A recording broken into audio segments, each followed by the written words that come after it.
In this apocalypse, every night is filled with the unknown and fear. It was a rainy night, and the rain was pouring down, hitting the container where I was staying. I lay in the shabby but warm bed, listening to the sound of the rain, and my thoughts gradually drifted away. Before the disaster, I was burdened with mortgages, parking space loans, and small loans borrowed for friends were like a huge rock on my heart. Blind dates were repeatedly frustrated, and finally I was stuck on the gift. The disaster suddenly came, and everything became so absurd. Squeak! The sharp sound of brakes cut through the rain, and I woke up suddenly.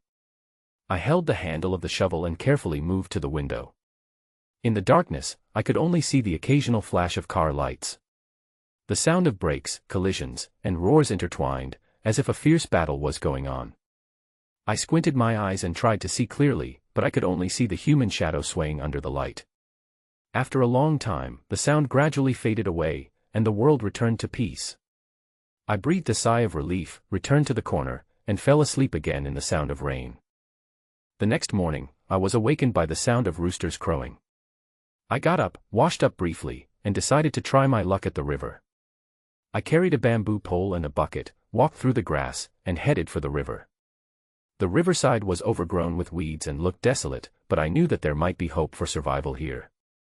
As usual, I checked the surroundings for any dangers, and then began to prepare for fishing. Splash! The fish was hooked. I was delighted, but I didn't expect something unexpected to happen. Food. There's food. A voice came, and then a figure rushed towards me. Before I could react, he rushed towards my fish, but the fish ran away and he fell into the river. I helplessly stretched out the bamboo pole and pulled him up. His name is Lu Chinchin, a young man in his early 20s. He came to find a shelter with his friends, but encountered zombies, leaving him alone. I took Lu Chinchin back to my residence and gave him food and clothes. He ate voraciously, as if he had been hungry for a long time. We lived together, and his arrival made me feel a little warm, but it also made me realize that the dangers of this world are never far away. Days passed, and our lives were plain but fulfilling. We looked for food together, set traps, and sorted crops. Lu Chinchin was full of energy and always full of hope for the future. He was obsessed with exercise, and although I often scolded him, I also admired his efforts. Jiang Dijin's joining made our lives more stable. He had many skills, and we worked hard together, as if we had found a glimmer of hope for survival in this doomsday. However, peaceful days are always short-lived. That day, we encountered zombies by the river. 2 people, one big and one small, staggered in front of us. Everyone looked at each other and immediately became alert. Zhang Wenshu pursed his lips and said, "Finally it's here." "Look, there's more behind," Lu Chinchin pointed. The 2 looked up and saw that there was indeed something further away. There were more than a dozen of them staggering. Jiang Dijin's scalp tingled, and he trembled as he said, "Run. If you wait until they're close, it will be too late. It's time to run, but even if you run now, it may not be too late." The advantage of zombies does not lie in speed. It is very easy to distance yourself from them in a short period of time, but it is extremely difficult to get rid of them. People will get tired after walking fast for a while, but zombies are tireless and will keep chasing behind at a constant speed. If you fail to get rid of them and cover your tracks in a short period of time, you will eventually collapse from exhaustion and be torn to pieces and eaten alive. No, the 2 in front are people. Lu Chinchin has sharp eyes and looks carefully. One was a middle-aged woman and the other was a boy of 7 or 8 years old. Both were carrying packages and staggering, seemingly unable to walk any further. Jiang Dijin couldn't help but urge again, "Let's run." If you think about it in a cruel way, being a human being is not necessarily a bad thing. Once they fell, they would be eaten by the zombies, which would buy time for everyone. If they had enough time, they would have the opportunity to cover their tracks, run farther, and hide. As usual, he would have run away by now. But he didn't want to leave these 2 people. Whether it was having food to eat during this time or having a chance to have a good sleep, it was all worth cherishing. As the 2 got closer, Zhang Wenshu yelled, "Hey, throw the package away." The 2 men looked desperate and exhausted. They didn't know whether they didn't hear clearly or didn't want to, but they never dropped the packages on their backs. They stumbled and probably would give up if the zombies got any closer. Zhang Wenqiu gritted his teeth and said, "Draw your sword." With a swish, Lu Qianqian had already pulled out the knife from his back. This time, he put the basket down first, held the knife with both hands, squatted down, took a deep breath, and exhaled slowly. Zhang Wenqiu also took a deep breath and said, "Lao Jiang, Xiao Lu and I will block here, you lead the two to run as far as you can. If we are still alive, we will find your Xiao Lu. You fight him head on, and I will go to the side to pull him away. His hunting knife is short and his strength is not as good as Lu Qianqian's, so he can only play a supporting role." Lu Qianqian nodded, veins bulging on his hands holding the knife.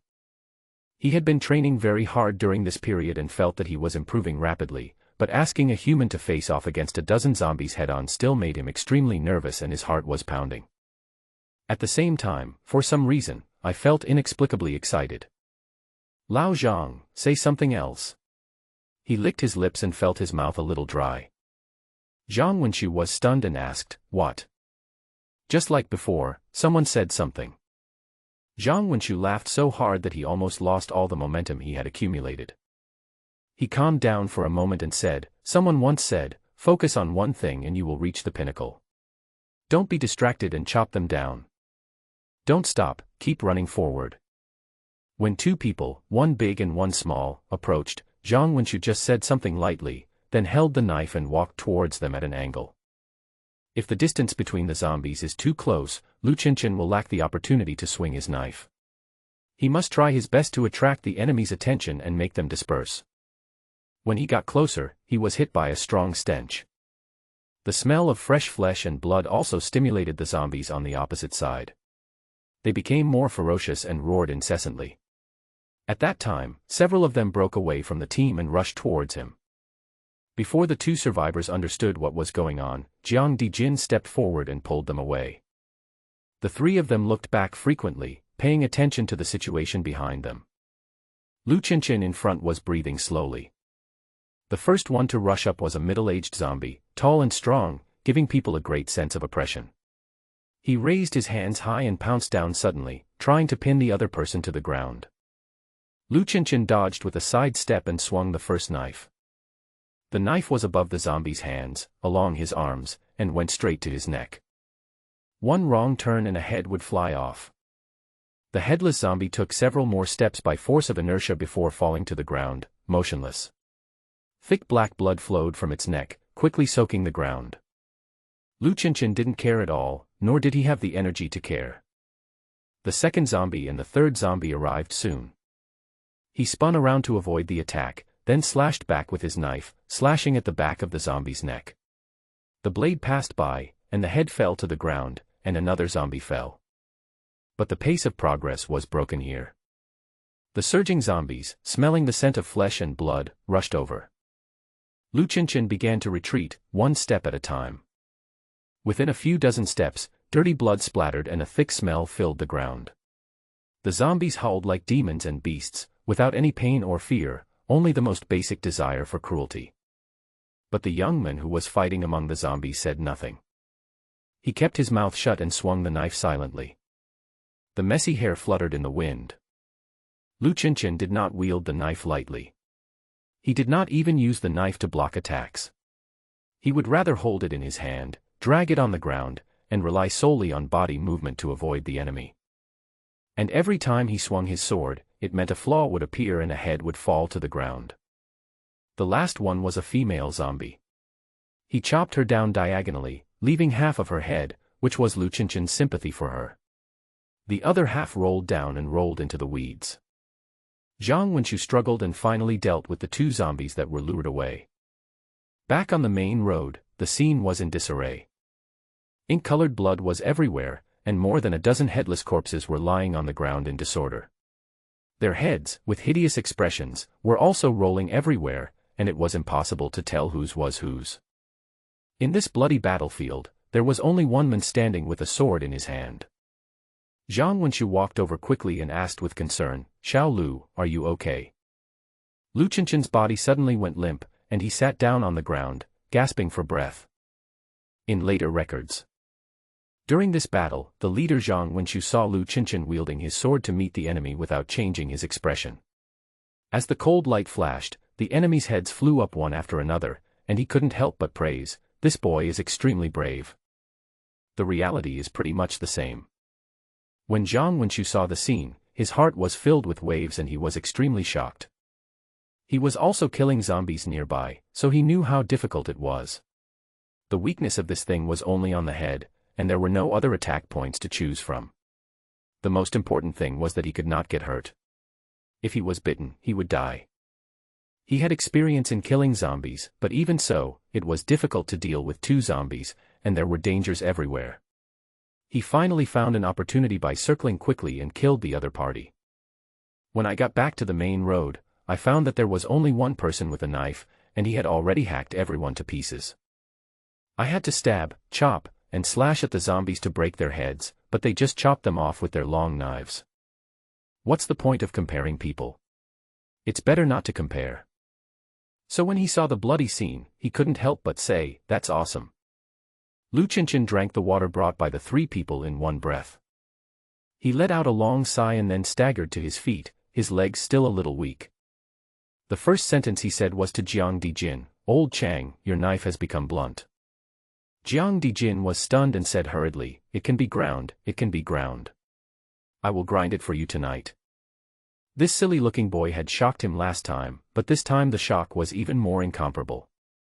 No one knew that carrying firewood, chopping wood, and swinging a knife foolishly every day could have such an effect. It can't be said that killing zombies is as easy as cutting melons and vegetables, nor can it be said that he enters a zombie group as if he is in an empty space. But no one has ever seen a person who can chop down a dozen zombies with just a knife and still remain unscathed. A common situation for Jiang Dijin is that of a zombie chasing a group of people. The 2 survivors nearby were also stunned. Especially the little boy, who looked at Lu Qinshan with fear and admiration in his eyes. He would probably often imagine that the person who just swung the knife in the crowd of corpses was himself. Jiang Dijin was assigned to go back and get the shovel. The body needs to be buried or burned. The blood of the undead gives people a filthy feeling, and exposing it in the wilderness will make people feel uneasy. The bloody smell may also attract other wild animals, adding to the danger. While waiting, Zhang Wenqiu also asked about the 2 survivors and learned some information. This is a mother and son, both of them are fat. The mother's name is Su Zhen, and the son's name is Wang Tong, and his nickname is Pangduan. The family used to run a breakfast shop. The husband died in the catastrophe. The mother and son hid in a safe place and avoided many dangers. They wandered around outside for a while, but luckily they were still alive. This time, I heard there was a shelter in the central square and wanted to seek shelter there. They hid here and there, avoiding many groups of zombies, but attracted the last group of zombies before entering the suburbs. Then they fled, and they couldn't run anymore. If Zhang Wenqiu and his men hadn't rushed out halfway, they would have died. "Safety is only temporary," Zhang Wenqiu said, waving his hands in response to Su Zhen's repeated thanks. "If we meet someone who wants to survive, we should try to help them. Who knows, we may be the last group of humans." Speaking of this, the atmosphere becomes a little sentimental. This is why Zhang Wenqiu was willing to take the risk to save 2 people, including Lu Qinshan and Jiang Dijin. No one knows how many people are left in the world, let alone whether everyone can survive. The current situation is not optimistic. Human reproduction is very slow, and it takes a long time for a child to grow up to be able to survive completely independently. This growth rate is far slower than the speed at which zombies eat people. Moreover, the environment outside is harsh now. Not to mention the safety issue, the survivors can no longer find basic food and water sources. How can they continue to reproduce? Zhang Wenqiu thought more than once that they might be the last humans. If he was the only one left in this world, surrounded by zombies, would he still be willing to live even if he was given enough safety, food, and water? Most likely they are unwilling. So, save as many people as you can, for yourself and for all of humanity. Do you have a place to stay? Su Zhen asked, feeling a little embarrassed. Perhaps it was too difficult for the survivors, so the places of refuge were often very secretive. Unless they were trusted, they were generally unwilling to reveal their whereabouts, let alone let others live with them. Zhang Wen nodded and smiled. "Yes, not only will we have a place to stay, but we will also have food and drink, and most importantly, we will provide security." As he spoke, he pointed at Lu Chinchen. The mother and son were deeply impressed by Lu Chinchen's figure slashing heads with a knife among the corpses. This godlike figure can indeed bring people a great sense of security. Lu Chinchen just nodded and smiled innocently. He didn't say much and didn't know what to say. "If you don't mind," Zhang Wenxu said in a gentle and sincere voice, "then live with me. I don't know how long I can stay in this place, but it would be good to stay one more day." Lu Chinchen looked at him and felt warm in her heart. During this brief period of time they spent together, he always had great respect for Zhang Wenxu. This man, who was only slightly older than him, looked after the survivors he met like a kind elder. Although he often teased him or scolded him when he ate too much food, he did care about him. Su Jin was also very moved, and asked the little fat boy to kneel down and kowtow to the two uncles. Zhang Wenxu hurriedly supported him. Fortunately, when the stalemate occurred, Jiang Dijin came back and broke this embarrassing situation. Several people worked together to dig a hole and buried the bodies and heads. It took a lot of effort to finish it, and I was covered in sweat. The little fat boy wiped the dirt off his body, turned his head and looked into the distance, and said to Su Zhen, "Mom, look, it's those people, they appear again." Upon hearing this, several people put down their tools and looked into the distance. Faintly, there are a few people riding bicycles. The cyclist did not come closer. He just stood there and looked around from a distance, and after a while, he turned around and left. This behavior was a bit strange, but Zhang Wenxu didn't care. When the survivors met, there were certainly cases of fellow villagers meeting and tears welling up in their eyes, but there were also cases of robbing each other and even killing each other. It is normal to not get close and to test cautiously. As for Lu Chinchen, the encounter between Jiang Dijin and Zhang Wenxu is relatively rare and perhaps a little weird. He waved his hand and said, let's go back first. It's getting late, and it's not suitable to stay outside for long." After they finished packing up, they started to head back. Lao Jiang carried the tools, while Lu Chinchen and Zhang Wenxu carried the packages for the mother and son. The group walked slowly along the path in the wasteland. In the sunset, go into the quiet wall. Zhang Wenxu reallocated the container rooms. He still lived in the first room, while Lu Chinchen moved out of the second room and lived with him. The second room was given to Su Zhen and his mother. Lao Jiang moved to the third room, which was originally a tool room. He liked to stay in this small place full of tools. Now that there is a woman, taking a bath is not as convenient as before. Although it was the end of the world and many things didn't matter, Zhang Wenxu didn't like to be naked in front of the opposite sex. Fortunately, Jiang Dijin quickly solved this problem. He found some discarded wood, quickly built a frame, and isolated a separate place with rags and wooden strips. Under his guidance, Zhang Wenxu and Lu Chinchen did some repair work. Very efficient and works great. We chose 2 flat plots of land and built 2 simple bathrooms, one for men and one for women. It may not be as comfortable as taking a shower in the open air, but at least we don't have to worry about embarrassing things happening. Jiang Dijin looked at the 2 bathrooms and felt indescribably satisfied. It is indeed very simple, but it can solve practical problems. He had been hiding for so long, either avoiding zombies and thugs or looking for food and water. He was like a rat living in a gutter, unable to see the sun, without the slightest dignity or hope. As time goes by, it becomes more and more difficult to survive. He once thought about rushing out and letting the zombies tear him apart, ending this tormenting day completely. Hunger was driving him crazy, so he ate all the food he could find. He was lucky to come across expired food, so he ate rotten food as well.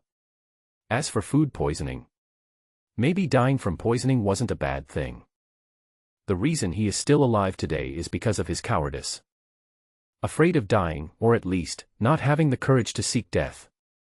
But in the past few days, in order to improve his life, he made various tools, and that familiar feeling came back. He picked up the skills he had when he was a child, catching fish and shrimp, weeding, watering and fertilizing. Especially looking at the newly built bathroom, he felt the dignity of being a human being again. This feeling is hard to describe, yet it is very touching. After a day of running around, they were covered in sweat and took a good bath. Su Zhen and Wang Tong also took a bath, and their feelings were even deeper, because taking a bath was a very distant thing for them. Old Jiang, let's light a stove tomorrow. Jiang Wenchu was cleaning the pot and said something thoughtfully. He had picked up this pot before, but he seldom used it. When he was alone, it was more convenient to hang it up in a pot to cook. But today he took it out solemnly and washed it again and again. Jiang Dijin heard his calm tone, but he always felt that there was another emotion. It was as if he felt like a new person again. Perhaps Jiang Wenchu had similar feelings. Okay, let's build a stove, Jiang Dijin said with a nod and a smile without hesitation. How to build a stove? God knows, even though he is older, he has never done this kind of work. Even if you haven't eaten pork, you have seen pigs run. A living person cannot be suffocated to death by urine. If you don't know how to do it, think about it more. You will get it after a few tries. It's not a big deal. Today's harvest is rich. Frogs, eels, lobsters, and small fish. The biggest gain was that there were many seasonings in Suzhen's package. The frogs were peeled and washed, skewered with wooden sticks, and grilled on the side. The eels were gutted, decapitated, chopped into pieces, and braised. A few shrimps were not processed separately and were thrown in together. The small fish were boiled into soup, with nothing else in it except some wild onions and ginger slices. Next to the campfire, 2 incense sticks were lit and smoked with mugwort. There are many mosquitoes at night, and the bites make people feel uneasy. Fortunately, mugwort is everywhere, and you can just pick a few handfuls from the ditch. The smell of the smoke is not fragrant, nor is it unpleasant, and it has a mosquito-repellent effect. The firelight reflected on the faces of the survivors. There are mixed emotions, and it is hard to tell whether you are sad or happy. The fear of the outside world is still engraved in my heart. The joy of surviving the disaster is also quietly surging. The meeting of kind people makes everyone moved. As for the future, I don't know what the outcome will be. Here, kid, the first one is for you. Jiang Wenchu took the roasted frog and handed it to Wang Tong, saying with a smile, although it looks a little ugly, it should taste good. Try it. The little fat boy took it without hesitation, nor did he think it was ugly. He opened his mouth and started biting it. It was similar to Jiang Dijin's situation that night. He was so burned that he was crying, but he couldn't bear to let go. Besides, this is meat, fresh meat in the apocalypse. The little fat boy was devouring the frog so fast that he had no time to think about anything else. His mother scolded him a little and asked him to thank Jiang Wenchu first. The little guy was obedient and thanked Jiang Wenchu sincerely while holding the frog. Jiang Wenchu divided the frogs. Jiang Dijin and Suzhen had 1 each, while Lu Qianqian and Wang Tong had 2 each. He himself has no points. Because Suzhen took out a bag of instant noodles from the package, and after he made them, he was wolfing them down. In the end, there was not even any soup left. He drank it all up. He burped, very content. Instant noodles are quite interesting. If I don't eat it for a long time, I will miss it and can't stop recalling its taste. After eating it, I will swear that I will never eat instant noodles again. Then, after a while, I will want to eat it again, and the cycle repeats. The other few people had been hiding in the city before and had more contact with this kind of food, but they didn't like it. They were more interested in frogs and eels, and only Jiang Wenchu could feel this sense of satisfaction. By the way, Mrs. Su, after they had eaten their fill, Jiang Wenchu asked Suzhen, according to what the little fat boy said, "Have you seen those people riding bicycles before?" Suzhen swallowed the food in his mouth and shook his head. "I don't know him.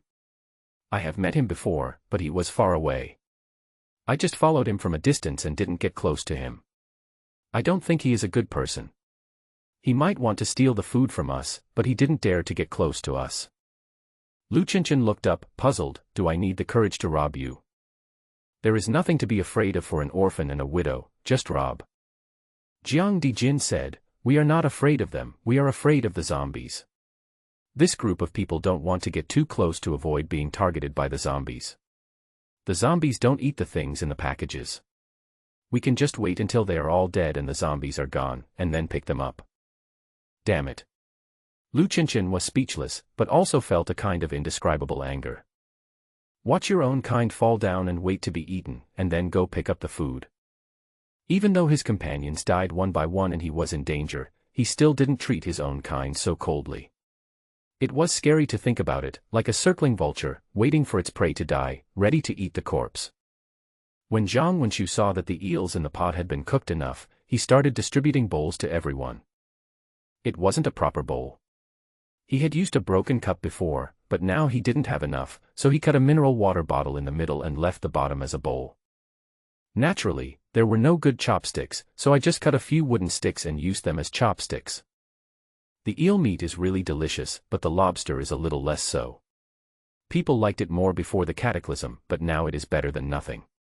After all, there is not much meat and you have to peel it from the shell to eat it. He scooped some fish soup from the pot, drank it, and asked, "Do you know them?" Jiang Dijin ate the soft and tender yellow field eel meat, spit out the bones, and said, "I heard about it from others, I have never dealt with them." This group of people is an organization. They move quickly on bicycles. They often rob others of their supplies or go far to find food. Zhang Wenqiu frowned. Organization. Jiang Dijin nodded and said, "Yes, sharing gang." What a mess. Zhang Wenqiu became more and more confused. He said, "Why are we talking about this? The boom has long passed. No pig can fly anymore." Jiang Dijin smiled bitterly and said, "Really, it is indeed this name. Speaking of which, it does have a history. After the catastrophe, there were abandoned vehicles or obstacles everywhere on the road, making it inconvenient for cars to pass, and using oil and electricity was a problem. You know this, right?" Zhang Wenqiu nodded and said, "I know. Xiao Lu got hit on the road because of this." Lu Qianqian rolled his eyes, finished eating the eel and lobster, and started to eat the small fish at the bottom of the pot. Jiang Dijin continued, "When it comes to walking with zombies, humans have strong reaction speed over short distances, but over longer distances, they no longer have the advantage. Cars can't be driven, so what kind of tools are suitable?" Having said that, it is very simple. The little fat boy understood everything and raised his hand to answer, "Bicycle." Jiang Dijin nodded and said, "Before the apocalypse, people didn't have many bicycles. But as you know, shared bicycles appeared later. I heard that the leader of the shared bicycle gang was just an ordinary repairman. After the apocalypse, he found a way to open a shared bicycle, rode it to escape, and survived. The story is not complicated. Everyone drank fish soup, sat by the campfire, swatted mosquitoes from time to time, and listened to Chiang Kai-shek tell stories. If it weren't for the changes in the world, this would have been a harmonious and warm scene. You won't see shared bikes in remote areas, they're all in the city." Lao Jiang also scooped some fish soup to drink. If he didn't drink it, Lu Qianqian would have finished it all. He continued, "This man took the risk and rode his bike to the suburbs several times. Because he had a bike and could unlock it, he slowly gathered a group of people. Because they rode shared bikes, they were called the sharing gang." Zhang Wenqiu didn't know whether to laugh or cry. He shook his head and said with a smile, "It's really unexpected." Jiang Dijin shrugged and said, "Of course, sharing has other meanings. They claim that the world has become what it is because of the disparity between the rich and the poor, the strong and the weak, and that is why the disaster has come down from heaven to start all over again." Zhang Wenqiu nodded and said, "Although it doesn't make sense, it can be said that it is a little different from ordinary gangster organizations. Then, according to this line of thought, is it to promote equality for all?" Jiang Dijin shook his head and said, "It seems similar, but it also seems different. I can't tell the difference. The solution is what they call sharing. Food sharing, water sharing, tools sharing, girlfriends and wives sharing." Zhang Wenqiu heard this, poked the bonfire, chuckled, and sneered, "What? Equality for all means equality for all men." Except for the little fat boy, who didn't understand, the other two also felt uncomfortable listening to it. Lu Qianqian spat out the fishbone and said, "Cult. Yes, your words suddenly made me understand why I felt something was wrong." Jiang Dijin suddenly understood, then smacked his lips, touched his chin, and continued, "It is quite evil. I heard that the more radical members of the gang proposed to share the world with zombies. Zombies are not enemies, they are here to help us clean up the garbage." Zhang Wenqiu was silent for a while and had nothing to say. The moonlight is bright tonight and the sky is full of stars. The Milky Way is vast and ethereal.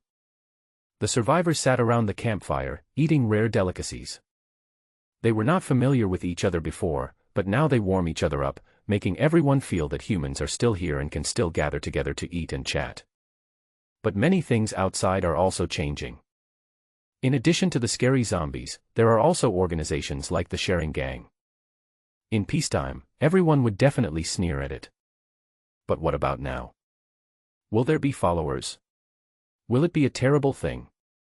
What's the matter? Lu Qinshan finally finished eating, sat cross-legged, and asked. Zhang Wenshu pondered and said, when the world is in chaos, there will be many evildoers. This is normal. The shelter you stayed in before may not be much better than this Sharing Gang. There is no need to say more. What I think now is that bicycles are indeed a good thing. No oil, no electricity, small size, no noise, flexible and convenient. There are indeed many advantages. So some people can use this thing to form a gang. If we have the chance, we might as well get a few. His thoughts had begun to wander, and he thought of many things. He continued, when you are escaping, your chances of survival are higher. I even thought that if you run away with your things, you might as well get a few supermarket shopping carts, which are small, sturdy, and durable. I'm just thinking about it now. If you don't have to flee, it's better not to flee. After chatting for a while, everyone cleaned the pots, put out the bonfire, and prepared to rest. What a fulfilling and exhausting day. Everyone rested and fell asleep quickly. There was no vigil or inspection. If there are no special circumstances, hiding when night falls is more effective than anything else. Human vision is very poor at night, and if you encounter a zombie suddenly, you will almost never survive. When the sun rose, everyone got up one after another. After a night's rest, I feel refreshed. Suzhen got up the earliest. Not only did the fat sister-in-law finish washing up, she also washed everyone's dirty clothes and hung them on the line one by one. Looking at the rows of clothes, she looked satisfied. When Zhang Wenshu saw the rows of clothes, he couldn't help but smile. This scene is full of the breath of life. Makes people feel comfortable. After the men had relieved themselves in the corner, they carried a few loads of water. The fat boy wanted to go with them, and Zhang Wenshu did not refuse. He found him a relatively short stick and tied a few bottles on both ends. Although the water he carried was not much, it was still a contribution. Then, while it was still cool, I went to the fields to work for a while. Then I went back to the warehouse to study how to build a stove. There is no cement for the time being, so forget about it. Jiang Dijin picked up a branch, selected a spot, and began to measure the size. He said, the main materials are not lacking. Bricks and stones are everywhere. What is lacking is how to stick them together. But it is not a difficult task. In the past, people in the countryside used mud to build things. Lu Qinshan didn't know, but Zhang Wenshu nodded. I know that. I remember adding some straw into it, he recalled, thinking, there is no straw at the moment, so I'll use some hay. I don't know how effective it will be. There's no delay, just start working. First, find enough bricks and stones and pile them on the side. Then they started to mix the mud, adding water to it, and then took off their shoes and stepped on it barefoot. The little fat boy was very interested in this part and stepped on it the most vigorously. Uncle Zhang, building a stove is so much fun. The little guy was grinning and very excited. When it becomes sticky, slowly stop. Then I started trying to stack the bricks. Since I didn't have a special trowel, I found some iron or plastic sheets, shoveled some mud, spread it on the bricks, and stacked them up one by one. It's not particularly difficult. It was completed in just an hour or two. The stove is not big, it is divided into 2 layers, and there are 2 holes on the side. The upper hole is used to put firewood, and the lower hole is used to dig out the ashes. The space between the 2 holes is not closed by solid bricks, but a hollow shape made of several iron rods. When the fuel on the top is burned out and turns into ashes, it will leak out through the gap. The big hole right above the main body is used to place the pot. Jiang Dijin left a chimney in the same way as he remembered it, about the same height as an ordinary person, so that the smoke would rise up along the chimney instead of overflowing around and making people cry. Let's put another layer of mud on the surface to reinforce it, and we'll be done. He simply held the mud in his hands and smeared it on the surface. It was finished in a moment and left aside to dry. Everyone washed their hands and feet, drank some water, and sat aside to rest and recover their strength. Sujin had already cooked some potatoes and shared them with everyone. Everyone blew the whistle while eating. Now that the population has increased, we have to plan our eating habits. The burden on Zhang Wenxiu became heavier. When he was alone, it didn't matter. He would eat whatever he could find, or eat if there was food, or go hungry if there was nothing. But now that he has a family to support, he has to consider more. The issue of reserves must be considered. There is randomness in both hunting and fishing. If it rains and blows, and there is no harvest, are a group of people going to starve? In fact, everyone else was used to being hungry, including the little fat boy. Zhang Wenxiu forgot that before they met him, they had never had a full meal, let alone eels and lobsters. Let it air out today. There's no rush to use it. Let's see if there's anything missing. He took a sip of water to moisten his throat. Jiang Dijin thought for a moment and said, "Let's build a simple shed this afternoon. After all, this is outdoors. It's okay in good weather, but it will be bad if it rains. If birds fly over and drop poop or something, it will be even more inconvenient." When the little fat boy heard this, he laughed and thought it was very funny. That's indeed the truth. That's fine, Zhang Wenxiu nodded and said, "I'm just worried that we don't have that much material. We used up most of it when we were renovating the bathroom yesterday." After a discussion, they decided to just build a sunshade and windproof structure to take ventilation into consideration. They erected 4 pillars around the structure, connected the top with something, and laid things on it, leaving the surrounding space empty. After resting, several people started to work again. I found 4 thick logs and placed them around the stove. In order to make it more stable, 4 deep pits were dug and the bottom of the wood was buried in. Lu Qinshan handled most of these rough jobs, whether it was digging pits or carrying wood. He took on 80% of the work alone. In order to save materials, no ropes or wires are used for the top connection. I found many vines and weaved them. First, use thin wooden sticks to make a base to support gravity, and then use vines to weave finely to complete the basic structure. In this case, the sunshade is basically no problem, but it will leak rain. So they laid plastic bags on top, cutting them open and smoothing them out, leaving nothing behind. This is not the end yet, another layer of mixed mud is applied. Finally, a layer of grass was laid.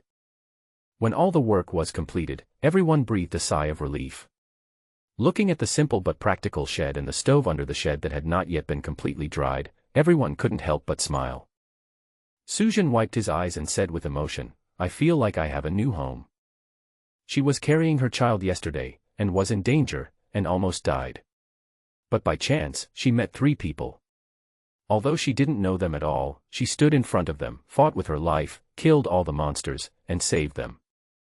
Before the catastrophe, not everyone would have been able to do this, but there were people who stood up in this chaotic world. Just now, watching the 3 people busy at work on the construction and their focused state, she could be sure that these 3 people were probably the kindest and most upright people she had ever met in her life. If one day everyone is going to be bitten to death by zombies, she also hopes to die with such people. Jiang Dijin felt a sudden pain in his nose for some reason. Home, such a distant word, he had it before, but now it's gone. Mission completed, let's take a break. Zhang Wenxiu scooped water to wash his hands and feet, sorted out his clothes, and said, "Let's go out and have a look today, dig up some wild vegetables, and see if there is any prey to hunt." The little fat boy ran up to him, looked up and asked, "Hunting?" "Haha, yes, hunting. This thing is called yuanbao grass.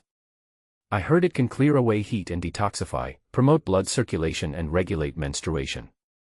I also heard it might be poisonous."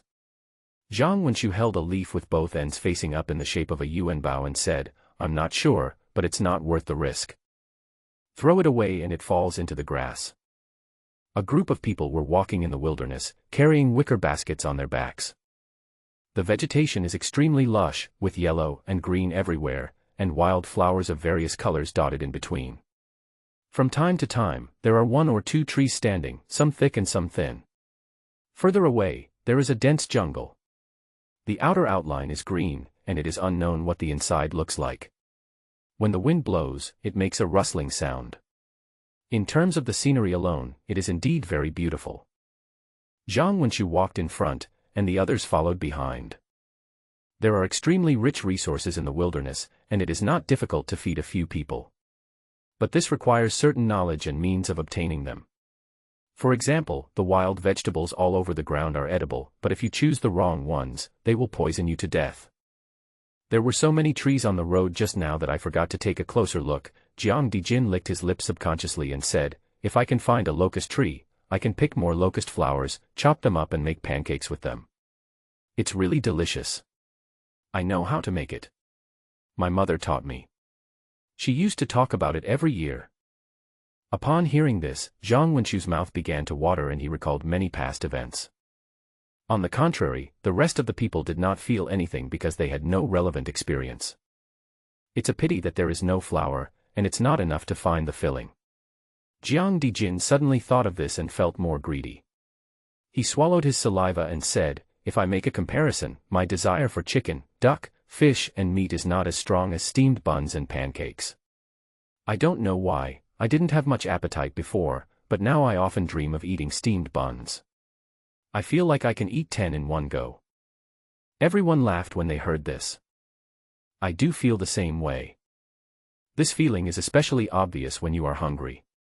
When you are hungry, you can't think of any delicacies from land and sea, or a full banquet, but only flatbreads and steamed buns. Think about that white steamed bun, so soft, sweet and you can bite half of it in one bite. The more you chew it, the sweeter it becomes in your mouth. At this time, a few strange cuckoo sounds were heard. Lu Qinshan looked embarrassed and smiled, I'm hungry. Although he ate a few potatoes, he was unable to digest them. Others were fine, but he exercised a lot and worked a lot, but he already felt empty in his stomach. At this time, Zhang Wenchu called out, come and have a look, there are some good things. Everyone gathered around it. It wasn't something rare. Suzhen recognized it at a glance, isn't this wolfberry? Zhang Wenchu squatted down and said with a smile, yes, wolfberries. Come here, Xiao Lu. If you are hungry, pick some and put them in your mouth. They are not poisonous. Lu Qinshan also squatted down after hearing this. There was a large area of low plants with gray stems and short thorns. The leaves were narrow and long, and occasionally a few small flowers could be seen, purple, with 5 or 6 petals. However, the small fruits were bright red and dotted the branches. Zhang Wenchu picked a few for himself and put them in his mouth to chew. The little fat boy also came over to pick some and eat them. They were slightly sweet, but a little bitter if you tasted them carefully. The children didn't like them so much. After tasting a few, they stopped eating. Lu Qinshan, on the other hand, put handfuls of them into his mouth and seemed to like them very much. Don't just sit there, pick as many as you can. Zhang Wenchu paused, took a basket and put the fruits in, saying with a smile, when they are fresh, they don't taste that good. It's more interesting to chew them after they are dried. You can also drink them by soaking them. This stuff goes perfectly with a thermos cup. I guess Chiang Kai-shek must have soaked them a lot in the past. This piece is quite large, filling half a basket. We haven't finished picking yet, but it's a bit time-consuming, so Zhang Wenchu said we can come back when we have time, so we'll just walk forward a bit. It's not a wasted trip just for this wolfberry, it can be made into jam, sweet soup, or stir-fried. It's a little late now, if it were earlier, I would pick its tender stems and leaves, blanch them in boiling water, rinse them with clean water to remove the bitterness, and then stir-fry, mix them cold, or make soup. The group continued to move forward. Seeing a vine entangled somewhere, Zhang Wenchu stopped. The leaves on the plant are round or oval with serrated edges. The branches are brown-gray, with velvety hairs on the new ones and relatively smooth on the old ones. There are flowers, white or yellow, interspersed among them. Little fatty, go find a long stick and poke it here as a mark, he said to Wang Tong. The child looked at him in confusion but didn't ask and ran to find a branch nearby. He brought back several in a short while, but some of them were a little shorter. That's fine, Zhang Wenchu came over, poked it on the ground, and said to Wang Tong, Uncle won't let you suffer any loss. Remember this place. If you come here again, you will suffer the consequences. It doesn't sound like a good thing. He smiled and said, this is Chinese kiwi fruit, it tastes much better than wolfberry. It is indeed good fruit. Children have also eaten kiwis and know what they taste like, so they couldn't help but yearn for it when they heard about it. Keep moving forward. This is snake grape. It's just a name. It's not the grape that snakes eat. Let's pick some leaves, wash them and dry them. They can help dissipate blood stasis and stop bleeding, and can also detoxify. I don't know if the fruit can be eaten. Forget it, don't eat it. It might be poisonous. This is wild soybean. Don't pick it yet. Wait until it's a little more ripe. You can cook it or grind it into flour. By the way, Lao Jiang, should we get a millstone so we can find wheat and grind it into flour to make steamed buns? This is Trichosanths kirilloi. There's nothing to pick about its leaves. There are roots underneath. You can dig them up later. Soak them in water, mash them, and filter out the fine powder. You can use it to make pasta. We walked along the way, talking and collecting information. Lu Qinchin had followed him for a few days and was already somewhat familiar with this situation. Su Zhen and her son were shocked as they had never seen such a situation before. So people are different from each other. After the end of the world, they hide in the corners of the city, sneaking around looking for all kinds of food, and risking their lives for a few bites of food. Naturally, they also wanted to run into the wild. But the reality is that the wild may not be safe for them. It is already very difficult to simply distinguish what is edible and what is not. If you encounter a poisonous insect or a ferocious beast, you can eat it on the same day. The baskets carried by the men gradually became heavier, filled with various leaves, roots, and fruits. Everyone was very happy carrying the food on their backs, because it was food that could sustain their lives. The fat boy carried a smaller basket on his back and followed Zhang Wenqiu around, running around without feeling tired and having a great time. Children don't like to hide in a corner and live in fear with their mother all day long. It is so interesting to be in this vast world outdoors. Especially with these people, Uncle Lu was very cool, swinging his long knife, and the heads of corpses rolled. The monsters that were so scary seemed like idiots and fools in front of him, stretching their heads out for him to chop off. Grandpa Jiang was a very nice person. He taught him how to step on the mud. It was cool and sticky and really fun. As for Uncle Zhang, he seemed very knowledgeable, even though I couldn't understand anything he said. It's almost time. We won't pick any more today. Let's all take a break.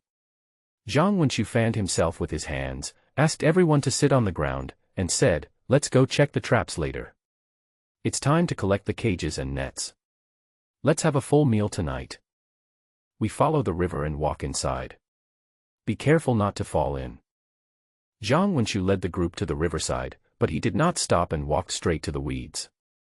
The ground under his feet was soft, which was obviously different from the feeling on the way.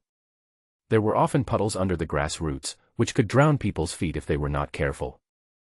Fortunately, Zhang Wenqiu had reminded everyone before, so they each found a wooden stick, leaned on it in their hands, and tentatively moved forward. "Aren't you going hunting? Why are you looking for grass?" Lu Qinchin asked in confusion. Zhang Wenqiu walked in the front, and he was arranged at the back, one in front and one behind, sandwiching the other three in the middle. In case of any emergency, these two people would be more confident in dealing with it. "Yeah, you're hunting rabbits while raking grass. Haven't you heard of that? I remember you like rabbits the most." Zhang Wenqiu looked around, his hands kept moving, using a long stick to push the grass down in patches to check the situation in the grass. Hearing Lu Qinchin's question, he casually replied and reminded everyone, "Just use the stick to push lightly, don't use too much force, we have no grudge against the grass. Look carefully in the grass, there may be something to gain." This was the first time Lu Qinchin heard the meaning of raking grass to catch rabbits, and was speechless for a moment. The little fat boy didn't know whether it was true or not. He looked up and asked innocently, "Can you really catch a rabbit like this?" Old Jiang, on the other hand, reacted quickly and followed Zhang Wenqiu's pace. He said to the child seriously, "Of course you can. Actually, if you want to catch rabbits, it's better to wait under the tree." The little fat boy was confused and asked uncertainly, "Why?" Lao Jiang pushed aside a patch of grass and found nothing. He pushed his glasses and replied, "Didn't your teacher teach you to wait for the rabbit by the tree? I remember learning this story a long time ago." Lu Qianqian understood, covered her face with one hand, and said, "You are really enough, it will affect the children's college entrance examination." Zhang Wenqiu snorted, stopped to rest his feet, and said, leaning on a long stick, "Even if there is a college entrance examination nowadays, it will probably be hosted by zombies. Guess what the question is, how cooked are humans the most delicious?" He picked a leaf casually, put it in his mouth, and looked a little confused. "This is weird, did I make a mistake in my judgment?" Looking at the surrounding scenery again, it seems that I remembered it correctly. He took a step forward and continued walking forward, looking left and right, as if to confirm something. Seeing that he looked serious, Lu Qianqian seemed to be no joke, so she became even more confused and asked, "Lao Zhang, what are we doing? Are we hunting?" Of course, Zhang Wenqiu responded casually, as if he had discovered something. Lu Qianqian imitated him in pulling out weeds, but he was not serious. His eyes were wandering, and he might feel bored. He said, "So what are you going to hunt, green grass or yellow grass?" "Egg hunt." Just when everyone was about to criticize him, they saw him step out and squat in the bushes. Everyone's eyes followed him, and when they saw what was under his feet, they were surprised and delighted. "Egg!" The little fat boy shouted and ran over quickly. "There is a nest hidden in the dense grass." The nest was made of grass and covered with a lot of fluff that looked like it had fallen off the bodies of birds. Inside the nest were a circle of eggs, about 7 or 8 in total, gray-green in color. Zhang Wenqiu smiled and said, "Mrs. Su, your family runs a restaurant, how come this child doesn't even know an egg? It's a good thing he didn't take the college entrance examination, otherwise he would have taken home nothing." Suzhen couldn't stop laughing when he heard that. He squatted down, took the basket off his back and put it aside carefully, afraid of bumping it, even though it was actually still far away. It turned out to be a nest of duck eggs. Lu Qianqian took one, held it in his hand, examined it carefully, and said with a silly smile, "I'm so happy today, haha, it's actually a duck egg. I used to see this stuff often, and I also like to eat salted duck eggs. This is the first time I've seen it since the cataclysm." Zhang Wenqiu spit out the leaves in his mouth and said, "Don't brag. This is a wild duck egg. You haven't seen it often before, and it's impossible to eat it. Wild ducks are protected animals, and their eggs cannot be taken casually." Everyone picked up the duck eggs with a smile and put them into the basket. In order to prevent them from being accidentally broken by the bumps on the road, they were separated and buried in the wild vegetables in the basket. Protecting animals was a saying in the past, but now it is no longer necessary. In a world with few humans, animals reproduce very quickly. When Zhang Wenqiu was fishing, he often saw large flocks of wild ducks swimming by. If this is the case here, then other places will naturally be no different. Birds and animals seem to have ushered in their own golden age. If we really talk about protecting animals, I wonder if humans count now. Don't take them all. Leave 2 and wait for the mother duck to come back and continue laying eggs. Zhang Wenqiu gave a warning to stop everyone from taking the whole nest away. He led everyone to continue moving forward. This piece of grassland near the water was very large. If they really wanted to walk through it, it would not be realistic in a short time. This large enough area provides sufficient living environment for wild ducks. Since I came across the first nest, I could find it from time to time as I walked forward.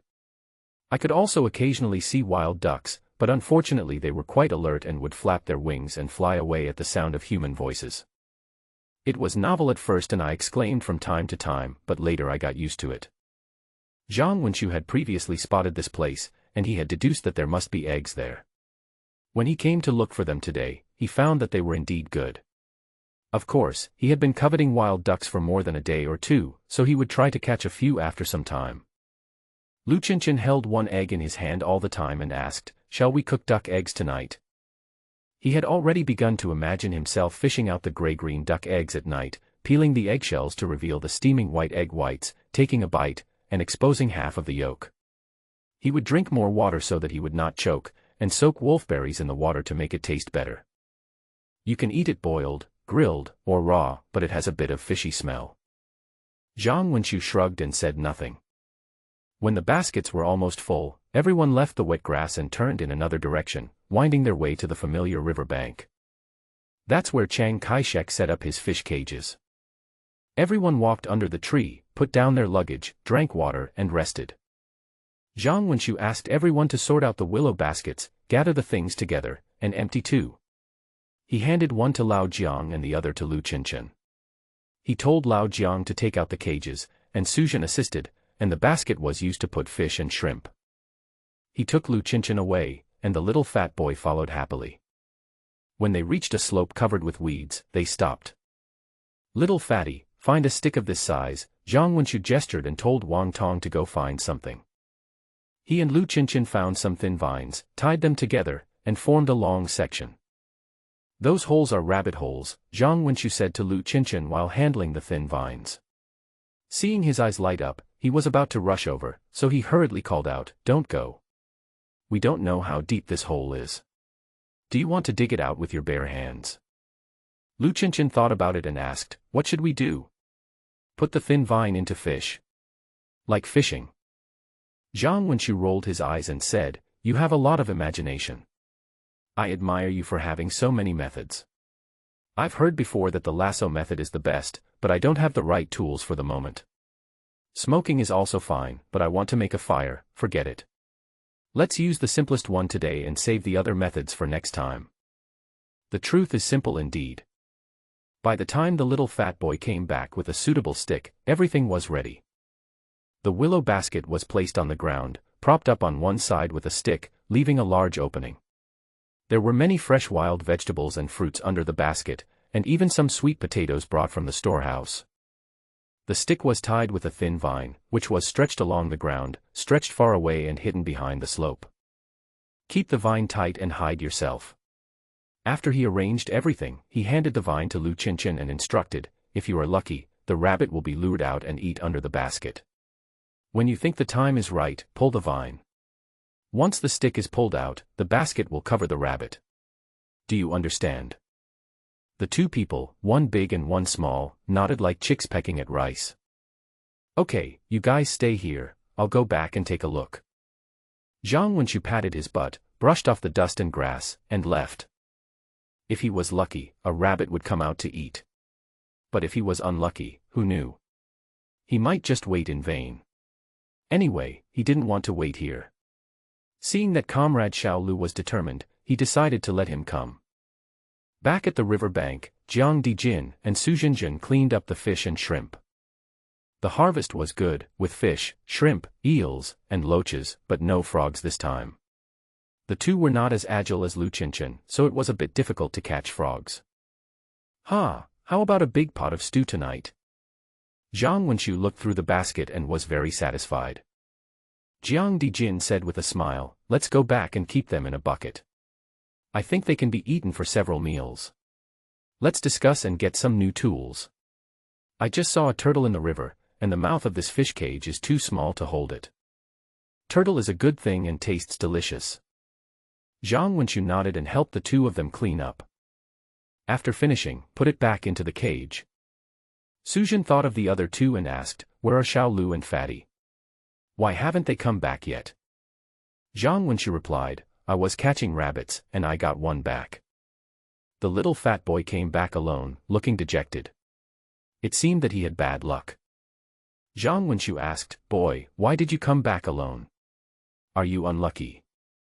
The little fat boy walked beside Su Zhen and said weakly, "It's so boring. Just lying there motionless, nothing happens. It's better to go and catch rabbits, or wait for rabbits to come to you." "Okay, I'll go out and learn words very quickly." "Fatty, see, there are many holes on the river bank. There may be things hidden in these holes. What are you hiding?" "Lobster, eel, frog, toad, snake." Jiang Dijin took Wang Tong for a stroll along the river, teaching him some techniques to kill time. Because Lu Qinchen hadn't come back yet, he was probably still lying on the slope, so they could only wait for the time being. Different caves can be judged by the shape of the cave entrance to determine what may be hidden. He bent down and squatted by the river, motioning Wang Tong to squat as well. He looked at the cave entrance and said, "Of course, sometimes the judgment is not accurate. It mainly depends on practical testing. This cave is neither round nor flat. Reach in and feel it." The fat boy rolled up his right sleeve and was about to reach his hand in, but he found the cave was pitch dark and he could not see anything.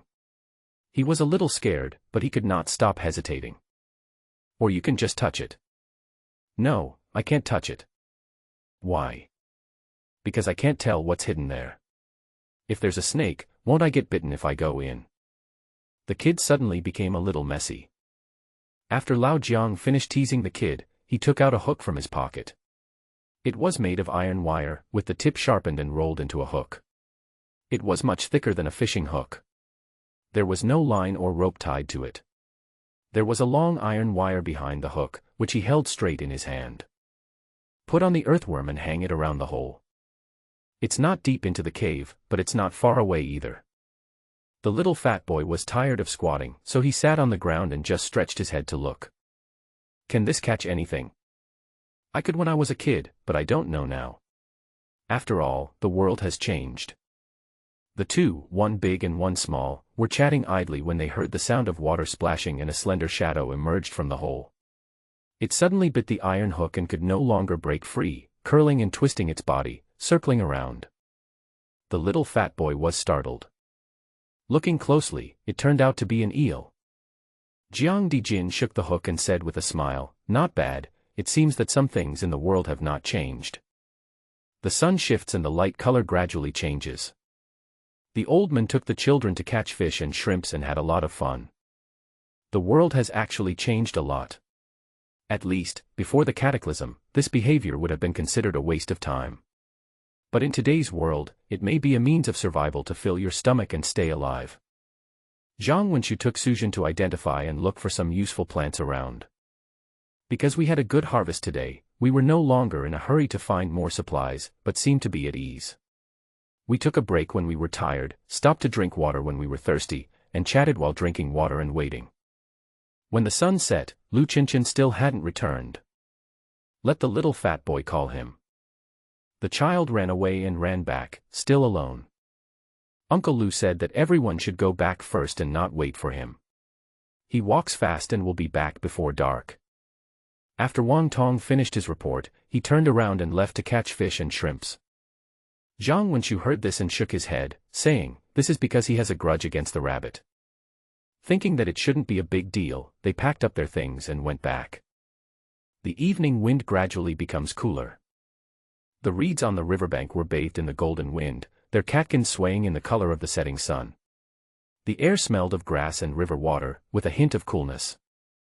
Flocks of wild ducks flew down, making quacking sounds. I don't know if he is calling for his family to reunite or is worried about the disappearance of the egg. After returning to their residence, everyone except Wang Tong simply washed up. The child didn't like to take a bath or wash his hair. He rolled around in the mud every day, but he didn't feel dirty. It was only when Suzhen forced him to wash his black little hands.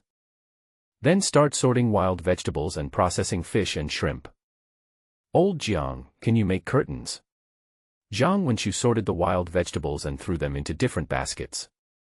He frowned and asked Jiang Dijin, "The process should not be complicated, but I have never done it. Can you do it?" Jiang Dijin looked around and saw 3 box rooms with windows and curtains. Everything was completely furnished. "Why are we making curtains? It seems that we don't need them." He was puzzled and said, "I don't know how to make this thing. How about cutting up some old clothes and putting them together?" Zhang Wenxu knew that he had misunderstood, so he waved his hands and said, "It's not that thing. It's used to hang things on the ground. Maybe this name is used in dialect. I was used to hearing it when I was a child. I don't know if there is another name in Mandarin. Probably, it's made of reeds arranged together, woven with thin ropes, and can be rolled up or spread out." Jiang Dijin understood immediately, laughed and said, "I know, it was often used at home." The two discussed it and felt that it was not particularly difficult and should be doable. With this thing, it is convenient to dry things. The reeds are arranged closely and rolled into a cylinder. When needed, they can be spread directly on the ground or on a high place with 2 high stools and a few pieces of wood. Things that need to be dried are spread out on the curtain to avoid getting dusty. Talking about this, the two of them started talking about tables and benches again. "We have no shortage of wood, and we have no shortage of simple chopping tools. Jiang Jin mentally counted the materials and calculated what he needed. He said, the structure is not complicated, and we can make it, but it will be very rough. After all, we don't even have a plane, and the benches and tables will have bumps on the surface. Zhang Wenxu nodded and said, it doesn't matter. As long as it's practical, who has time to think about whether it looks good or not? There are currently 5 people in the warehouse. The number of people and the number of people are 2 different concepts, and people's mental state will also be different. Zhang Wenxu had been here for quite some time. He could find food, water, and shelter from the wind and rain. But that was all. He didn't even have a proper bed. He curled up in a corner every day, covered with some rags. As for food, he would go hungry one day and eat full the next. He had the ability to get food and could skip every meal if he wanted. But he seemed to have lost his enthusiasm. When I am alone, eating is not that important. When I am really hungry, I go to find something to eat. When I am not that hungry, I sleep, or lie down, sit, or stand in a daze. Now he has rescued several people and is still taking care of their survival. The tasks are heavier than before, the schedule is busier than before, and I have more time to think. Sometimes I feel tired after working for a whole day. But it's hard to say that he was happier before than he is now. After finishing the work at hand, I started to prepare dinner. But today it was not him who did it, but Suzhen who took over. Suzhen cleaned the kitchen knife and stood by the wall. In front of him was a washing table that Lao Jiang had just built against the wall with bricks and slates. On the slate was a chopping board, which was actually a log chopped out with an axe. This was the product of Lu Qinchen's daily practice of chopping wood, but Zhang Wenxu found a decent piece and picked it out. The chopping board is still relatively fresh and the wood still has moisture, so use it first. With a dull sound, the kitchen knife fell and hit the chopping board, with the tip of the knife digging into the wood. Suzhen's expression slowly became lively. From tense to relaxed, the corners of his mouth turned up and he smiled. It was as if everything he once knew was back. Then there was the flash of a knife and the sound of a chopping board. Zhang Wenxu and Jiang Dijin listened to this long-lost voice and looked at each other with emotion and sighed. As the day grows darker, the weary birds return to the forest. The crisp chirping sound gradually died down, and even the cicadas' chirping became less loud. The women were cutting and washing wild vegetables, preparing dinner, the men were sitting idly by, knitting things in their hands, the children were staring at the fish and shrimp in the bucket, poking them with sticks from time to time, and playing by themselves. Everything is a peaceful scene. Lu Qinchen hasn't come back yet. Zhang Wenxu looked at the sky and frowned slightly. It would be dangerous outside at night, so you should not stay outside unless it is absolutely necessary. Catching a rabbit should not cause any accidents. But Lu Qinchen was a fool, and he was a little worried that the other party would be guarding the cave entrance. You guys keep getting ready. I'm going to look for Xiao Lu. It's getting late. After a little hesitation, he stood up, feeling that it would be safer to go. But then I heard a sound in the corner, a head appeared, and then a whole person came in. It was Lu Qinchen. Unlike Zhang Wenxu's serious face, he was grinning, and his thick beard couldn't hide his proud teeth. He raised his right hand, holding a pair of long ears. A fat hare kicked its legs from time to time, but was unable to break free. The little fat boy ran over and looked around him excitedly. "Haha, I caught him," Lu Qinchen said happily to everyone. Everyone was also very surprised and gathered around to watch. Even Zhang Wenxu had a smile on his face. It's not that they don't have meat to eat. Fish, shrimp, eel, frog are all meat, and before, there was also rat meat. But compared with such a big rabbit, rats, frogs and the like seem small. Roasting rabbit tonight? Lu Qinchen asked excitedly, shaking the things in his hands. A very tempting proposal. The rabbit was so plump and fat, with fat dripping from it while roasting. Just thinking about it makes me drool. However, Zhang Wenxu rejected it. Lock him up first and tie him up. It's getting late, so it'll be hard to deal with. We're having a big dinner tonight, and Aunt Sue has already prepared the sweet potatoes and duck eggs, and is waiting for you to come back. Lu Qinchen was a little disappointed, but did not refute. Then she thought of duck eggs and became happy again. Okay, boil duck eggs and eat them. He had been fantasizing about duck eggs for a long time, and now he had one hidden in his pocket. Zhang Wenqiu sneered and said, "It's either roasting or boiling. Are we still the people of the foodie country? We don't have any imagination at all." "What do you mean?" Lu Qianqian asked in surprise. "When a stove is installed in an abandoned factory, everything will be very different."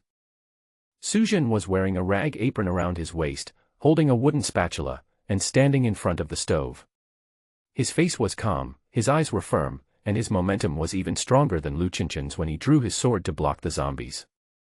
He was deep and majestic, with the bearing of a master. Lao Jiang added firewood to the stove. The smoke from the cooking stove curls up and floats in the air. The pan was already hot, so he started to add oil. This was the fat from the prey he had caught before. But Zhang Wenqiu was already looking for a new alternative. He had seen rapeseed flowers nearby before. He decided to go look for them when he was free. She picked up the half-broken Coke bottle, took out a wild duck egg, tapped it gently on the edge of the stove, and with a slight squeeze, the eggshell separated and the egg liquid flowed to the bottom of the bottle. She held the bottle in one hand and tapped the egg with the other, her movements smooth and flowing. More than 10 duck eggs were put into the bottle. Instead, use a pair of chopsticks made of thin wooden sticks to stir the egg quickly until it becomes viscous. Then pour it into the pot, a sizzling sound is heard, green smoke rises, and everyone starts to salivate. Rinse and cut the green wild leeks into sections, pour them into the pot, and stir thoroughly with the duck eggs. The contrast between green and yellow is particularly attractive. The aroma began to waft and spread very far. Lu Qianqian swallowed his saliva and stayed by the stove, unwilling to leave. He even stopped swinging his knife, which was his favorite activity. The others were not much better. The child had no self-control and almost fell on the pot. Although Zhang Wenqiu sat farther away, he never left the stove. Scrambled eggs with leeks is a home-cooked dish among home-cooked dishes. Unfortunately, there are no leeks, only wild leeks, there are no eggs, only wild duck eggs. But anyway, how long has it been since we last saw this scene? Cooking in the doomsday. Lu Qianqian couldn't stop wanting to cry. In the previous shelter, people might have fought violently for a few cookies. But now he was standing in front of the pot, waiting to eat scrambled eggs with chives. It is heartbreaking to think about those companions who were maimed or killed while fighting for food. The food was cooked quickly and poured into the prepared broken basin. Su Zhen started making the second dish, spicy and sour shredded potatoes. In fact, it is neither sour nor spicy. They didn't have enough vinegar, or chili powder, or even fresh chilies, so they just put some spicy wild vegetables in it as a seasoning. 2 large pots of food were served on a table that was hastily assembled from several upside-down buckets. Everyone gathered around and prepared to eat. Su Zhen added water to the pot, added some wild vegetables, boiled the soup, and then paid no more attention to it. Lao Jiang dug out a few black things from the ashes at the bottom of the stove. He knocked off the ashes, peeled off the already brittle skin, revealing the light yellow content, and the aroma floated in the air. Roasted sweet potatoes, crispy on the outside and tender on the inside. He distributed the food to everyone and said with a smile, "With my cooking skills, I can make a lot of money if I set up a stall.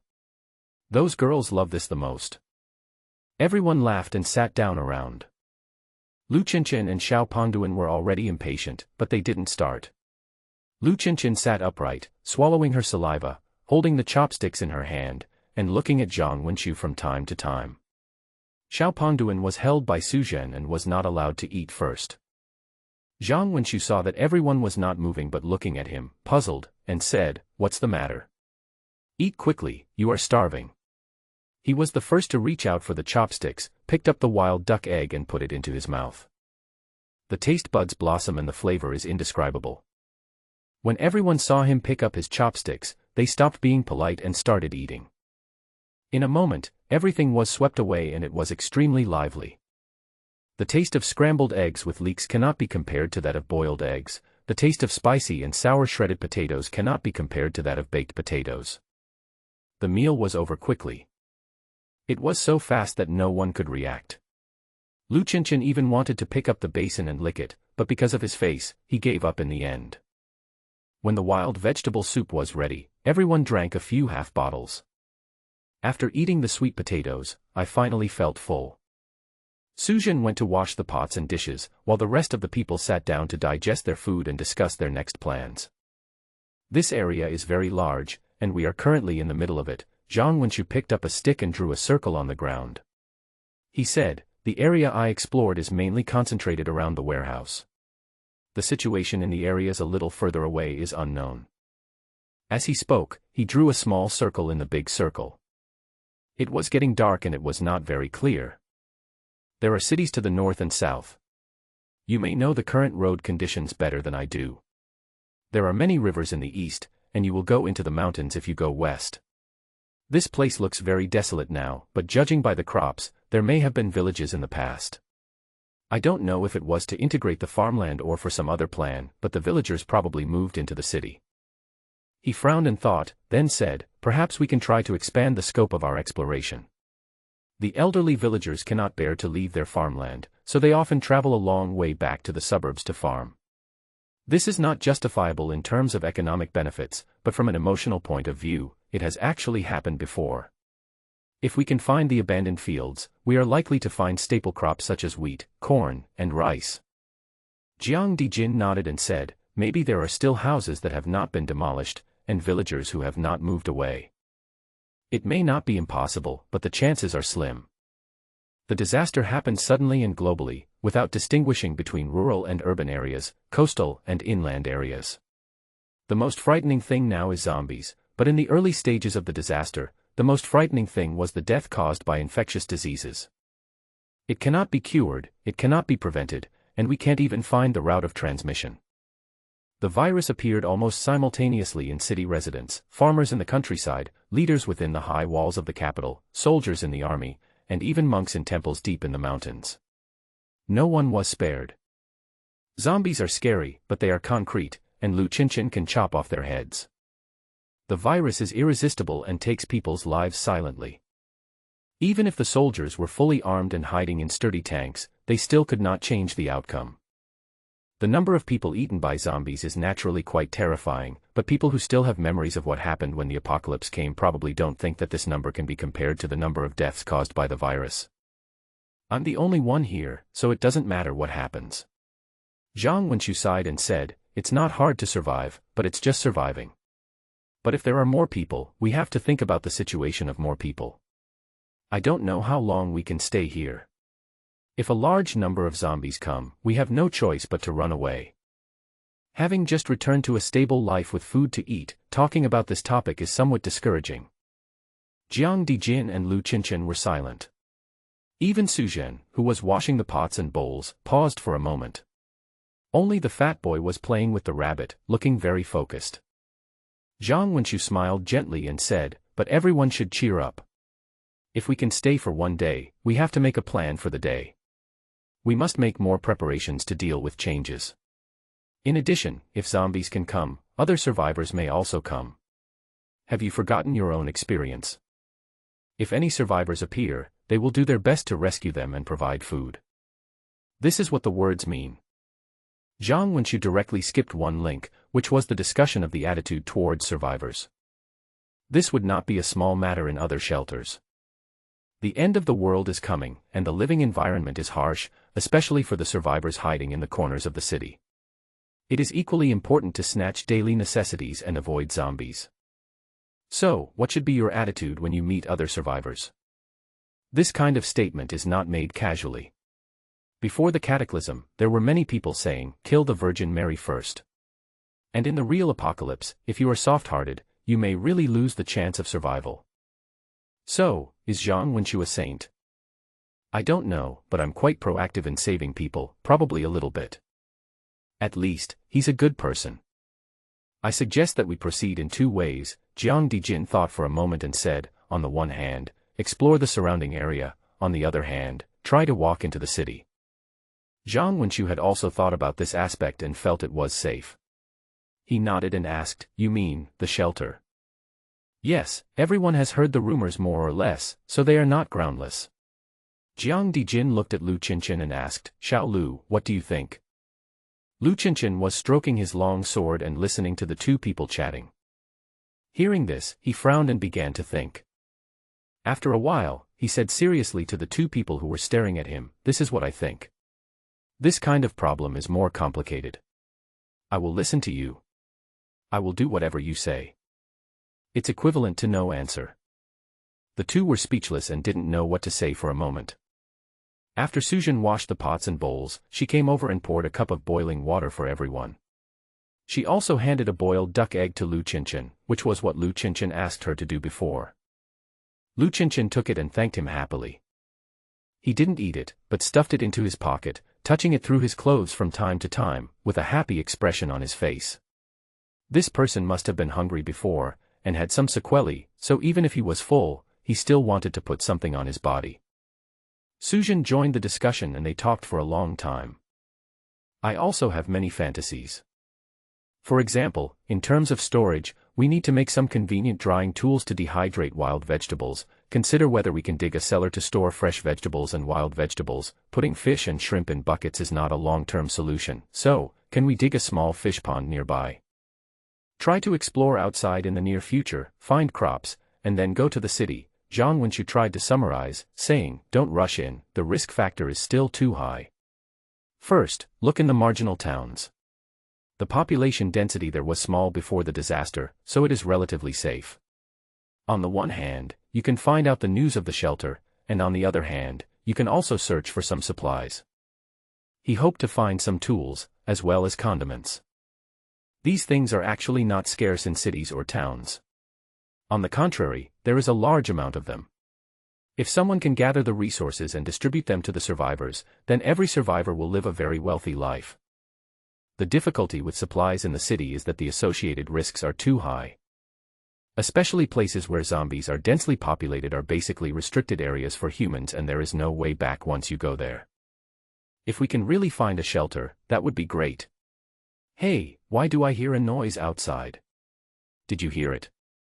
Everyone's expression suddenly changed. Suddenly he stood up, and even the little fat boy quietly walked to Suzhen's side. Several people looked at each other, their expressions changing. But no one panicked, and no one shouted. Since the doomsday, too many tragedies have occurred. Even the dumbest people have learned some experience in survival. In other words, those who are really dumb, who panic and shout, have actually been eaten. There was a roar outside the wall, low and anxious. Zhang Wenxu reached out and took out the sharp blade, held it in his hand, and walked to the wall. He moved a few bricks to the ground, stepped on them lightly, and slowly raised his head over the wall to check the situation. Lu Qinshan had also taken his long sword, took a few deep breaths, and his expression calmed down. Jiang Dijin took a few potatoes and stuffed them into his pocket, then walked over to the fat kid and stuffed a few into his pocket without saying anything. He touched the kid's head, his hands trembling a little, but he said nothing and just tried to smile. Things in the world change unpredictably. You may be looking forward to the future one moment, but it may be a bloody storm the next. A friend who was chatting and laughing with you fell in a pool of blood, and a teammate who shared life and death with you was separated in a sudden escape. How many such things have happened? Try to carry as much food as possible, run as fast as possible, and try to stay alive. Lao Zhang, what's the situation? Let them in and kill them, or rush out and kill them. Lu Qinshan lowered his voice and looked up to ask. It's hard to describe. Zhang Wenxu's voice sounded hesitant. What do you mean? Lu Qinshan was stunned. The others were also a little at a loss. What kind of answer was this? Zhang Wenxu turned around and said to the people below, it's hard to explain. Come up and see for yourself. It's quite weird. The more he talked, the more confused and curious everyone became. They brought bricks and stones, piled them up, and stepped on them to have a look. Only the fat kid was not tall enough, so he jumped and danced anxiously at the bottom, but he didn't dare to shout, and was anxious for nothing. The night gradually deepened and the vision became unclear. There was firewood burning in the warehouse, so it was easy to identify objects. But there were no street lights or fire outside, so it seemed a bit dark. Fortunately, people gradually adapted to the special situation of the end of the world, and their eyesight was gradually changing. Through the hazy moonlight, the scene outside the wall is vaguely visible. Several staggering figures sometimes fell down, sometimes stood up and roared, as if they were spinning in circles. Lu Qinshan whispered, "Is this zombie playing a game?" No one answered because there was no such possibility. The situation is indeed very strange. What are they chasing? Zhang Wenqiu squinted his eyes, trying to see more carefully, and said hesitantly, "There is something under its legs. It looks like a dog." Everyone's eyes slowly adjusted to the darkness. After his reminder, I gradually saw the scene clearly. A big black dog was circling around the zombies, biting their legs from time to time, and then dragging them back. The zombies would lose their footing and fall to the ground. The dog would take the opportunity to rush forward and bite the back of their necks. But teeth are not as sharp as blades, so it is difficult to bite off the head in a short time. Plus, there was more than one zombie chasing it, so it couldn't stay in one place for too long, so it had to let go after a few bites. Then it dodged the attacks and waited for an opportunity to drag down another one and bite it. "This dog is a little magical," said Lu Qinshan. "I have a question, will zombies chase animals?" Of course, although they love human flesh and blood the most, they will not refuse animal flesh and blood either. It's just that the effect of chasing is not very good, especially for animals with agile movements. The success rate is very low. Conversely, will carnivores hunt zombies? Based on current experience, it seems not. Maybe animals don't like to eat carrion, or they feel that attacking zombies is more dangerous. So, are vultures more interested in zombies? They don't know because no one has ever seen a vulture. Jiang Dijin was puzzled and asked, "Is it too hungry? Is it going to eat zombies?" Zhang Wenqiu shook his head and said, "I've never heard of any animal that hunts zombies. And this scene doesn't seem like it. What can a dog catch against 3 zombies?" Jiang Dijin thought about it and agreed. At least, he was scared when facing 1 zombie, let alone 3. Zhang Wenqiu sighed and said, "The hero Guo Jing once said, in troubled times, people are worse than dogs."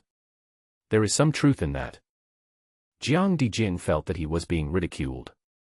But no evidence was found. He hasn't read The Legend of the Condor Heroes either, but he doubts what Mr. Guo said. Is this what he meant? However, Lu Qinshan has always liked his behavior of suddenly saying a famous quote, and often tried to imitate it, but her brain was not working well and she could never learn it. The zombie at the back is holding half a rabbit. Lu Qinshan has sharp eyes and looks carefully. Zhang Wenqiu took a look and saw that it was indeed the case. He couldn't help but smile and said, "It seems that this is also a personal grudge. The rabbit should have been caught by the black dog, and it probably happened to be snatched away by the zombies. Then they bit and tore it all the way, causing the scene in front of us." The little fat guy asked anxiously, "What dog are you talking about?" "You heard wrong, there is no dog there," Jiang Dijin said to him, lowering his head, and then turned to ask Zhang Wenqiu, "This dog is quite smart, I wonder if it can win." The little fat boy was angry and helpless, so he ran to find more bricks and stones. "Win?" Zhang Wenqiu shook his head and said, "It's basically impossible. The dog looks quite skinny. It must have not eaten for a long time. It finally caught a prey, but it was robbed again. I don't know how long it fought all the way here. It will be exhausted and fall down soon. It's just meat in the belly of a zombie." Jiang Dijin groaned, looking reluctant, and muttered, "What a pity. According to what Xiaolu said, this dog is quite magical." Seeing that what the fat boy had piled was unstable, Suzhen had to come over to help him. Finally there was enough height. The child gently poked his head out and looked out. The battle was still going on outside. 3 zombies were jumping up and down, roaring continuously. The back of my neck had been bitten, and thick blood was flowing down. It was not very clear in the night, only a dark black color could be seen. The black dog, however, was very smart. It just kept tearing and biting, and dodged the bites with agile movements. But he never barked. This is really rare for a dog. It seems that animals are also adapting to this world. Barking can easily attract groups of zombies. When the number reaches a certain level, the space will be squeezed and the advantages brought by their flexible movements will disappear. A dog that can control its instincts is indeed a good dog. It's too slow, Xiaolu couldn't help but comment. At first, no one felt anything, but after a while, they could see it. The dog's circles became smaller and smaller, and its movements began to slow down. Although it didn't bark, it could be seen panting heavily. It was scratched by the zombie's sharp nails several times, but fortunately it was covered with dense fur. If it were human skin, it would bleed. The characteristics of zombies determine that it is difficult for Black Dog to win. If it were a living person, its bite would cause extreme pain or heavy bleeding, which would render the person unable to move and unable to fight it. But zombies are different. Unless they can bite off the head, this attack will be useless. Of course, a real living person wouldn't fall so easily, and zombies can't match their flexibility. The zombies and dogs were fighting each other, getting closer and closer to the wall. In a while, the people on the wall will be exposed to the zombie's sensing ability. This dog is stupid, Zhang Wenxu couldn't help shaking his head and said, it's still not too late to run now. If you hide in the bushes, the zombies may not be able to catch up with you. Once you run out of energy, you won't be able to run away even if you want to. Seeing the zombies approaching, Jiang Dijin called out, let's go down and hide farther away. This zombie is chasing the dog and may not notice us. After all, encountering zombies at night is a terrifying thing. If you can hide, it's better to hide. With this wall in place, the situation shouldn't be too bad if the zombies are just passing by. Everyone looked at Zhang Wenxu. Zhang Wenxu nodded slightly. He also did not recommend going out at night because there were too many changes and it was out of control. Just as he was about to jump down and tell everyone to stay away, he heard Lu Qinshan calling him, Lao Zhang. Zhang Wenxu turned to look at him, and seeing that his expression was different, he suddenly understood and asked, how sure are you? Lu Qinshan's face was firm, and he said, at least 70% to 80%. Zhang Wenxu curled his lips and said, what do you think? Compassion. Lu Qinshan shook his head and said, I don't know, I just think this dog is very stubborn, like me, I want to save it. Everyone was also very impressed. When this man got ruthless, he even boasted about himself in a unique way. Zhang Wenxu was also choked and said, this reason is not enough. What's the use of you? You are not its father. Think of another reason and see if you can convince me. Lu Qinshan thought seriously and tried to say, it can catch rabbits. Zhang Wenxu chuckled and said, okay, that's great. Let's get ready. He was mainly hesitant because he saw that the dog was not walking yet. When the dog runs away, the zombies will follow it and disappear into the distance. But this is a stupid dog. If it insists on fighting the zombies, it will probably die here. But what if the zombies don't leave after eating the dog meat? Their special roar has a different frequency and can easily attract companions. Especially when they discover humans, they are likely to roar and spread information at a higher frequency, smelling the scent of fresh flesh and blood. So when he saw Lu Qinshan's determined face, his mind changed. Lu Qinshan didn't care about much at this time, and threw the long knife down. Of course, there would not be a situation like in the fairy tale novels where a knife killed someone. He just threw the knife on the ground first to make it easier to climb over the wall. He pushed himself up with both hands and jumped onto the top of the wall. He found the right spot and jumped down. There is obviously a door. Zhang Wenxu naturally couldn't let him go out alone, but he didn't expect this kid to be so quick. He had no choice but to follow his example and throw the blade in his hand down. Then, he climbed over the wall and jumped down. Lu Qinshan jumped down, and Zhang Wenxu followed closely behind. This movement not only surprised the people behind the wall, but also the zombies and the black dog outside. The black dog panicked and turned around and ran away subconsciously, disappearing quickly. The zombie smelled the scent of flesh and blood and became excited. He quickly abandoned the black dog and headed towards the two of them. It's too dark, don't get too close, Zhang Wenxu was a little worried, and reminded him, just stay close to the wall, don't rush forward, let them come over. Lu Qinshan's tendency to rush forward stopped immediately. Hold the knife with both hands and squat down. When the zombie got closer, he raised the knife and slashed diagonally towards its neck. It's off. Unexpectedly, the knife was very smooth, cutting off some of the zombie's flesh, but it did not kill it. The zombie took the opportunity to approach him and grabbed the corner of his clothes. There is indeed a difference between day and night. Lu Qinshan was also frightened and broke out in a cold sweat, and hurriedly ran to the side. Zhang Wenxu shouted on the other side to attract the zombies' attention. The zombies were affected and turned around to chase him.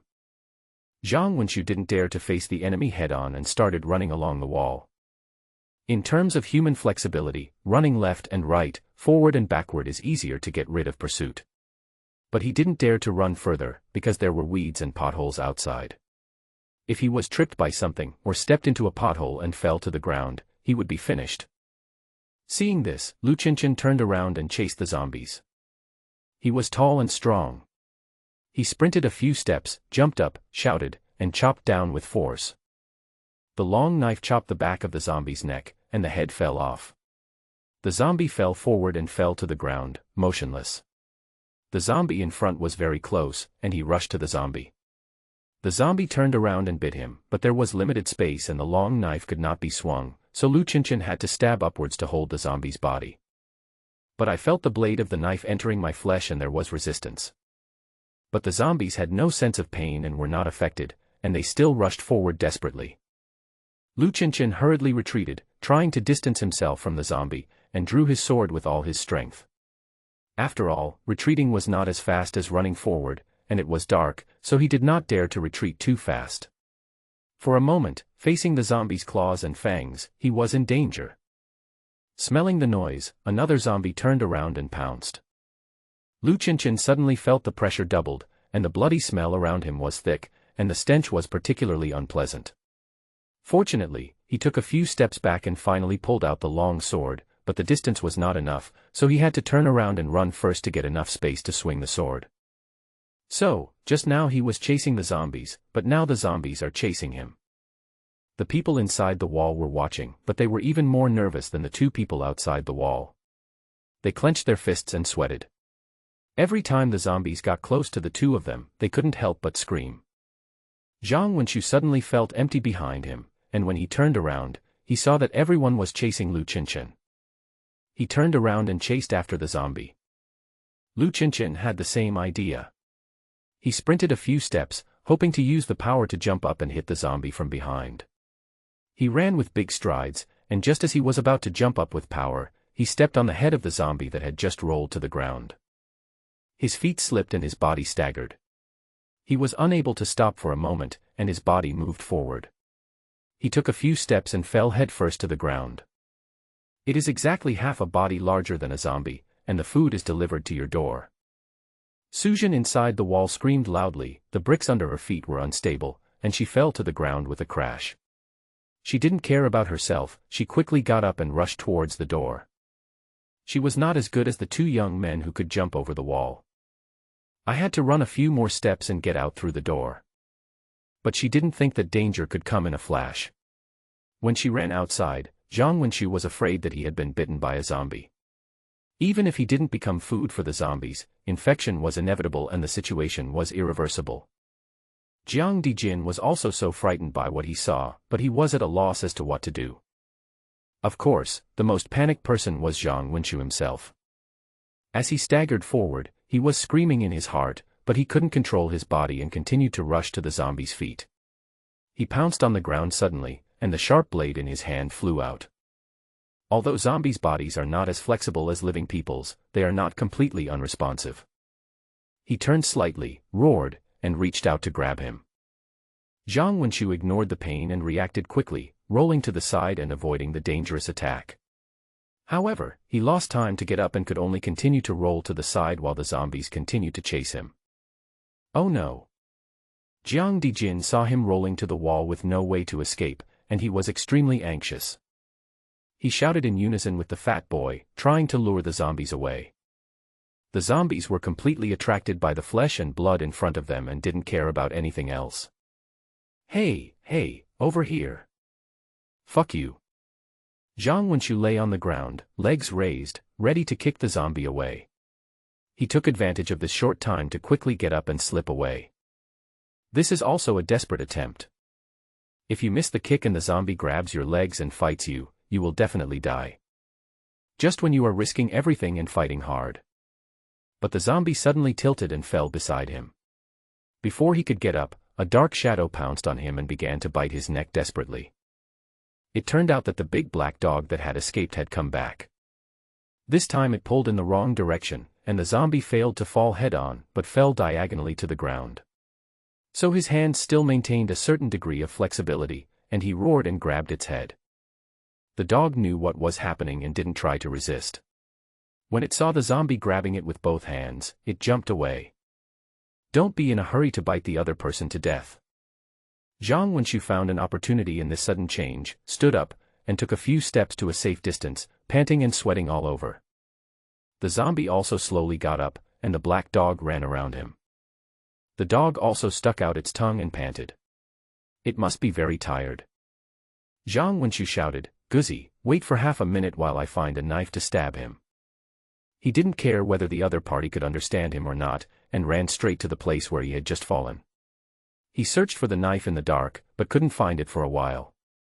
Things are often like this: the more anxious you are to find something, the less likely you are to find it. When you don't need it, you often find it right in front of you. Zombies are not as interested in dogs as they are in humans.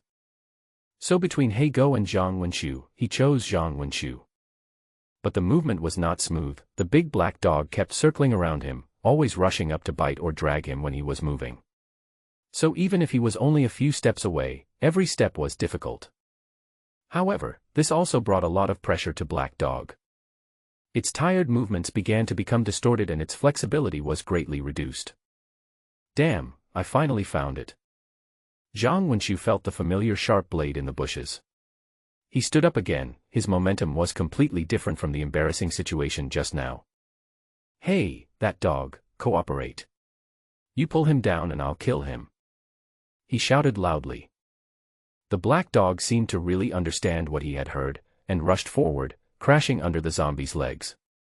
He bit the pants on his legs and pulled them forward desperately. The zombie lost his balance and stumbled to the ground. How could Zhang Wenxu miss such an opportunity? He came at me quickly, raised his knife and stabbed me, killing me with one blow. Then the man and the dog sat on the ground, panting. As for Lu Qinshan, he no longer had the energy to care about her. As it turns out, in the absence of any unexpected events, Comrade Xiao Lu is still the strongest among the survivors in dealing with zombies. When he created some distance and got the chance to swing the knife, the zombies' heads flew off, and it was almost a foregone conclusion. So when the man and the dog dealt with the zombies and sat on the ground to rest, Lu Qinshan also came back with half a rabbit in his hand, probably taken back from the zombies. The big black dog's eyes suddenly changed. He stared at the thing in his hand, and even his breathing became quieter. It seemed eager yet wary. Lu Qinshan asked Zhang Wenxu, "What should we do with this rabbit meat? Can it be eaten after cooking?" He picked it up specially because he was a little reluctant to part with it. The zombies have already eaten half of it, and they don't even think it's dirty. Zhang Wenxu took a look, shook his head, and turned to ask the dog, "Do you want it or not? If not, I'll ask him to throw it away." The black dog didn't understand and continued to look at Lu Qinshan.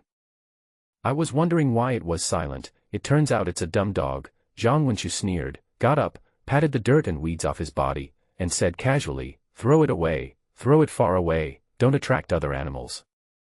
Lu Qinshan was reluctant, but still listened to him and threw him away with all her strength. Seeing this, the big black dog barked loudly at Zhang Wenxu a few times, then ran in the direction where the rabbit flew. Why does this dog bark in a weird way? I feel the same way. Oh. I feel like it's scolding you. Suzhen ran over to the two of them and everything was over. It seems long when narrated, but what actually happened is very short. But in these short few minutes, unexpected things happened frequently and it was extremely thrilling.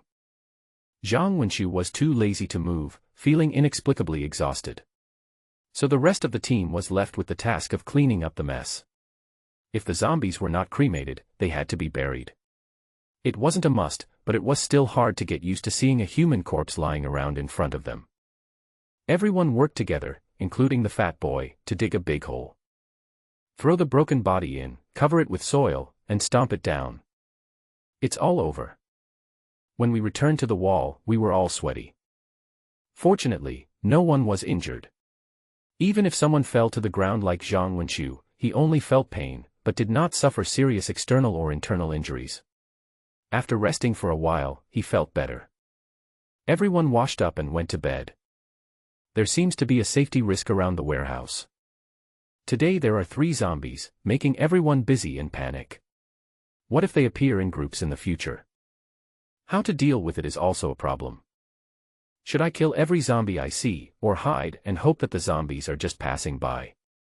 But it was late at night and everyone was very tired, so they chose not to discuss the issue in detail. Let's wait until tomorrow to talk about everything. Zhang Wenqiu woke up to the dense sounds, crackling, and endless. The wind outside was howling, and the rain was hitting the iron roof in waves. Everything in the world was silent, except for the sound of wind and rain. The door of the box room was open, and the wind and rain rushed in, bringing a slight chill. Lu Qianqian was not in the house and no one knew where he had gone. Zhang Wenqiu yawned and stood up, feeling a pain in his back. He rubbed his eyes, walked to the door, and looked out. The rain was falling, bending the trees and bending the grass. The noise from the ceiling was particularly loud, but it made him feel calm. With such a strong storm, even zombies would be at a loss, right? In his opinion, the rain curtain separated the inside and outside of the wall and brought safety. Regardless of whether this is true or not, it is indeed the case in his subconscious feeling. So despite the strong wind and heavy rain, Zhang Wenqiu was actually quite relaxed. The only bad thing was that today was no longer suitable for combing the fields and going out hunting. This meant that there would be no harvest today. If they had not done some work to store food recently, they would have gone hungry in this situation. At this time, Lu Qianqian was seen running over from Suzhen and their room in the rain. Rushed into the house with wind and rain. "What have you been doing?" Zhang Wenqiu asked. Lu Qianqian wiped her face with her hand and said, "I went to collect clothes with Aunt Su. I saw you were sleeping soundly, so I didn't call you. The rain came suddenly and got heavy. I barely managed to collect the clothes into the house. About half of them were wet." Zhang Wenqiu said, and didn't care much. Wind and rain are common occurrences and nothing to be surprised about. The clothes hanging out to dry were wet, which at least proved that they had been washed. It was common for survivors hiding in the city to wear the same clothes for years. Of course, it's a different story if there are clothing stores nearby. You can wear whatever you want. With those luxury brands, you can wear whatever you want, and you don't have to worry about your wallet being too empty or your income being too low. However, people are now more willing to look for clothes that are sturdy, easy to move in, and easy to hide. It doesn't matter whether they have a brand or not. "Xiao Lu, come here," Zhang Wenqiu suddenly called out, with a puzzled tone. "Your eyesight is better, look at the corner over there." Lu Qianqian had just sat down cross-legged. When he heard this, he looked up but did not move. He asked, "What happened in the corner?" Zhang Wenqiu saw that he didn't move, so he said, "There's a female anchor in the corner, come over and take a look. If you know her, at least give her some gifts." Lu Qianqian was speechless, but still stood up and stretched his head to look out the door. Small splashing drops of water drifted into the house sporadically, and some of them got on the 2 people. "Where?" "Follow my hand, next to the little door, where there's a little eaves." "It's raining so hard, it's dark over there, what the hell is going on?" "Is it possible?" "What do you mean?"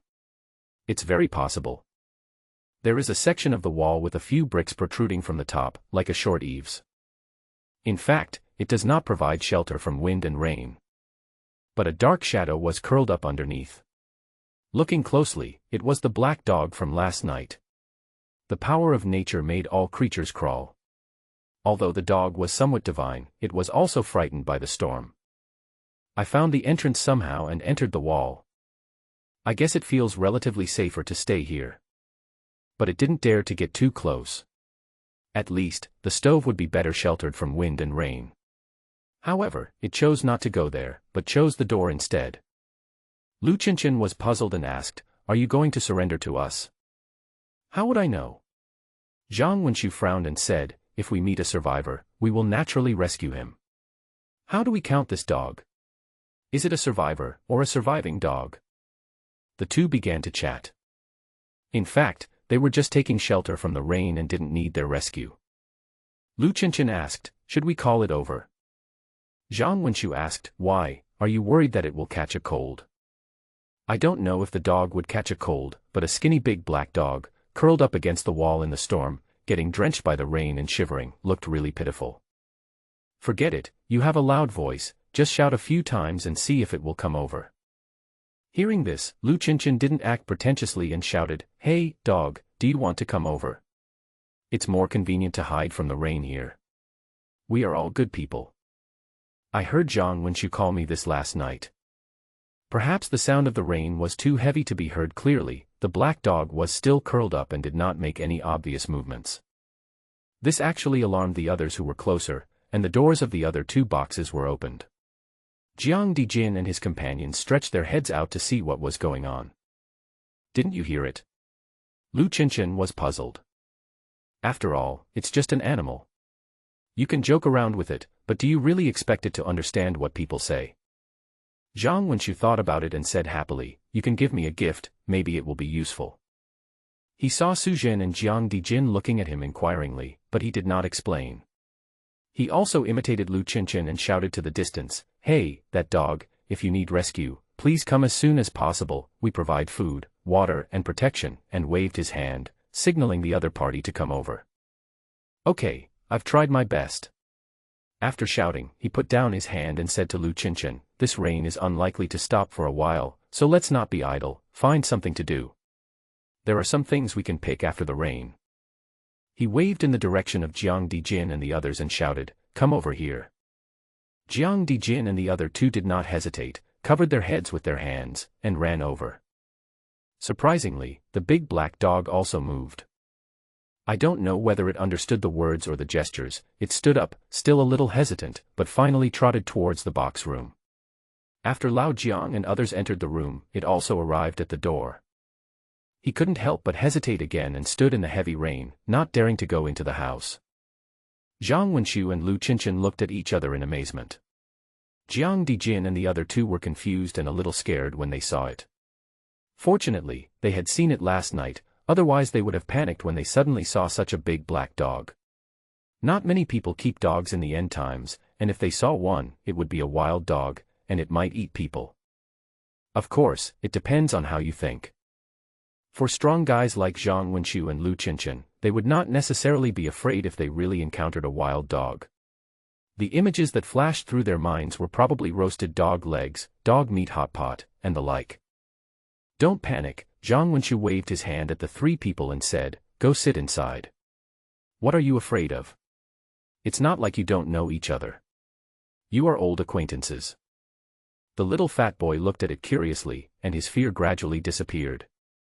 Because the dog showed no signs of attack, it tucked its tail between its legs and hesitated as it moved forward and backward in the rain, looking rather pitiful. Zhang Wenqiu asked everyone to step back and do what they needed to do, not to block the door, and to form a circle. Then, he turned to the big black dog and said, come in. He also stepped back. The big black dog hesitated for a long time, but finally moved his legs, lowered his head, and walked into the house. This is another space, with a shelter from the wind, and the feeling is obvious. If it were a person, it would probably be relieved. The dog subconsciously shook its body and shook its hair. The raindrops flew up and scattered everywhere. A lot of it was splashed all over everyone. The dog's hair was soaked with rain and had a slight fishy smell. But no one looked at them strangely. Before, their own smell was even worse than its. It was only because they had taken more showers and changed clothes more frequently that their smell had improved a little. We need to discuss something. If you want to participate, just come and sit down and listen.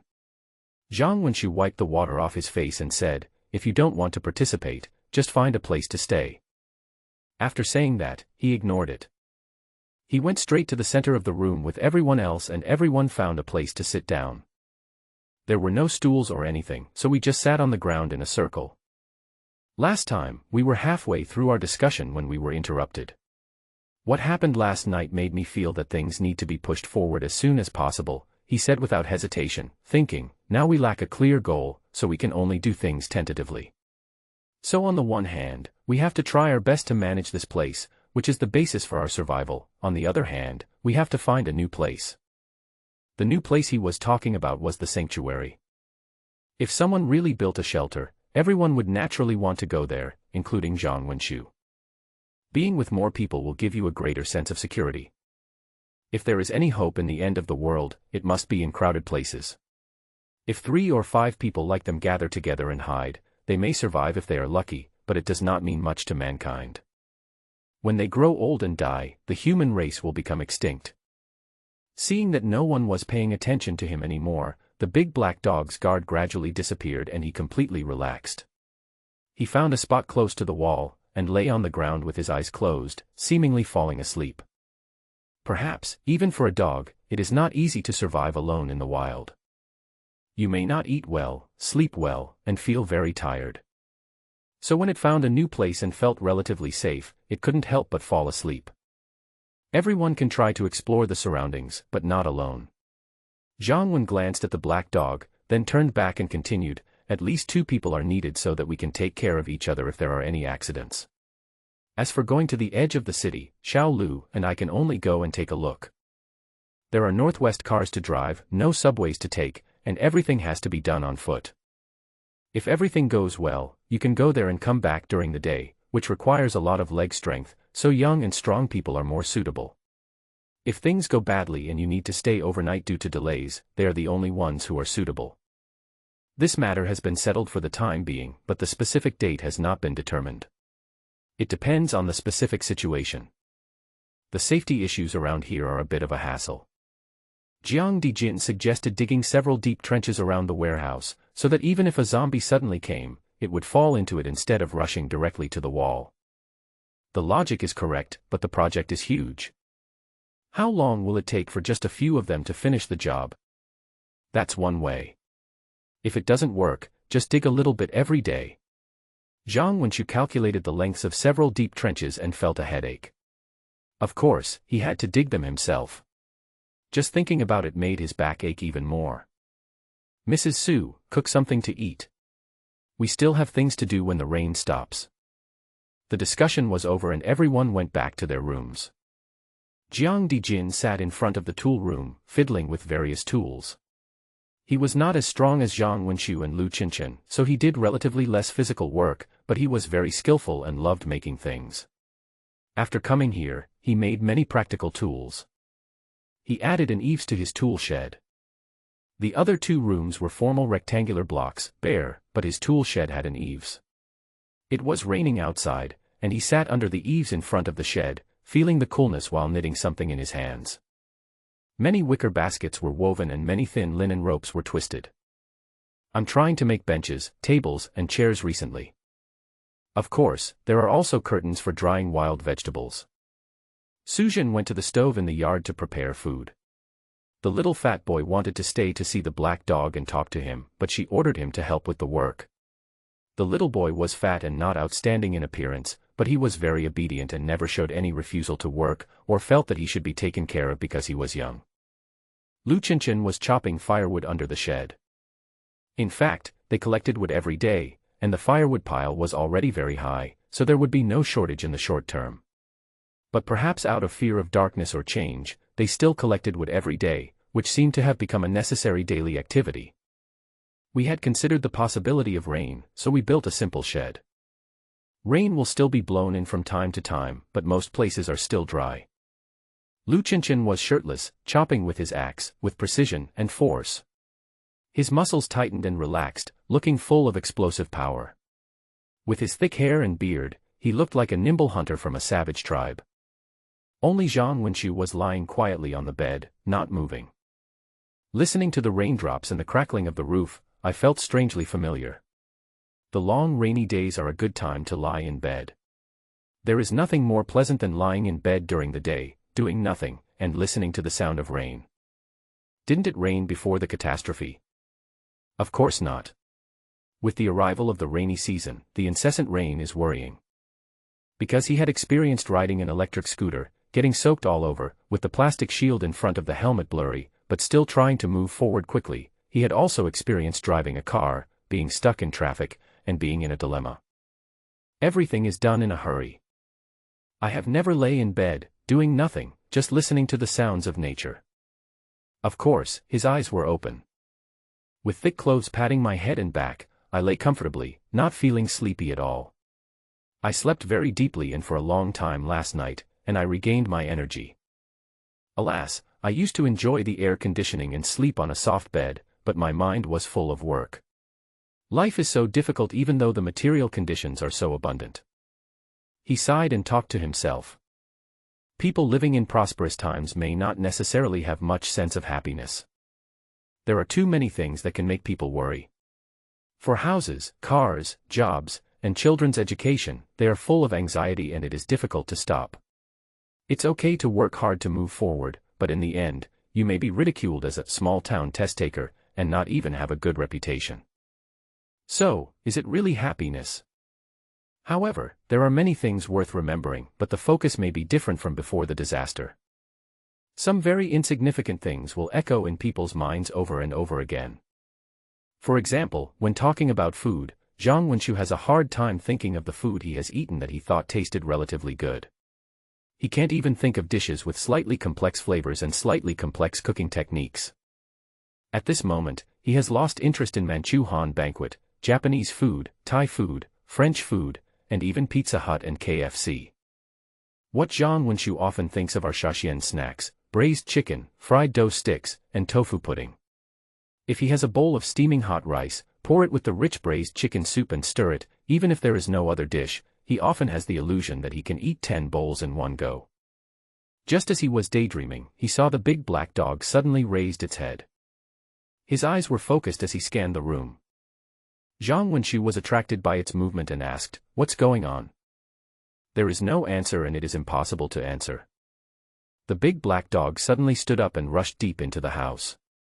At the same time, a small black shadow rushed out from the inside, along the wall, and was about to rush out of the door. But the big black dog suddenly pounced over, opened its mouth, bit it, and started swinging it. After just a few times, there was no movement. This action was done in a flash. Zhang Wenshu looked closely and saw that it was holding a big rat in its mouth. It was long and fat. It probably had a good diet and was quite big. The big black dog threw it on the ground and felt it with his paw. Seeing that it was indeed dead, he bit it back into his mouth. Holding the big rat in his mouth, he walked to Zhang Wenshu and gently put it on the ground. Then look at him quietly. Zhang Wenshu had no aversion to rats. Nowadays, not many people would be averse to rats, even women. At least, Suzhen was not afraid of them. On the contrary, there are rats in their food. Nice flavor and chewy. This animal is very annoying. It chews the utensils in the warehouse and steals the food they store, but it comes and goes freely and is difficult to catch. Zhang Wenshu designed traps and caught a few. But the fundamental problem was not solved. The number of rats was huge and their reproduction capacity was strong. He lacked effective means to deal with them. When he saw them, he shouted and chased them for a while, but found that he could not catch any hare. Zhang Wenshu saw the big black dog looking at him and couldn't help but smile and said, "What do you mean?" The big black dog didn't move or bark, just kept looking at him. Zhang Wenshu didn't say anything either, just looked at it calmly. The man and the dog just stared at each other. Okay. After a long while, he stretched out his hand and held the big rat. He weighed it and felt it was quite heavy. He said, "I understand. It's either protection money or a token of surrender. I'm not a mountain king and I don't like this. But you won't understand even if I tell you. I'll take it. Thank you." When the big black dog saw him catch the mouse, his eyes gradually softened and he wagged his tail subconsciously. Then he walked away and continued to patrol the house. The movements were light, swift, and precise. It's basically a sure hit. So when it left the house, Zhang Wenshu had 2 more mice in his hand, but they were slightly smaller. And when he thought everything was over, the battle broke out in other houses. Hey, this dog is amazing. When Chiang Kai-shek saw the efficiency of catching mice, he couldn't help but admire it. A problem that had been giving a group of people headaches was solved. Of course, it is probably impossible to eliminate rats from the warehouse. They have strong survival ability, many food sources, and a strong reproduction rate. If you are not careful, they will become rampant. But now with this big black dog here, the problem shouldn't get out of hand. The only thing that is a bit puzzling is that this was something that should have been done by a cat, but it was done by a dog. When everyone gathered in Zhang Wenchu's room and saw rows of mice, they didn't know what to say for a moment. Zhang Wenchu was also at a loss whether to laugh or cry. He said, "I thought that we wouldn't get much in the rain. But the rain hasn't stopped yet, and we've already saved up a lot of food. Good people really get good rewards. It's really worth it to let the dog take shelter from the rain and give him a lot of food." The little fat boy looked very happy, and he moved carefully to the big black dog and reached out to touch it. The big black dog seemed to dislike being touched, and although he was not angry, he dodged lightly. "Mrs. Su, put them away first. We'll pick them up later. They're all good stuff." Suzhen still held the wooden shovel in his hand. Hearing this, he went to get the willow basket and happily picked up the mice and threw them in. It was quite heavy to carry, so he took it to the stove and thought about how to deal with it. We had dinner soon. Lao Jiang made new bowls and chopsticks for everyone, no longer using plastic ones. Thick bamboo was sawed into sections, and the cuts were polished smooth, which was both beautiful and practical. Each person received a bamboo tube of soup, 2 duck eggs, and half a sweet potato. I scooped it up with chopsticks, and the green leaves looked very good. It was called soup, but it was actually boiled in water with only some salt. But it tasted good, and everyone enjoyed it very much. Lao Jiang choked on the egg yolk, drank a sip of soup slowly, picked up some leaves to eat, and said, "Come to think of it, I used to see these sweet potato leaves, but I didn't eat them very often. Now they taste really delicious." Lu Qinshan didn't understand, but Zhang Wenchu smiled after hearing it. "When I first came to the city, I couldn't adapt to it," he recalled with a smile. "I saw people going to the vegetable market to buy a handful of sweet potato leaves and going home to cook porridge or stir-fry them. I wondered, isn't this stuff for feeding pigs?" Feeding pigs? Lu Qinshan was stunned. In fact, it's not just sweet potato leaves. When Zhang Wenchu was a child, it was sweet potatoes, and their main use was to feed pigs. He also never imagined that roasted sweet potatoes would later be sold at such a high price in the city that even corn cobs would appear on the KFC menu along with fried chicken burgers. Slurp, slurp, the group finished eating. I couldn't say I was full, and I couldn't eat as much as I wanted, but the warm soup, wild cooked duck eggs, and sweet potatoes made me feel refreshed. Of course, new members were not left out. Suzhen found a broken basin, leaned it against the wall, and poured a lot of food and drink into it. The big black dog understood immediately, walked forward, and ate heartily. After living in the wild for a long time, eating raw meat and drinking blood, it must feel very comfortable to eat cooked food suddenly. After everyone has finished eating, work together to clean up the dishes. Nowadays, dishes and chopsticks are easy to wash. Just rinse and wipe and they will be clean. The main reason is still lack of oil. The sky was gloomy and the rain was still pouring down. Everyone gathered together, doing some handicrafts and helping Lao Jiang prepare tables, chairs, and benches. When the rain subsided, Zhang Wenchu urged everyone to carry their willow baskets and tools and get ready to set off. The rain gradually subsided until it stopped completely. Zhang Wenchu led everyone out of the warehouse. "What are we going to look for?" Lu Qinshan was still walking at the back, sandwiching the other 3 with Zhang Wenchu. The only difference was that there was a black dog following them today, but it was sometimes seen and sometimes not, and often left the team. Zhang Wen said, "Listen, this sound is coming. The air after the rain is particularly fresh and makes people feel open-minded. The sounds around are very loud, penetrating the heaven and earth. One sound followed another, one sound higher than the other, coming from all directions, endlessly. No one knew when this sound came from, but because it was too natural, it was ignored by everyone." After Zhang Wenchu's reminder, everyone just woke up and realized that there were already thousands of sounds around them, one after another. Lu Qinshan was surprised and said, "Frog." When they set up cages to catch fish and shrimps, they would also encounter frogs. Because of its delicious meat, everyone likes it very much. However, it is rare to see it on weekdays, and even if you catch it, it is just a byproduct. If you can find a few each time, you are lucky. It is very rare to see such overwhelming noise like today. Zhang Wenqiu had experience. When he was a child in the countryside, he would hear a sound in the pond after a heavy rain. But at that time, people had food and drink, so no one really thought about catching frogs.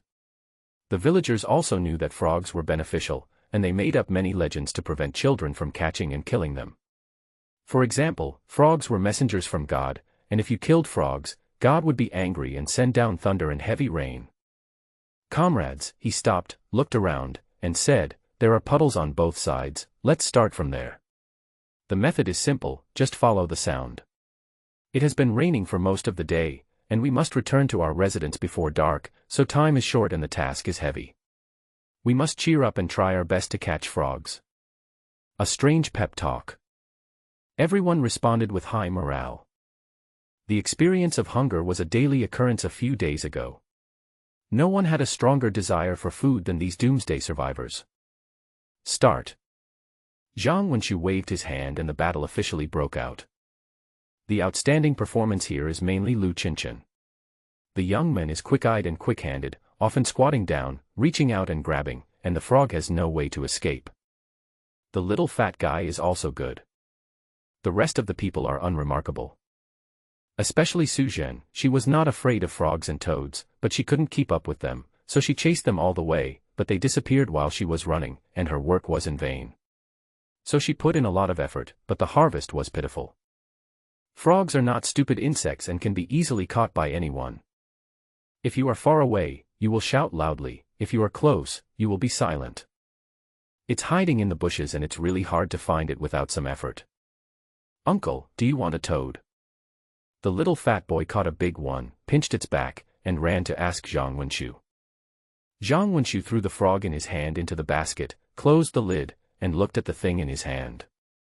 It had a big mouth and a big butt, greenish-yellow skin, black stripes and black dots all over its body, and its entire body was bumpy and very ugly.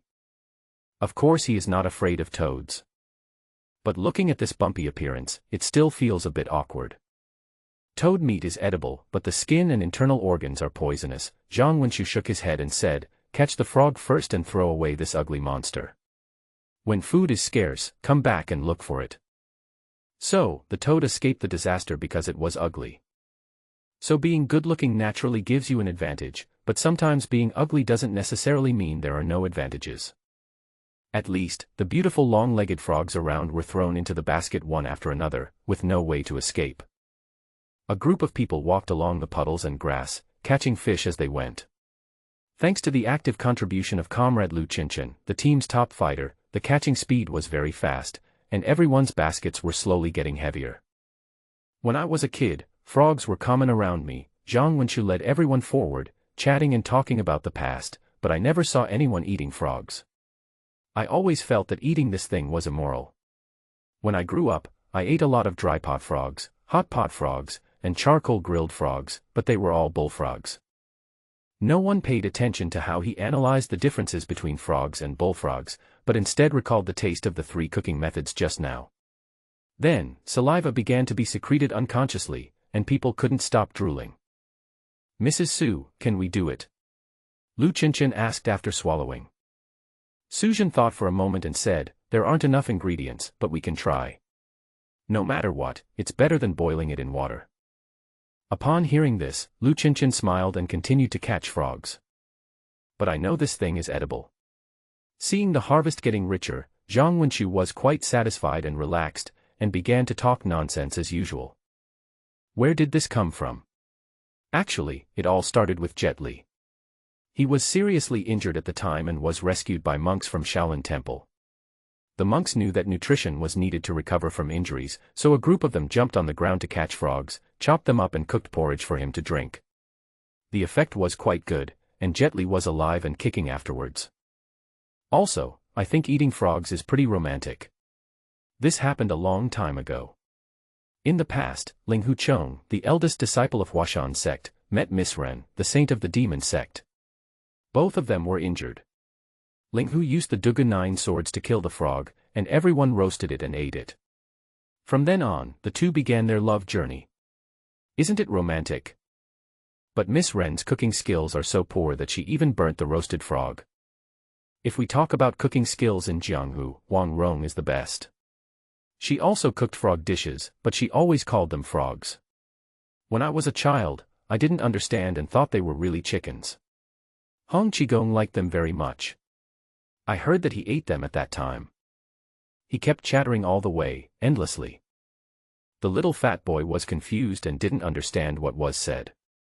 The others also joined in the conversation from time to time, which brought back many memories of the past. Everyone was in rags, hiding from place to place for a long time, and gradually they really thought they were savages or rats. When the words brought back memories, they suddenly remembered that it was not like this before. Human beings have had a splendid civilization and everyone has lived a dignified life. At this moment, there was a sound of flapping wings, accompanied by a cackling sound. Everyone couldn't help but look up. A hen with yellowish feathers flew low over the sky and continued to glide forward. Behind it was a large black dog that had broken away from the group. There was still chicken feathers on the corner of its mouth, and it seemed that it had lost the chance, but it was still chasing fiercely. The hen flapped its wings, landing from time to time, and then flew low again with the help of the forward momentum. Wading through the shallow puddle, the big black dog stirred up a lot of water, but in the end he couldn't catch up. After watching the hen fly away, he returned to the group with his head down. Is this chicken raised at home? Jiang Dijin was stunned and suddenly said something. He had seen pheasants before, with gorgeous feathers and colorful colors. Although pheasant is not a good word for humans, it is really beautiful. Zhang Wenqiu said, it can only be said to be a domesticated breed. Now it is considered a real wild chicken. Who still raises it now? Lu Qinshan was curious and asked, can this domesticated species survive in the wild?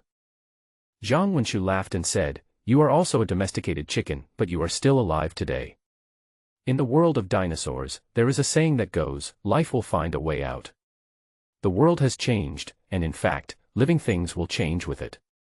At least, I have never seen a chicken raised at home that can fly continuously like this. Chiang Kai-shek nodded in agreement. He has raised chickens and ducks himself, so he knows a lot about these things. Chickens raised in captivity cannot fly so powerfully. Living in the wilderness, these animals are changing to adapt to the new environment.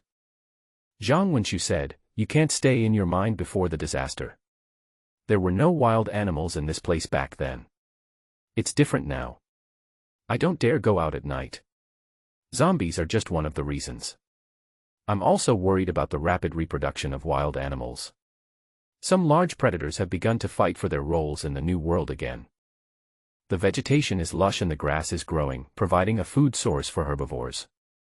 The emergence of large numbers of herbivores provided a basis for the reproduction of carnivores. The last time I was on the run, I encountered a pig on the road. He stretched his body, paused briefly, and then said as he walked, the skin was white, the kind we used to see at home.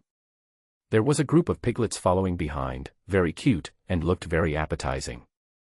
Lu Qinshan looked at the little fat boy and saw that he was listening to the story attentively. I wonder if this kid will have some misunderstanding about cute after a long time. Zhang Wenqiu continued, there's another wolf who has the same appetite as me. I don't know where it came from, but it's long and thin, and walks lightly. I've never seen a wolf before, but as soon as I saw it, I knew it must be one. This guy probably wanted to steal a piglet, but the result was probably not what you expected. He paused for a moment and looked at everyone. It was a domestic pig with white skin, a fat head and big ears. You can't imagine that it actually had fangs in its mouth. It pushed the wolf against a tree, hitting it again and again, and eventually broke the tree. In the end, it bit the wolf's body and tore it for a long time until the wolf was dead. He sighed and said, I was very hungry at that time and wanted to hunt a piglet. But then I thought I didn't have enough physical strength and this thing was so ferocious, so I ran away. In the end, I survived by eating grass roots. It's really a sad past. People who live in the corners of the city don't see this kind of thing very often. But biological changes do occur. At least Lu Qinshan had seen groups of stray dogs, or rather wild dogs, hunting survivors. Some people were actually torn to pieces and dragged away, with not even a bone left. Those dogs did not come from the wilderness, but were transformed from domestic dogs in the city.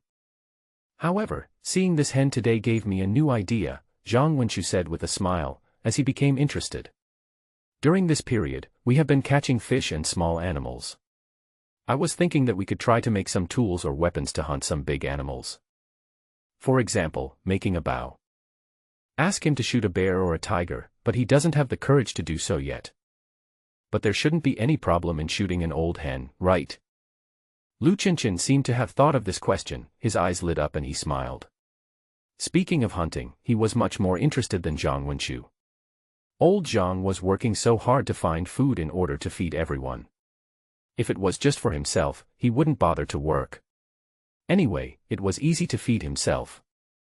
Let's see how much space is left in the basket. If it's almost full, we'll stop and look for something else. Zhang Wenchu gave a reminder. Dog, let me ask you, they all passed by here in search of a shelter. What about you?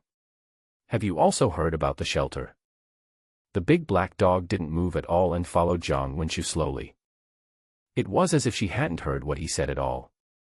Perhaps it was because he had consumed too much physical energy chasing the hens just now, or perhaps it was because he had suffered a mental blow, and now he looked lazy and no longer energetic.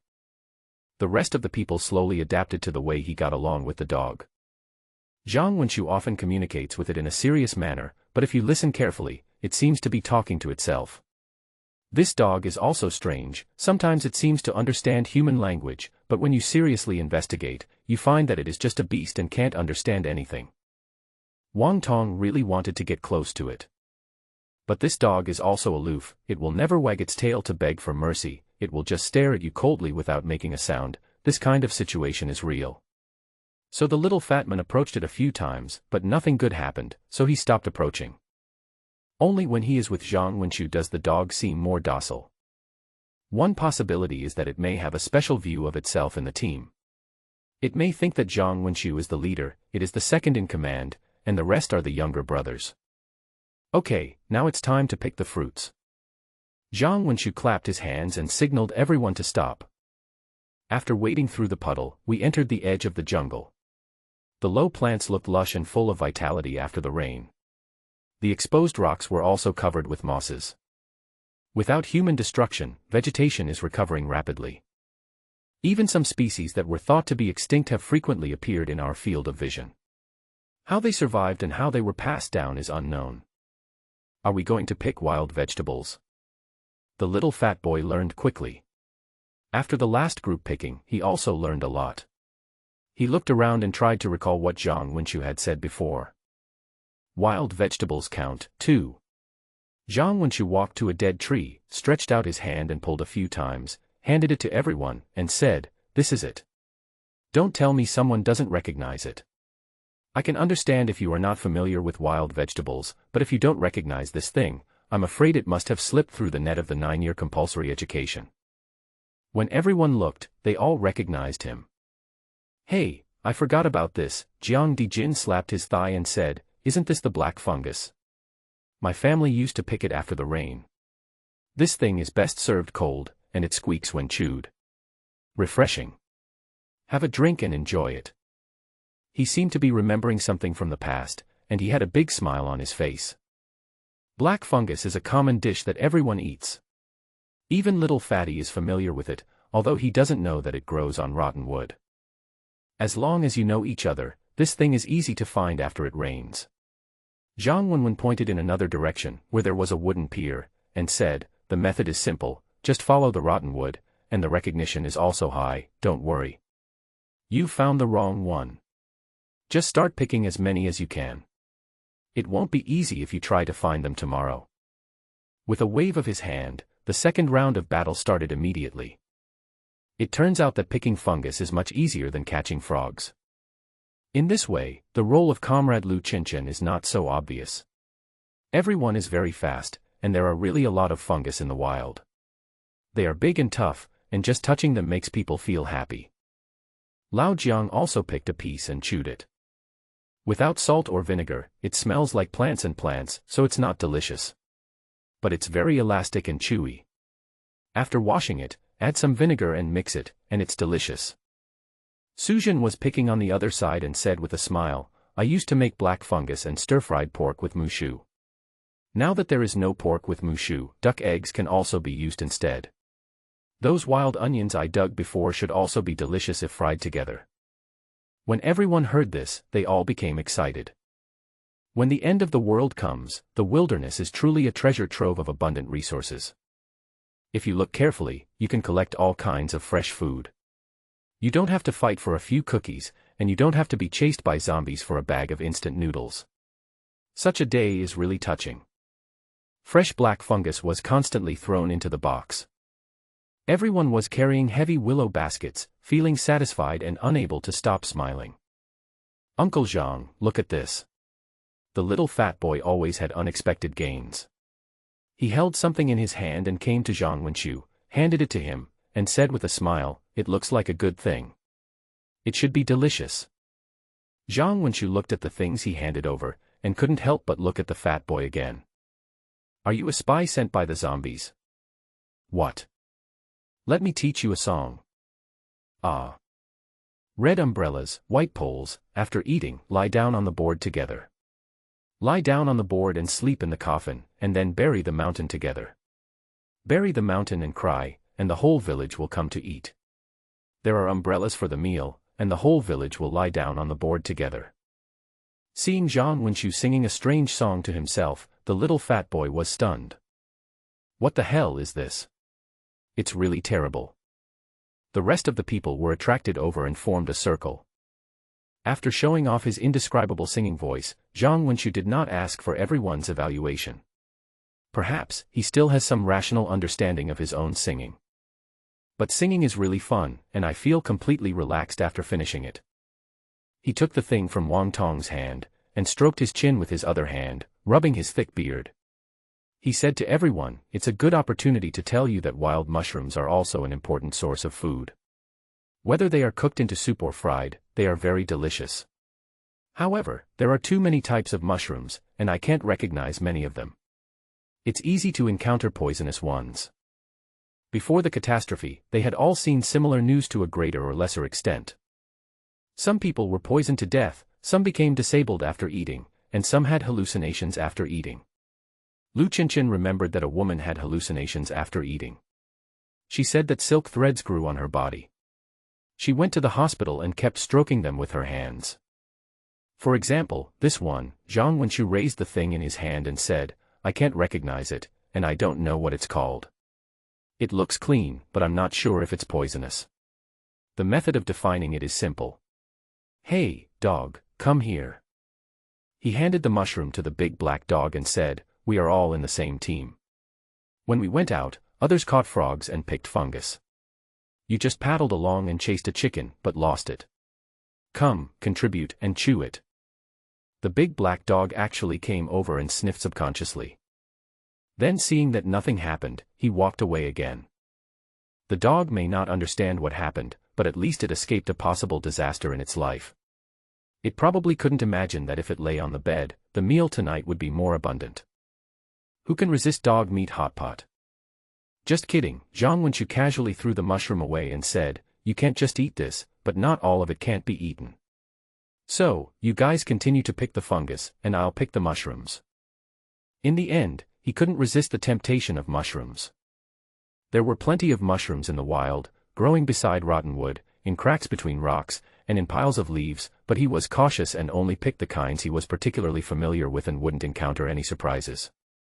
As everyone moved forward, the willow basket became heavier and heavier. No one expected that after a heavy rain, the harvest would be even more abundant than usual.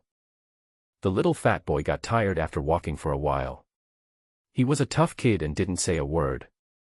But his steps were already staggering.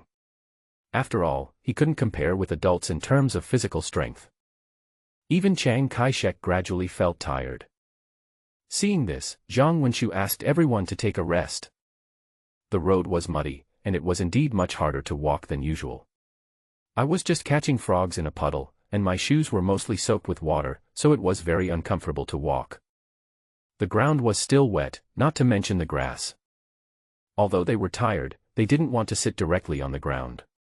So they put down the basket, covered it with the lid, and sat on it with their buttocks slightly touching the edge. They didn't dare to sit too hard, for fear that the basket would fall over or be deformed by being pressed. Jiang Wen looked at the sunset and realized that quite a bit of time had passed. Calculating the distance, I found that I was quite far from where I lived. I would have to walk back with the basket full of things, which would take a lot of time. Let's take a break. We won't go any further. Everyone subconsciously breathed a sigh of relief, but also felt a little regretful. If we go further, we should be able to pick some more things. After taking out the bottle and drinking some boiled water, everyone felt a little better. Jiang Wenshu began to look for something in the wet grass, and asked Lao Jiang and Lu Qinshan to bring the basket over. The two walked over and saw him holding something wet in both hands, which was green and black, like fungus but not fungus. Old Jiang, do you know this? This thunder god shit. Ha, after all, he's an old country guy, I know him a little bit. Lu Qinshan heard this and looked at the thing in his hand, which seemed a little dirty. Open the basket and let me put it in. Jiang Wenshu nodded and gestured. Lu Qinshan was stunned for a moment and said, are we eating shit now? Jiang Wenshu was stunned when he heard this, and said unhappily, don't you understand the nickname? Besides, how can Thunder God poop? If he poops, it will be lightning. This thing is actually called ground fungus, also known as ground vegetable, which is a combination of fungi and algae. Generally, it grows in dark and humid places. Jiang Wenshu had heard people say before that the more pig manure and decaying materials accumulate in a place, the better the fungus will grow. It sounds a bit disgusting. But the taste is really good, more delicious than seaweed. Whether it is used to make soup or stir-fry, it is impeccable. So when Jiang Wenshu found out, he hurriedly called the two over. I didn't expect to gain this before leaving. Although he still had doubts about this dirty thing, Lu Qinshan started to collect the thunder god shit without hesitation because of his habitual trust in Lao Zhang. After a tour around the area, I found quite a lot. There was basically no extra space in everyone's willow baskets. After a rest, we prepared to go back. Suddenly the big black dog stood up, very alert, baring its sharp teeth and making low threatening noises. It looked forward with fierce eyes and its hair standing on end. Jiang Wenshu and Lu Qinshan looked at each other, and their expressions became solemn. Lao Jiang, the three of you don't have to go any further. Xiao Lu and I will go take a look. Jiang Wenshu gave some instructions and motioned for Lu Qinshan to put down the willow basket, draw his sword and leave. The big black dog followed beside him, not barking loudly, but his expression and movements still looked ferocious. There were faint sounds in the wind, very messy and difficult to distinguish. Jiang Dijin and two other men stayed where they were and did not move forward. He wanted to say something, but opened his mouth and closed it again. Everyone wants to pat their chest and say, don't be afraid, brothers. If we have to die, we will die together. It's no big deal. But it takes a lot of courage to do this. In recent days, they have had 2 brutal battles with zombies. Luckily, we all won and returned safely. But who can guarantee that we will win this time? Jiang Wenshu was almost bitten last night. This is not gambling at the poker table. If I lose this time, I can win it back next time. At worst, I can just stop playing, flip the table and leave, and go home to sleep. In this kind of thing, once you lose, you have no choice, and there will be no next time. The little fat boy wanted to follow him, but as soon as he took a step, he was grabbed by him. Come back and don't cause trouble for your Uncle Zhang. The people who had always been kind to him now had serious expressions on their faces. The child was frightened and returned to his original position silently, but he puffed his mouth and looked quite unconvinced. Although he had experienced so many horrible things, after meeting Jiang Wenshu and Lu Qinshan, the child's heart rekindled hope. He did not feel that the zombies were invincible. As long as he grew up and had strength, he could chop off their heads like Lu Qinshan did. The day is getting darker. There were many small insects flying in the air, floating around in the grass. The joy of harvest came to an abrupt end, leaving only tension and anxiety. Jiang Dijin couldn't help it and wanted to pull the two of them aside to persuade them not to go. I didn't say it, and I knew it would be useless even if I said it. The barrier of the warehouse is very fragile and is surrounded by many flowers, plants, and trees. If you suspect zombies are nearby, but don't go looking for them, you will leave a lot of hidden dangers. There will always be people who get bitten while picking, hunting, fishing, or carrying water, and then the situation will take a turn for the worse and there will be no way to recover. Things always come one after another, and I'm starting to get a little tired of this world. Zhang Wenxu held a sharp knife and walked towards the direction where the sound came from. He has not yet entered the martial arts world, and there is no sense of boredom in his tone. Although he has experienced many dangers since the disaster and has considerable experience, he still feels a little uneasy every time he faces zombies. Lu Qinshan said, "Now that we are closer, I seem to hear human voices, not just zombies." He knew that Zhang Wenxu was tired of zombies, not humans. Although he was busier and harder than before, he could feel that Zhang Wenxu was quite happy about the arrival of the survivors. The warehouse is different from other shelters. The people in the shelter lived very carefully, being careful with zombies and other humans. They avoided zombies and their own kind. Because in many cases, the fear of monsters did not affect their cruelty to their own kind. The big black dog's fur stood on end. The low sound coming out of his mouth became more and more obvious. This mixed state of fear and excitement made the two of them basically certain that there would be something ahead. When they arrived nearby, they took a quick look and saw about a dozen zombies. What a spectacular sight! Zhang Wenxu had seen a lot, but seeing zombies chasing a group of people and the scene in chaos, he still uttered something that he couldn't tell whether it was true or not, and continued, "This is more dangerous than last time. Xiao Lu, get ready, and save as many as you can." The unspoken subtext is, if you can't save it, don't bother, just do your best. The reason why it is more dangerous than last time is that the zombies have caught up with the crowd. The last one to resist was a long-legged woman who looked very young, with a pretty face and a nimble figure. What really caught people's attention was that she had several long swords on her back, of different colors and shapes. He also held a sharp blade in his hand, which was narrower and thinner than Lu Qinshan's long sword. Behind her was a thin young man wearing glasses. Seeing her turn to resist, he turned back as well, but was somewhat at a loss. With a weapon in hand, he wanted to come over to help, but was driven away by the woman. "Don't come over here, hide behind me." The woman thrust out a knife, stabbed it into the zombie's eye socket, and then quickly pulled it back. The zombies then fell down, but more zombies surrounded them. Although she was agile and her movements were neat and swift, a knife could not stop the sharp claws coming from all directions. In addition, she was protecting the men behind her, so she was inevitably in danger and was caught in a dilemma. There were a few people who ran faster than them. A young girl was running in the front, followed by two men and one woman. One of the men and the woman were supporting the men in the middle and running forward. The man in the middle seemed to have lost some of his ability to move. "Last time, I rescued Su Zhen and her son. There is still some distance between the zombies and them." Even though the mother and son ran until they were exhausted, they were not caught up in the end. Now this group of people have basically been mixed with the zombies. The zombies are in a state of semi-surrounding them, and their bodies are already in contact and fighting is already happening. Several people are trying to find a gap to rush out. But it's difficult. The pursuit into the wilderness proved that it was not a sudden encounter like in the city. The most likely possibility was that the pursuit and escape had already started from a long distance. And being caught up by zombies proves another thing. They were exhausted. The zombies' advantage in long-distance walking has been confirmed. A group of people were unable to escape from the enemy even though they were in full physical strength. Now it is nothing but a foolish dream to expect them to fight desperately and break out of the encirclement. At this time, the situation on the scene changed. The woman at the back, who was armed with several sharp blades, felt that she was no longer able to resist the zombies and seemed to have made a decision. She gritted her teeth, turned around, grabbed the thin man's arm, and rushed forward. "I've tried my best, let's go."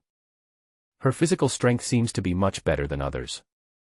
He started running, pulling the men along with him, and quickly overtook the other people. When encountering zombies, he would just use his knife to fight them off and not get entangled with them. As a result, the situation of the other people became even more dangerous. No one was going to resist the zombies, and no one was going to attract the zombies.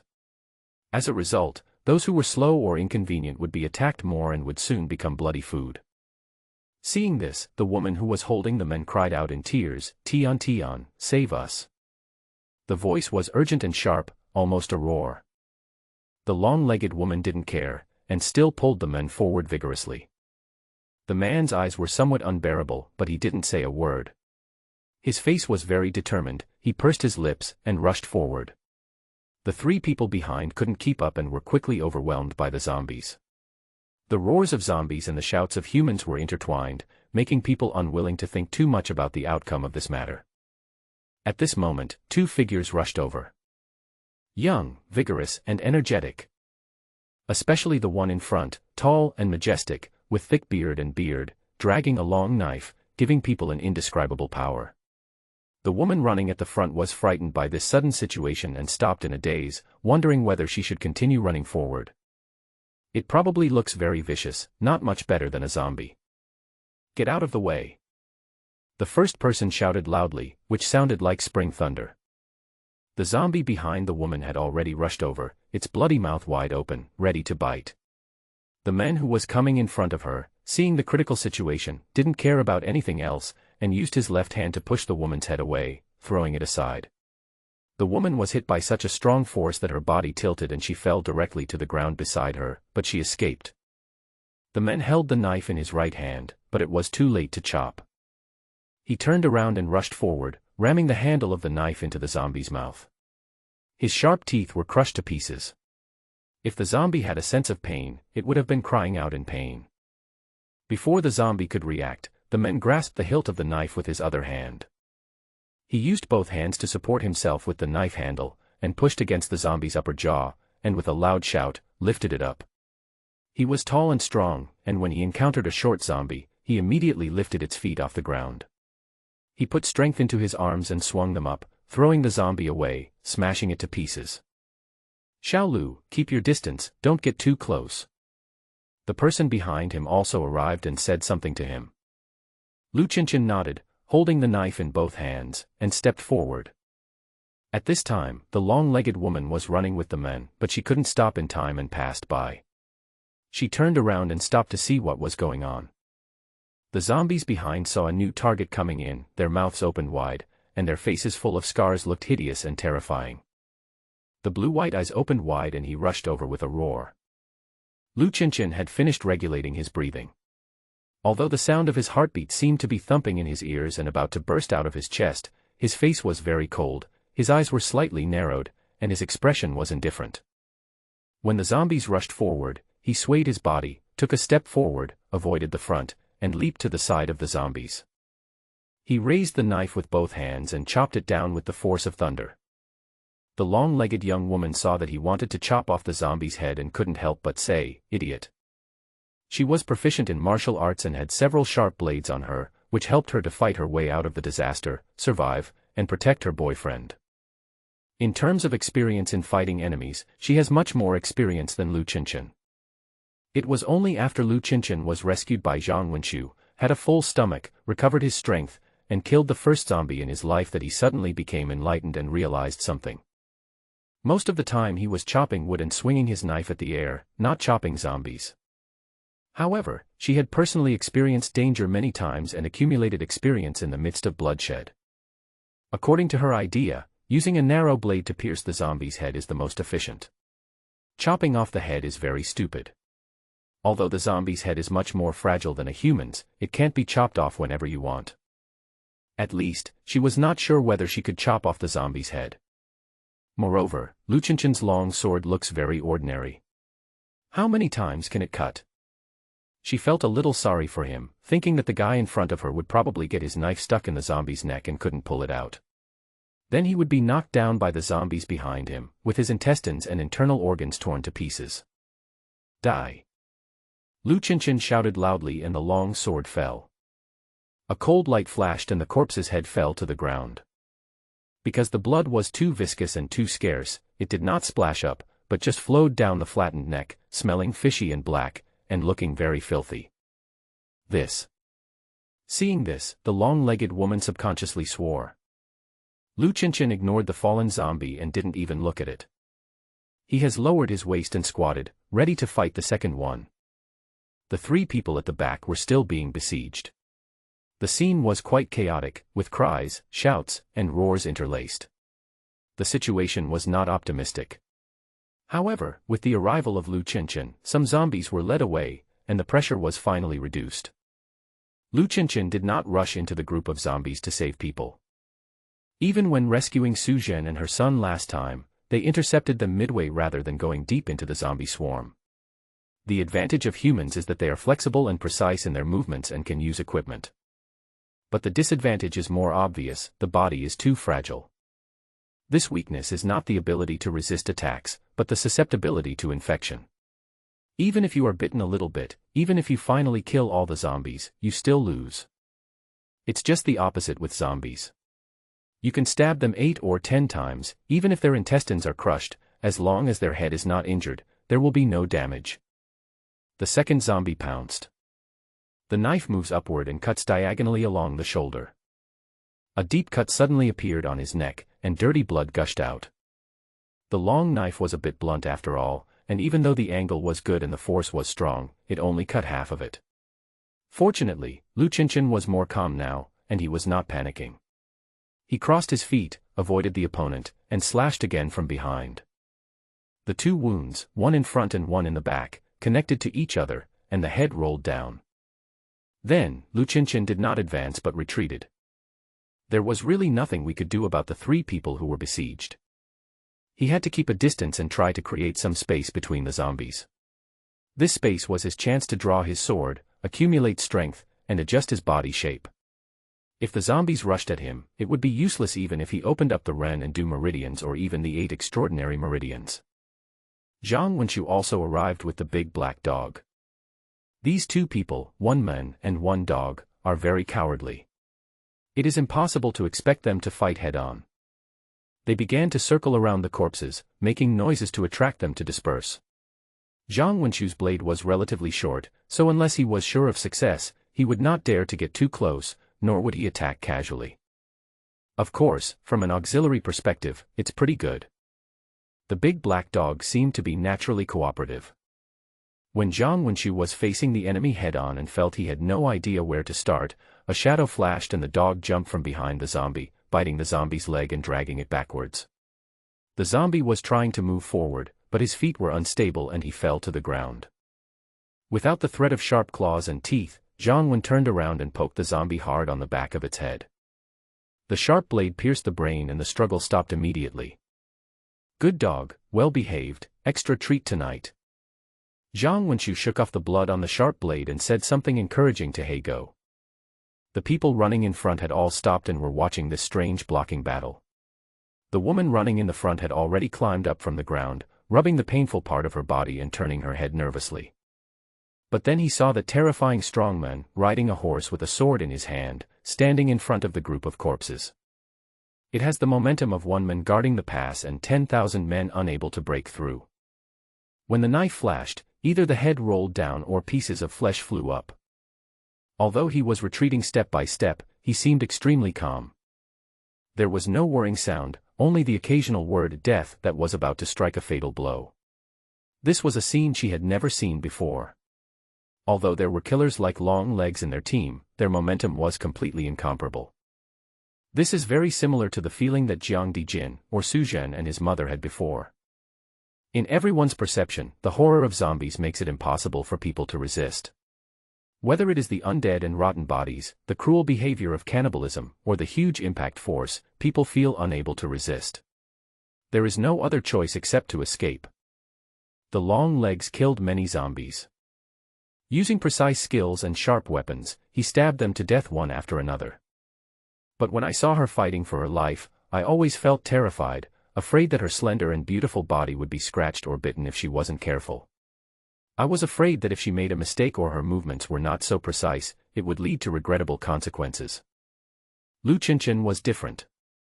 This roughman just faced it head-on. There are not many movements, just simply dodging, then swinging the knife, dodging again, and swinging the knife again. But the momentum between stillness and movement was amazing, instantly dispelling the horror brought by the zombies. If such a human being could be given armor and helmet, wouldn't it be natural for him to kill zombies? Zombies are not necessarily invincible. As for Zhang Wenxu on the other side, it looked quite strange. He would lead the zombies to run forward, and as he ran, the zombies would be dragged to the ground by the black dog, and then he would come to finish them off. There were too many zombies, gathered together, and he often had no chance to attack them, so he could only keep running. So a chase ensued. He was chased by the zombies, and the zombies were chased by the dogs. It is no longer a simple result of killing and being killed, but has become a situation of movement and change. The zombies fell down and got up again. He poked it accurately and the person burped immediately.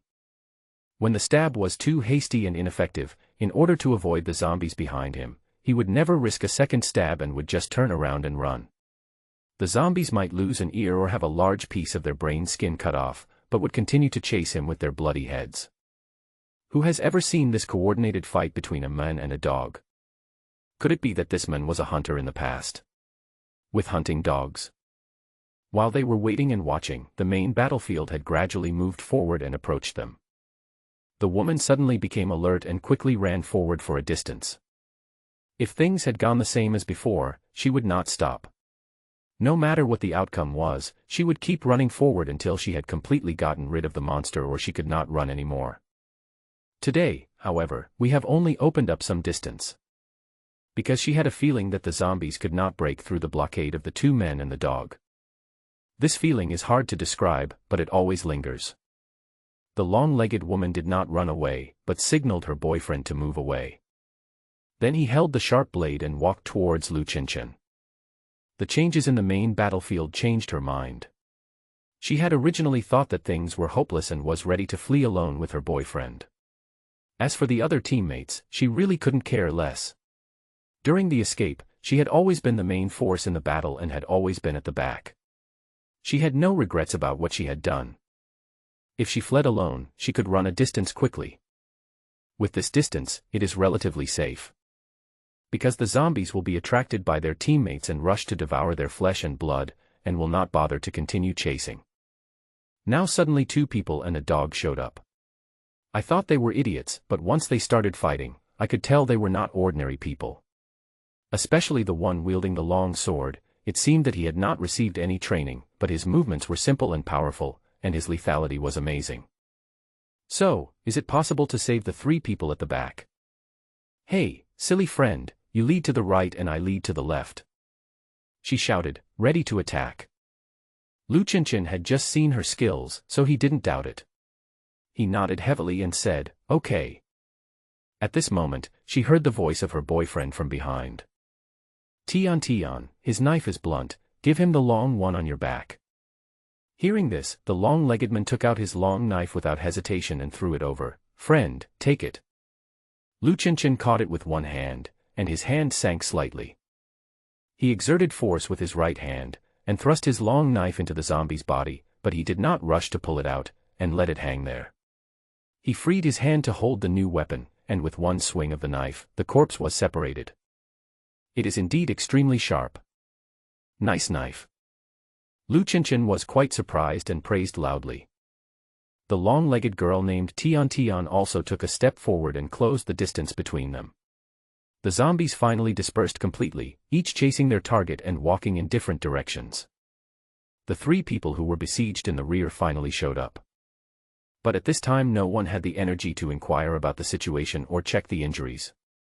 They were all dodging attacks and looking for opportunities to kill.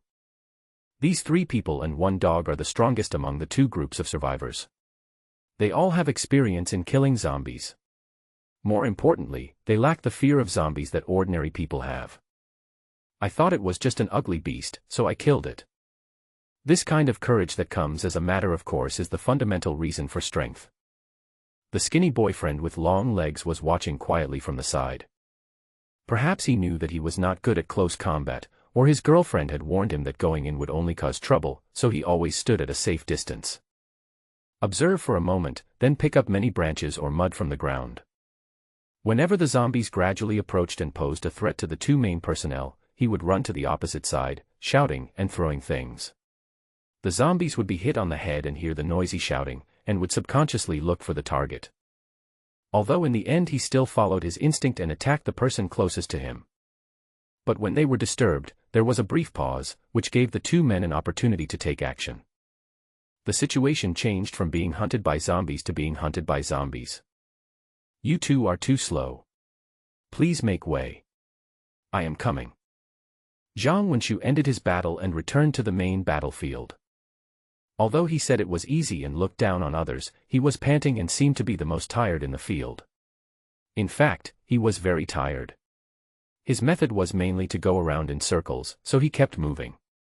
Suddenly he went forward, suddenly he went back, and he went away as soon as he touched the ground, and repeated this over and over again. This is even with the help of the big black dog. Otherwise, he really doesn't deserve to be on the main battlefield. The number of zombies is gradually decreasing. The survivor's advantage became more and more obvious, and the long-legged boyfriend also moved closer and joined the battle. Although he was scolded by the long-legged boyfriend, he did not refute or withdraw. While the zombie was attracted, he suddenly approached and stabbed it, without even looking at the result, and ran away. It seems that there is a bit of Zhang Wenqiu's style of mobile warfare. The last zombie died under the sharp blade of the long legs. The weapon penetrated from the mouth and came out of the brain. It stood there straight, eyes wide open, motionless. Until he was kicked away by a long leg, slipped off the sharp blade and fell to the ground. There was a brief silence at the scene. No one spoke, everyone was breathing heavily. In the end, it was the long-legged boyfriend who recovered quickly and spoke first. However, he did not ask Lu Qinchen, but turned to look at Zhang Wenqiu and said, "Brother, thank you for rescuing me. You dared to rush over in this situation. I really admire your courage." The words were sincere, without any hesitation. "My name is Zhao Shiqing, and this is my girlfriend Xue Tian. He pointed at her long legs and asked, "Brother, I have no way to repay you for saving my life, but first I want to ask, what's your name?"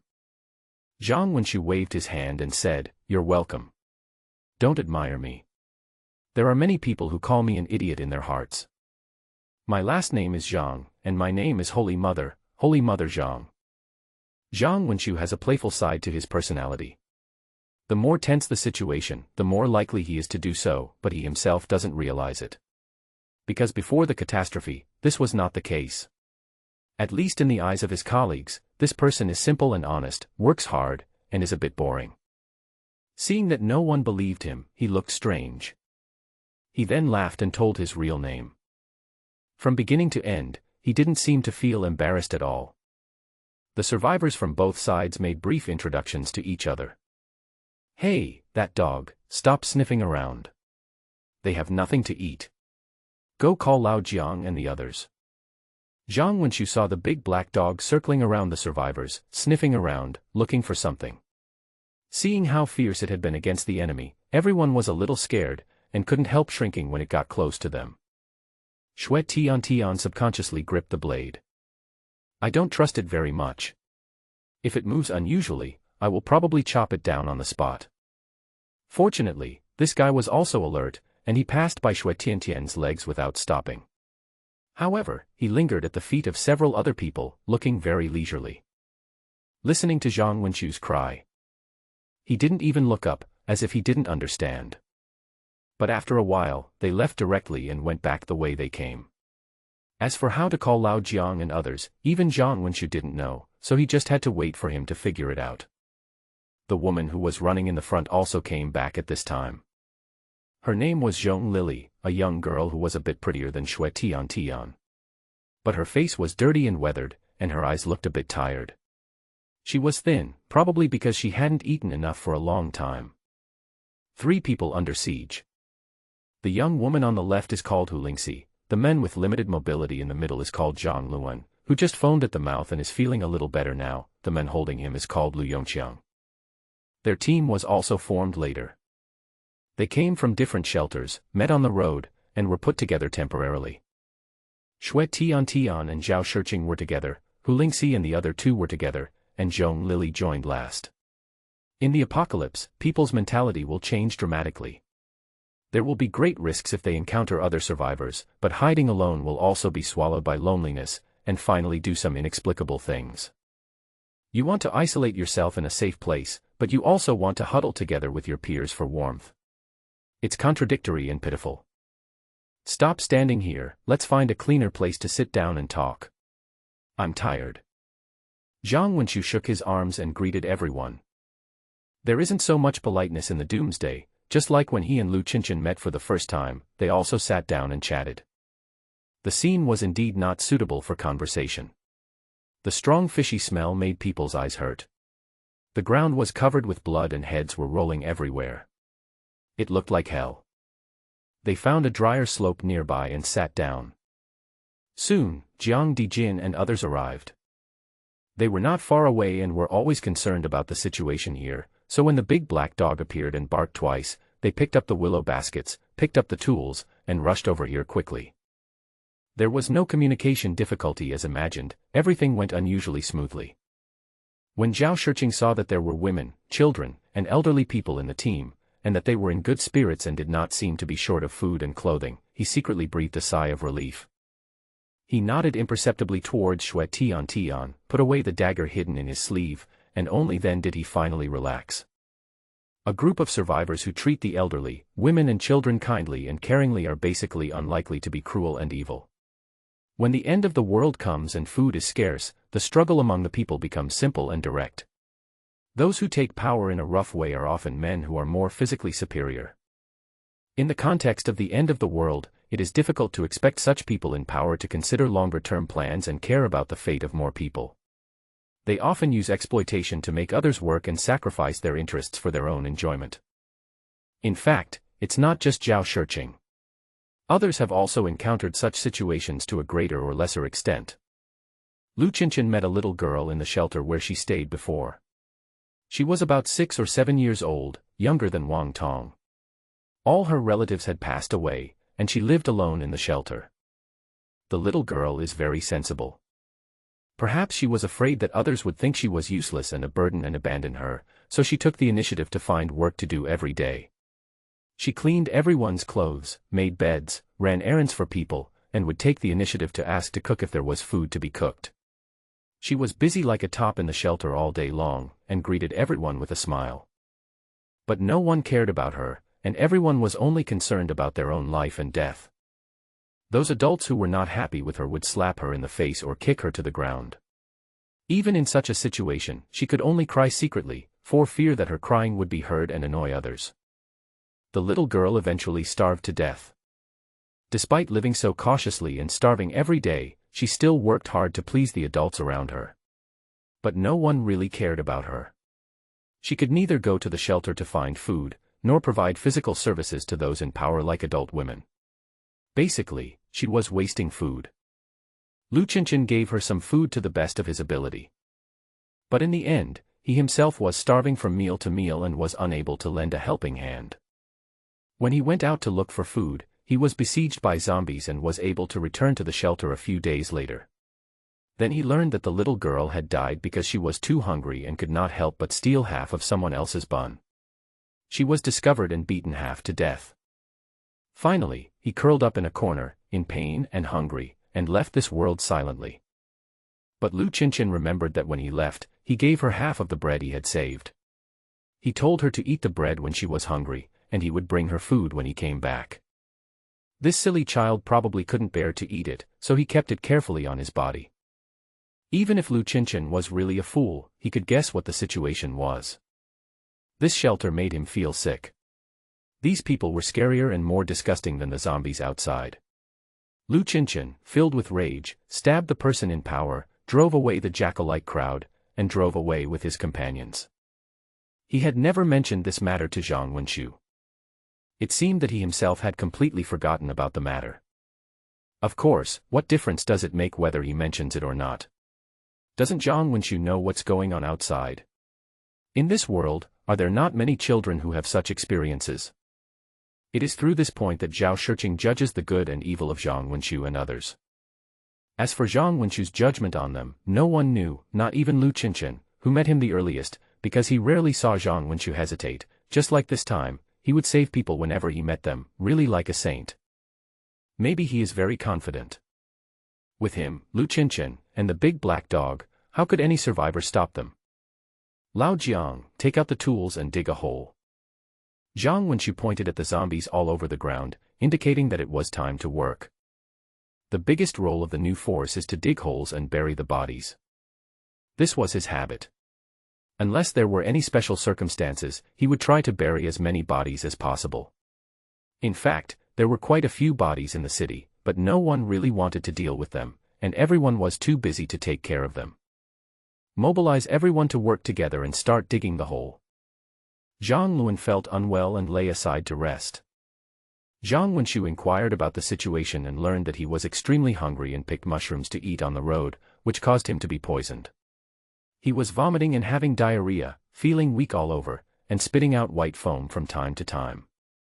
The few people were originally some distance away from the zombie, but because they had to carry him, they couldn't speed up and were gradually caught up. Although the responsibility for the current situation does not lie entirely with him, he still bears some responsibility. When the fat boy and his companions heard this, they couldn't help but be shocked. This mushroom really can't be eaten casually. The soil after the rain was not easy to dig and it took a lot of effort. Fortunately, there is no feng shui, and the depth is not important. Just a layer of soil is enough, and the rest is the work of microorganisms. It is buried, and there is not even a tombstone. Lu Qinshan just mentioned this matter. Old Zhang, how about finding a piece of wood and carving your name on it? Do you know what they are called? Have no idea. How do you write it? How about writing anonymous? This was often used in books before. Tomb of the Anonymous. Zhang Wenxu's throat seemed to be blocked by something. He felt like he had thousands of words to say, but he didn't know how to start. In the end, he just clapped his hands and said, "Admiration, admiration," several times. "Auntie, the bite on your arm is still bleeding, let me wipe it for you." The little fat boy was an enthusiastic child, working with everyone else without being lazy. He wiped the sweat off his face, and seeing blood under Hu Lingxi's sleeve, he quickly ran over to take a look. He took out a handkerchief from his pocket and wanted to help her. The scene fell into dead silence because of this sentence. Hu Lingxi turned his head and stared at him without saying a word, with a complex look in his eyes. The child also felt that the atmosphere on the scene had suddenly changed, and he seemed to have said something wrong. Seeing Hu Lingxi looking at him like this, he was really a little scared, and froze on the spot for a while, at a loss. But Suzhen suddenly approached, pulled him over, and hid behind the crowd. The others just looked at Hu Lingxi quietly.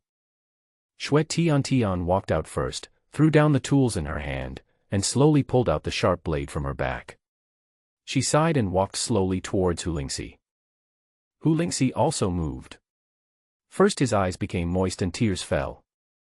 Then he suddenly screamed and burst into tears.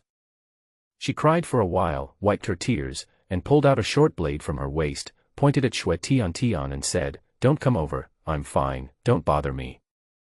Xue Tian was very calm, and looked at her silently. After a moment, she said, "You know the rules.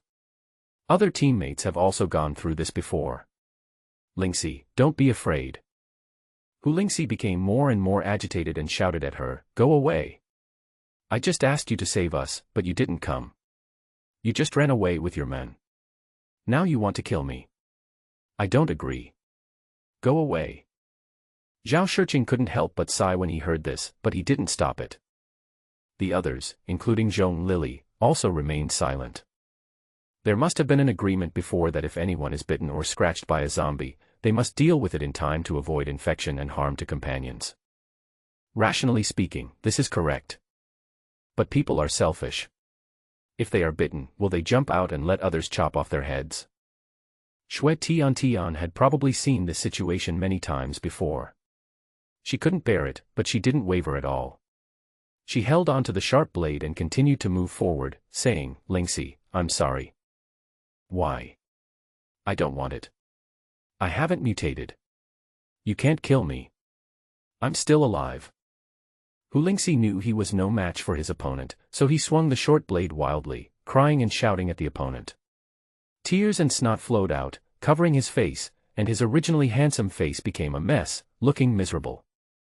The crying was very loud, but it was filled with unspeakable despair. Tian, wait a minute. Zhang Wenqiu frowned and was about to speak when he heard someone shouting from behind. Everyone turned around and saw Zhang Luan sitting up straight. His face was extremely pale, his lips were bloodless, and his expression was quite calm.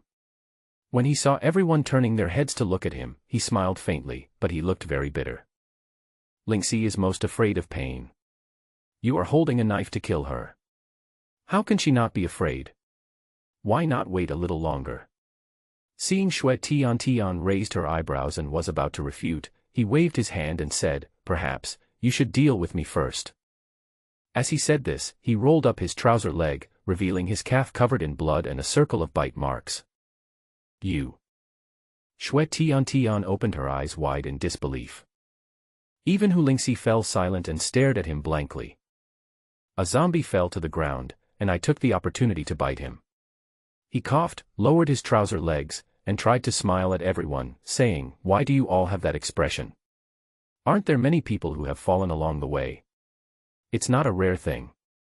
I wanted to tell you earlier, but seeing how busy everyone was, I didn't want to bother you. I was really tired, so I thought I'd help with my chores after everyone was done." His expression turned out to be quite calm.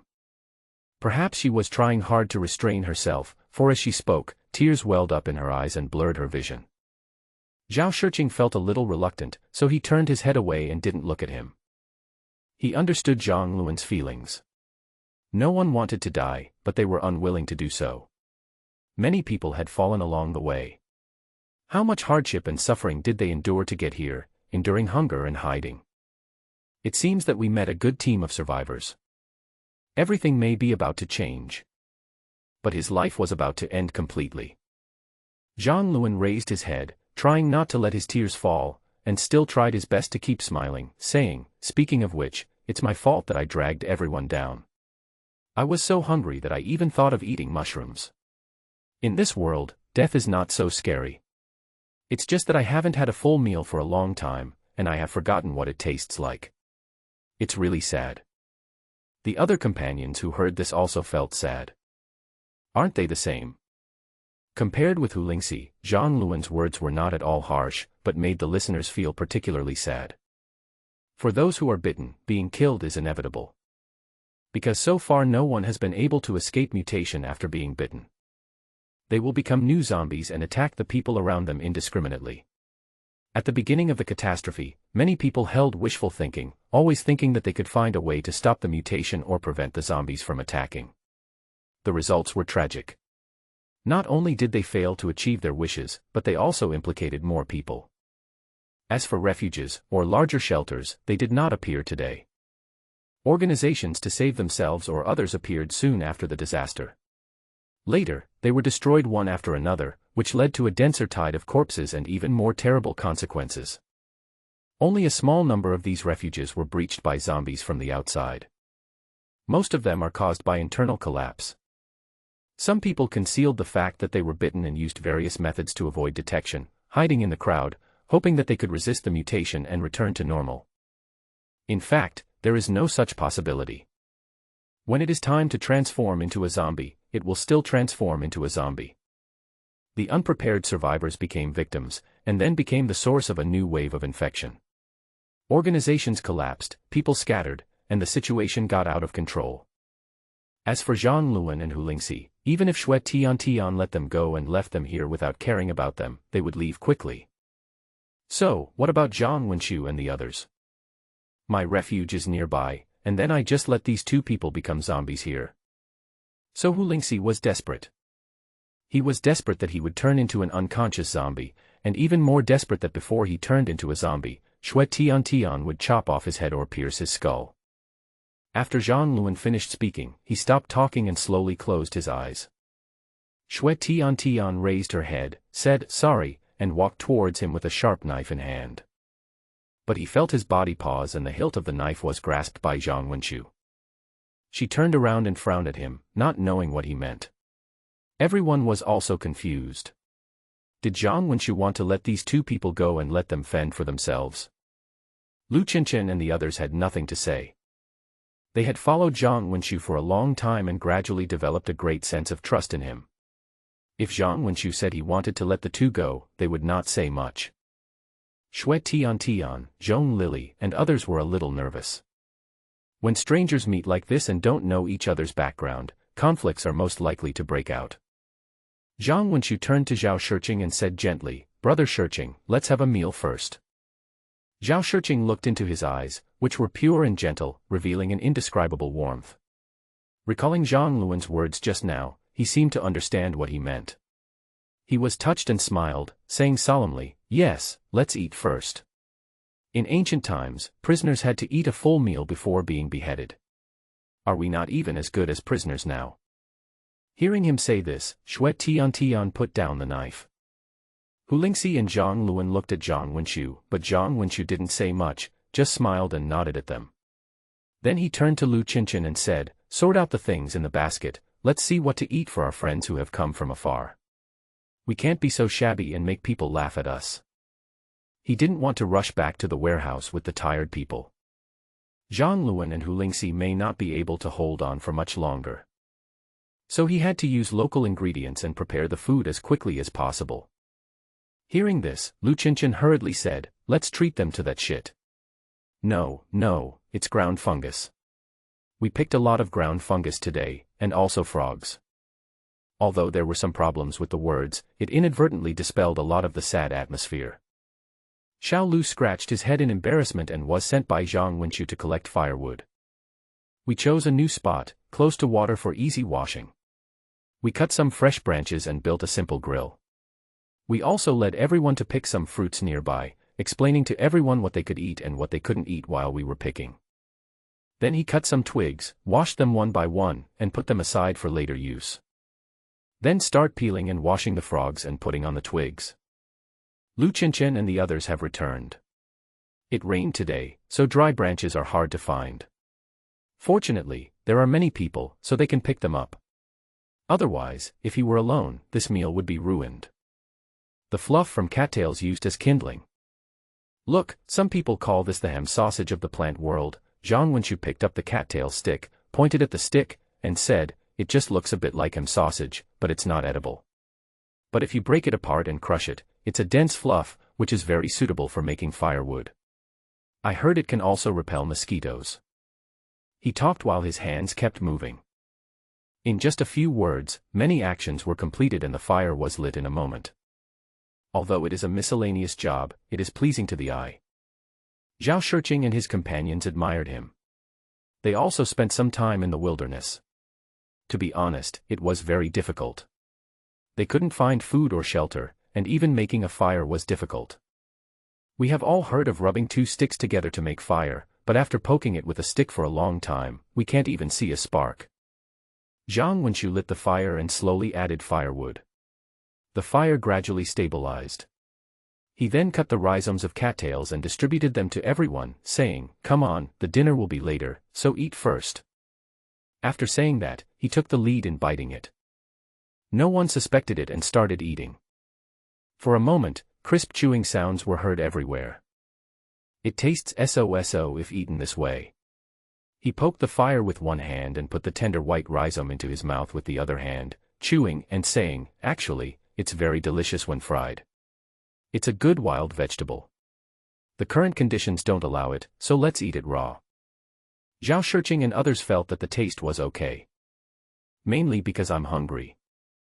Zhong Lily ate most of it and showed a satisfied expression. I saw a lot of this on the road, and it was everywhere in the puddles. But no one knew that this thing was edible.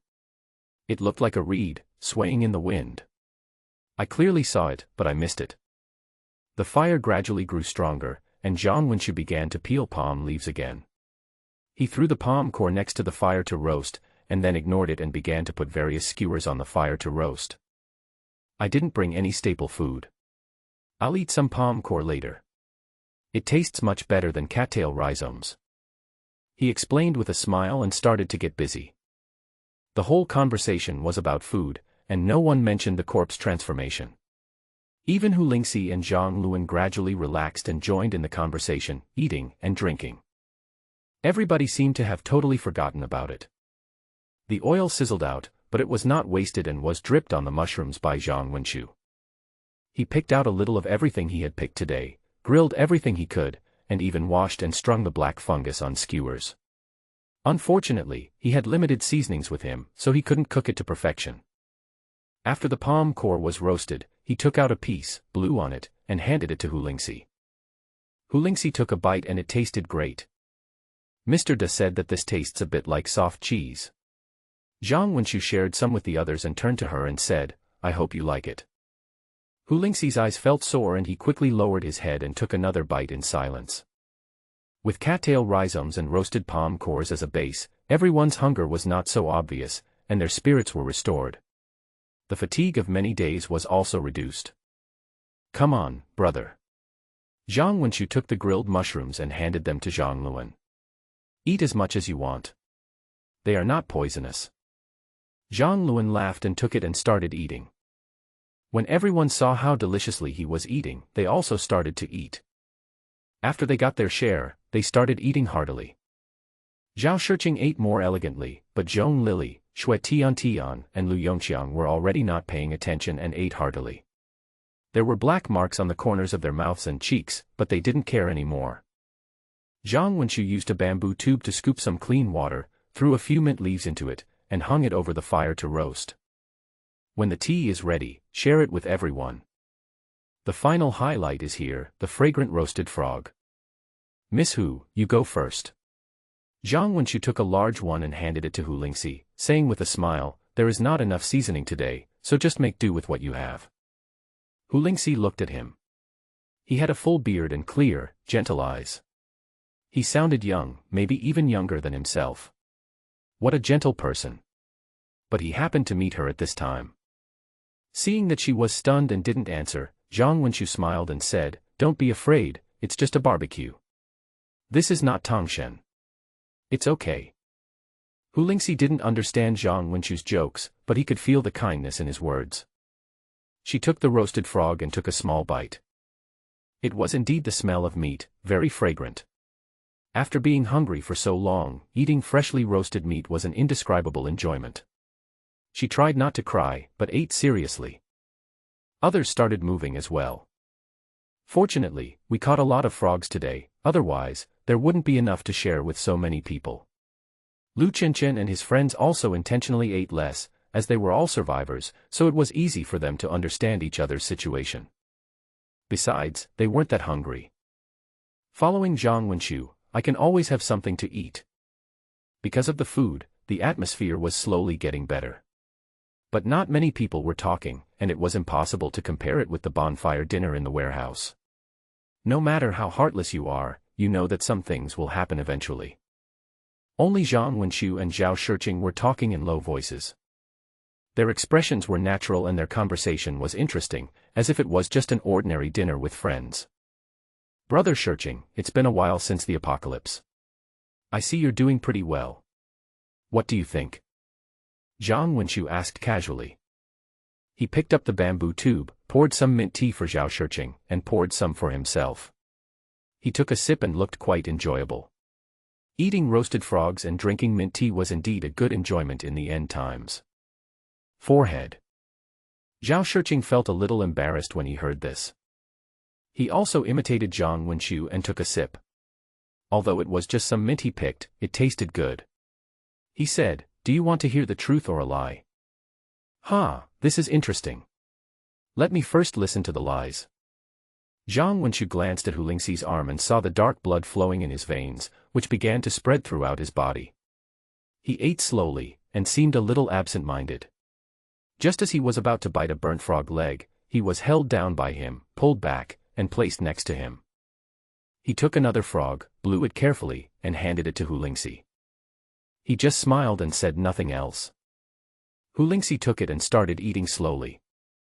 The others probably noticed something strange happening to her, but seeing that Zhang Wenqiu, who was sitting next to Hulingxi, was chatting and laughing calmly, without any change, they pretended not to notice anything and continued eating. Lu Yongqiang and his friends were really eating, while Lu Chenchen and his friends were just eating along. Zhang Wenqiu basically didn't eat anything. He just kept roasting food and distributing food to everyone. That's a lie. I'm a little smart and I know how to seek benefits and avoid harm. Zhao Shiqing seemed to like the taste of mushrooms. He ate more than frogs. He took a root and stuffed it to Zhang Luan, saying, "Try not to go to places with zombies, try not to go to crowded places, and try not to eat food that you are not sure about." After hearing this, everyone didn't think there was anything wrong. Lu Qianqian said, "It seems to make sense." Zhao Shiqing laughed and said, "This is correct nonsense. This thing sounds reasonable to you because you think so too." He shook his head and said, "But it's the end of the world now. No matter what path we choose, it won't be what we want. To put it bluntly, do we have a choice? Of course there is no choice. On the run, with life at stake, who has time to make choices? There is basically only one road to take, and you have to take it whether you want to or not." Zhang Wenqiu asked, "Really?" Zhao Shiqing coughed and spoke in a lower voice unconsciously, saying, "You have a girlfriend who can hack and kill. Don't show off when things happen, don't cause trouble for her, just listen to her and hide behind her, and you will live longer." Xue Tian snorted when she heard this, spit out the bone in her mouth, and said, "What's wrong with this? Others can't wait to envy me." Zhang Wenqiu smiled and said, "I envy you so much. I can't help but think of the scene when they first met. Xue Tian hacked and killed all the way to protect her boyfriend. When she finally escaped, she also pulled him and ran forward quickly. They always say that a hero saves a beautiful girl, but here it is completely the opposite." He looked at Hu Lingxi again. "But I saw her blood vessels bulging and dark fluid flowing. The black in her eyes gradually faded, as if she had lost her vitality. She tried hard to chew the frog meat, but she couldn't swallow it. Her throat seemed to be blocked by something." Hu Lingxi's head gradually became dizzy, and he naturally understood what was happening. "I couldn't help but feel sad, tears welled up in my eyes and silently flowed down. Looking closely, the clear tears gradually became turbid, mixed with a little light red. She was still trying to resist, so she took another bite of frog meat and swallowed it with great effort. Just as he calmed down his breathing, he couldn't help but let out a wow and spat out a mouthful of thick black blood, and started coughing uncontrollably. Everyone dodged subconsciously, their faces changing suddenly. Zhong Lili screamed, "Ah!" in fright and stood up. Zhang Wenqiu just sat there quietly, looking at Hu Lingxi. His eyes were a little moist, but he still smiled. Hu Lingxi started crying and said to him, "Brother Zhang, you should be younger than me. I don't know that I don't want to die. You asked her not to stab me. I'm afraid of pain, Brother Zhang." He spoke incoherently and kept coughing. I know, Zhang Wenqiu said to her softly, holding her arm and gently pulling her over. Hu Lingxi lay in his arms, crying and coughing, spitting black blood all over him. Zhang Wenqiu asked her to lean her head on his shoulder, patted her back gently, and said, "Don't be afraid, don't be afraid. I promise you, I will take care of it later. Don't worry, I know what to do." Just like coaxing a child. Xue Tian looked at it, clenched the knife, put it down, and sighed. "Thank you, Brother Zhang. Please wait for me for a while." Hu Lingxi gradually calmed down, but his skin was dark blue, his face was lifeless, and his words were like whispers. "Soft and ethereal, I stained your clothes. My eyes hurt a little. Thank you. I'm leaving soon." Hu Lingxi knew that the situation was irreversible. But she didn't want to be killed by a knife while she was still alive. And Zhang Wenqiu agreed to her. Xue Tian felt that there was a risk and that a short pain was better than a long one, but Zhao Shiqing held her hand. She turned around and saw that her boyfriend had a calm but firm attitude, so she didn't insist. Zhang Luan, who was standing aside, stood up at this time. He didn't look at Lu Qianqian or Xue Tian, but bowed slightly to Zhang Wenqiu, who was sitting there, and said, "Please." Zhang Wenqiu was a little surprised. He looked up, but felt a little reluctant. He said, "Brother Zhang Luan, can you wait a little longer?" Zhang Luan was in good condition at this time. Although the virus was also spreading in his legs, it was much slower than Hu Lingxi. Since Zhang Wenqiu had promised Hu Lingxi, he would certainly agree to him. At least, there was still time to eat a few frogs and drink a few cups of mint tea. Zhang Luan smiled and said, "I have lived for decades. I was ignorant when I was in school and wasted a lot of time. Later, I entered society and worked to get by. I was confused all day and lived a cowardly life. When the disaster came, I ran around with the crowd. I knew where to go, but I didn't know where I wanted to go. Now it's the last journey of my life. I don't want to be confused again. At least, I want to know how I died. When Zhang Wenqiu heard what he said, he noticed that he looked calm, spoke clearly, and had an indescribable demeanor. I couldn't help but feel proud and said, "Okay." He patted Hu Lingxi on the shoulder and said softly, "Please sit for a while. Wait for me to come back. I will see Brother Zhang Luan off." He stood up, stretched out his hand to Xue Tian, and said, "Miss Xue, please lend me a sharp one, thank you." Before Xue Tian could answer, Zhao Shiqing also stood up, pulled out a sharp blade from behind his girlfriend with a clang, held it with both hands, and handed it solemnly to Zhang Wenqiu. Zhang Wenqiu nodded in thanks and solemnly took it with both hands. Everyone continued to eat and drink some tea. Zhang Luan smiled, waved his hand, and said goodbye to everyone. He turned to Zhang Wenqiu and said, "Let's move a few steps to avoid the blood and disturbing everyone's interest. It looks cooler under that tree, and the scenery is good. How about we go over there?" Zhang Wenqiu laughed and said, "It's all up to you." The two men were quite efficient and quick, and after they finished talking, they started walking, heading straight towards the big tree in the distance. The setting sun dyed the clouds and reflected in the puddles in the evening. The reeds and cattails were also dressed in red, swaying in the evening breeze. The figure under the big tree was stretched out by the setting sun. The scenery is beautiful, but there is an indescribable feeling of desolation. Zhao Shiqing stood in the distance, looking into the distance, humming an unknown tune. It sounded a bit quaint, without lyrics, but it made people understand that it was probably a farewell. The melody drifts in the wind. But everyone thought that the reeds heard it, the birds heard it, the unknown flowers and plants heard it, and the two people under the tree heard it. No one spoke, everyone listened quietly. Zhang Wenqiu walked back alone, the evening breeze blew his clothes so gently as if the heaven and earth were whispering. Hu Lingxi in the crowd staggered to her feet, twisted and turned, and almost fell back. Her eyes were pale and she could not see anything clearly. Her whole body was stiff and her throat was gurgling. She had little sanity left. But he heard Zhang Wenqiu's footsteps, staggering towards him. She remembered that this gentleman promised him that he would send her away. She was afraid of pain and didn't want to die. But I don't want to be just flesh and blood, wandering around in this time.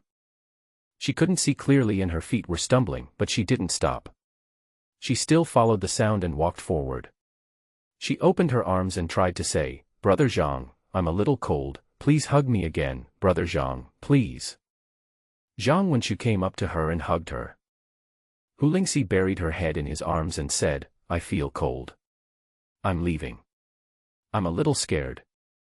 There was no longer any fear or sadness in her words. She just repeated what she had said. She gave her last bit of trust in the world to this stranger she had just met. A man younger than herself, but she called him Big Brother, with a beard and an unclear face. She was about to die, but she used her remaining sanity to stagger over, threw herself into a man's arms, and prepared to leave this world. Zhang Wenqiu rested his chin against her head, his eyes could no longer hold back the tears and began to fall. "Don't be afraid, I'm here to take you away. Don't be afraid, don't be afraid." "Thanks." Zhang Wenqiu handed the knife back to Xue Tian and nodded to her to show his gratitude. Looking at everyone, Zhong Lili, Lu Yongqiang, and Zhao Shiqing said solemnly, "If you don't have a place to stay for the time being, please come back with us. We have a place to stay nearby and can provide food, water, and protection." He wanted to speak eloquently or passionately.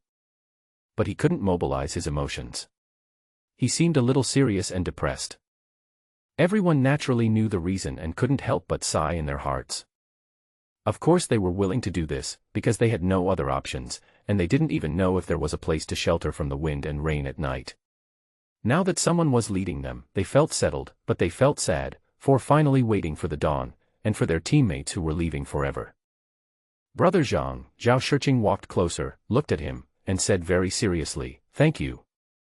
No one said anything more. "Let's work together to clean up the mess." 2 more shallow pits were dug under the big tree.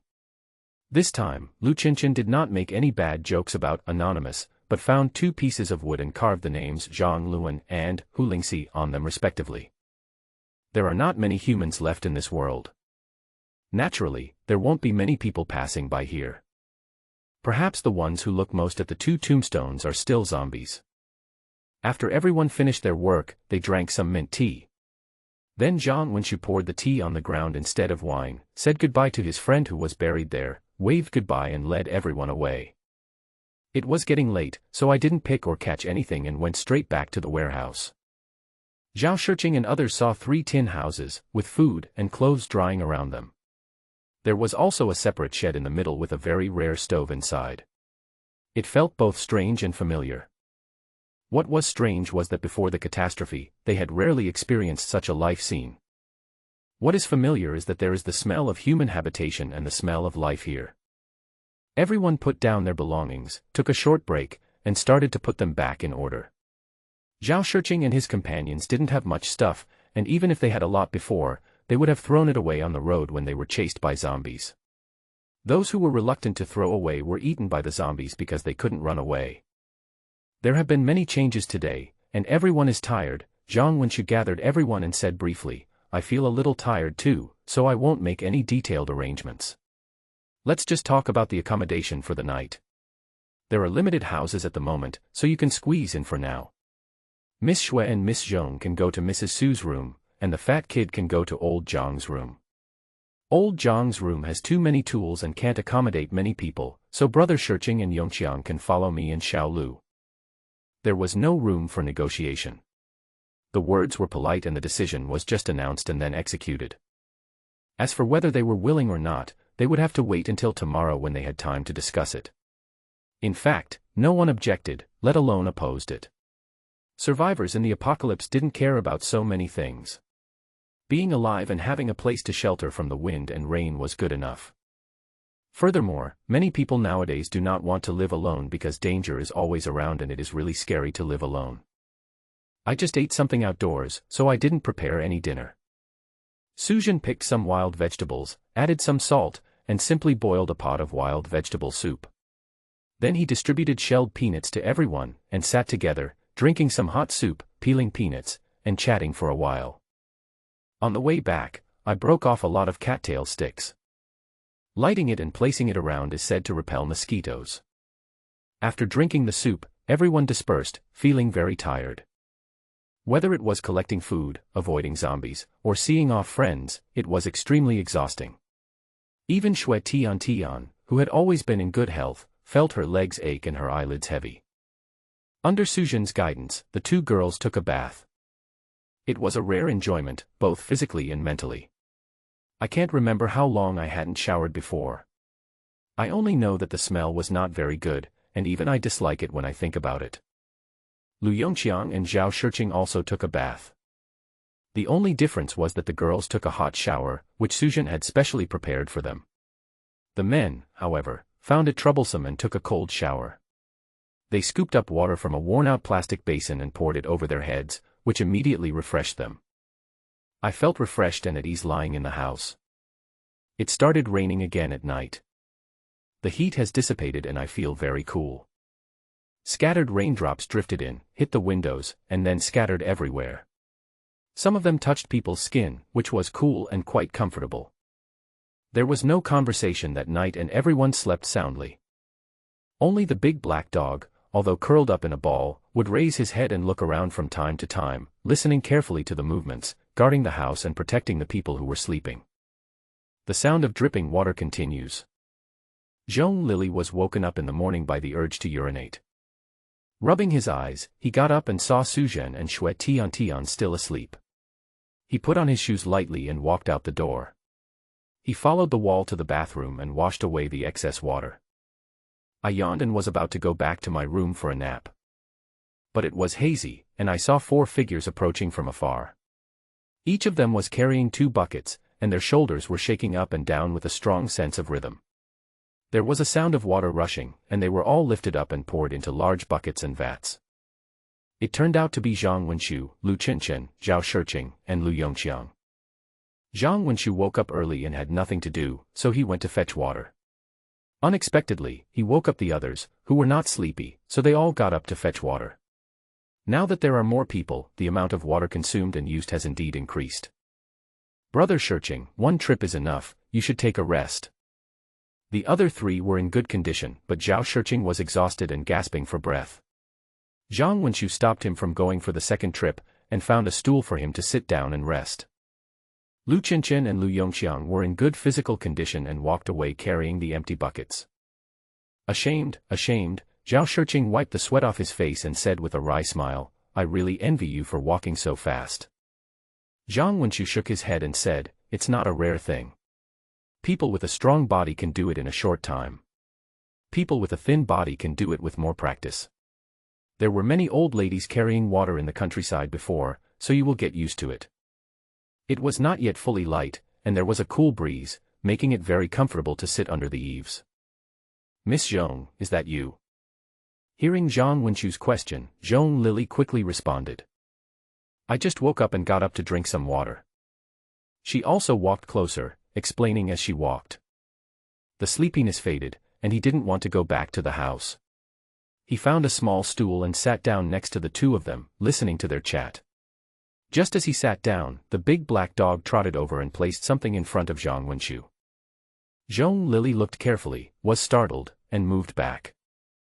Actually, there is nothing to be afraid of. It is just a fat dead rat. Thank you for your hard work. Zhang Wenqiu picked up the mouse and placed it on the stone slab beside him. Then he said something to the big black dog, not teasing it like a pet, not even reaching out to touch its head. Zhong Lily felt very strange. Zhang Wenqiu treated the black dog like a person, speaking calmly, without exaggeration or body language, as if the dog could understand him. The big black dog was also very calm, not even wagging its tail, and there was no sign of it jumping around in joy. After putting the mouse down, it turned around and left, probably to go hunting again. Is this a dog trying to catch a mouse? Zhong Lily only reacted at this time and was very surprised.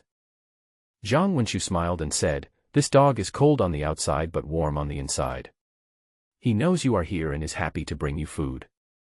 Do you eat mice? Zhong Lily had no experience and didn't know what it tasted like. Zhao Shurching sighed and said with envy, even a dog looks like this, no wonder Brother Zhang has such a temper. He was talking about the previous rescue and the subsequent handling of Zhang Luan and Hu Lingxi. Zhong Lily also felt the same way and nodded seriously. In fact, they didn't know that the dog just came earlier than them. Zhang Wenqiu looked at them and suddenly asked, do you think it's worth preparing food for Zhang Luan and Hu Lingxi in this doomsday? I didn't think about this carefully before, but now that I think about it, it's not so self-evident. Zhang Wenqiu was able to find food, which was another matter. It was his own, and he could give it to anyone he wanted. Even if he gave it to a dead person, it was not up to others to complain. But what about ordinary people when food is scarce? This behavior is really irrational. This is what Zhong Lily thought. She shook her head subconsciously but didn't say it out loud. Zhao Shurching smiled and did not answer the question. Instead, he asked Zhang Wenqiu, Brother Zhang, do you think there is still hope for mankind? I think so. Zhang Wenqiu frowned. He felt that there was hope, but he had not yet found a specific way, so he could not express it so clearly. There must be. However, Zhao Shurching spoke in a decisive tone. His thin figure was upright and although he had a kind smile on his face, his eyes were deep, giving people an inexplicable sense of depth. Oh. Last night, everyone was chatting about how various animals and plants are adapting to this new world. Hens can fly into the sky, and domestic pigs have grown fangs. Zhao Shurching looked at the two of them and asked, so, humans are not adapting? Zhong Lily supported her chin with both hands, thought for a while, and said, I have become more resistant to hunger and run faster. It seems to be true, but it is not what Zhao Shurching wanted to say. He brought the topic back on track, turned to Zhang Wenqiu, and said seriously, this feeling has always been vague in my mind, until yesterday, when I met you, and suddenly I figured it out. What? Zhao Shurching said, people before the disaster had a kind of exquisite affectation. There is little hope for survival in this world. But many people are actually gradually transforming. Let me summarize it. This is a kind of rough heroism, or heroic spirit. Zhong Lily didn't understand and felt confused. She asked, "What do you mean?" Zhao Shiqing said, "Let me give you an example." Brother Lu Qinchin rushed over alone with a long sword, chopping off the head of the corpse. Skill and strength are secondary, but the momentum at that time was really amazing. This is not someone from a peaceful world. Zhang Wenxu frowned. "What do you mean?" Zhao Shiqing said, "I used to read history books. In times of turmoil and strife, many people would take advantage of the situation and burst out with terrifying energy. This brother Lu Qinchin might have been just an ordinary college student before the catastrophe, with poor grades and difficulty finding a job. Now, does he look like a fierce man in troubled times? What kind of person can Lu Qinchin become? What kind of person can a big boy with a big appetite, some strength, a silly head and a kind heart become? It's nothing more than a bigger appetite and more strength as he grows older." Zhang Wenxu really doesn't know. But after listening to what Zhao Shiqing said, he was indeed thinking about this matter subconsciously. Are people like Lu Qinchin common? Could it be that I have been with him for too long, got used to it, and overlooked something? There are still fewer people nowadays, Zhao Shiqing sighed, and said, "Otherwise, his behavior could actually be called a heroic feat. It is very likely that it would spread through word of mouth and people would call him Hero Lu, right?" Fortunately, the three of them were just chatting and not drinking tea. Otherwise, it would be embarrassing if I didn't spray some water out. Zhang Wenxu couldn't help but think of the way Chiang Kai-shek addressed them when they first met Jiang Dijin while he was lying in the potato field. This address was really inappropriate and seemed to have disappeared for a long time. Seeing his strange expression, Zhao Shiqing smiled faintly and said, "You don't believe it." "I can't say I don't believe it, I just feel a little uncomfortable." Zhang Wenxu waved his hand to deny it, pretending to be serious and said, "I just can't stop thinking about Guojing, Yanghua, and Chen Jinan. It feels a little strange. This guy has become a hero. What about his nickname? The Glutton Hero. The Long Sword Hero. The Long Sword Glutton Hero Lu." Zhong Lily burst out laughing and couldn't stop giggling. Zhao Shiqing was not angry when he heard his teasing. Instead, he shrugged and said, "What's impossible? Ordinary people become legends without knowing it. Not only can he become a hero, he might even be a peerless warrior. I said that people are adapting to the new world, and individual cases are not the only ones. Here, there is not only Brother Lu but also Zhang Luan, Tian, and of course, the biggest example is actually you, Brother Zhang." "Me?" Zhang Wenxu frowned and smiled bitterly. "This sounds less and less reliable." Zhao Shiqing said, "I thought so before. Let's talk about Zhang Luan. Li and I knew him earlier than you. What do you think of him?" Zhang Wenxu pondered, recalled what happened yesterday, pursed his lips, and said solemnly, "He has a clear mind, is free and easy, and is an admirable person." "Li, what do you think?" Zhao Shiqing nodded and asked someone else. Zhong Lily looked up and thought, then said, "I don't know, it's not that I don't know. I can't explain it clearly. At first, she seemed quite ordinary, but later, she seemed quite attractive." "That's it," Zhao Shiqing continued. Zhang Luan described his life in a muddle-headed way from school to work, spending his days in emptiness. In fact, he may not be modest. He is probably just an ordinary person, neither good nor bad. But his temperament is slowly changing. His words and deeds before his death yesterday were completely different from when I first met him. To be honest, I can't be as free and easy as he is. I am not as good as him, but I admire him very much." Zhang Wenxu did not comment. He had known Zhang Luan for a short time and their understanding of him was indeed limited. "Let's talk about my girlfriend, Shui Tian." Zhao Shiqing looked at the two of them with a mischievous expression and said, "I have known her for even longer. We were discussing marriage before the disaster. You see, she leaps and flies like a rocket, and kills zombies without blinking an eye. She is really amazing. Last time I said that I depend on having a girlfriend to stay alive, and I was not lying to you. Anyway, if I am alone in this world, it is difficult for me to survive for more than 3 days." Zhang Wenxu laughed out loud and said, "Brother Shiqing is quite open-minded." "I'm just telling the truth," Zhao Shiqing smiled bitterly and continued, Sometimes I hide behind her and see her fight her way out and lead me out, and I feel a little dazed. Is this person my girlfriend? I remember that my girlfriend is just a pretty girl who knows a little martial arts and has some hobbies. She may not win a fight with an old lady, right? How did she become a killing god? In the past, when we drove, she sat in the passenger seat. When we rode a bicycle, I pedaled and she sat in the back. Even when we went to the supermarket, I pushed the bicycle and she sat on the top with the baby. Zhang Wenqiu and Zhong Lily looked at each other and couldn't help laughing. Is this because your family status has changed and you are a little worried? Sometimes I still feel a little scared. Zhao Shiqing recalled the past, saying, the last time I was in danger, my knife got stuck in the zombie's neck and I couldn't pull it out. Seeing that I was in danger, she rushed over and kicked the zombie chasing me and broke its leg bone. I used to have conflicts with her, and her way of winning was to act pitiful and cute.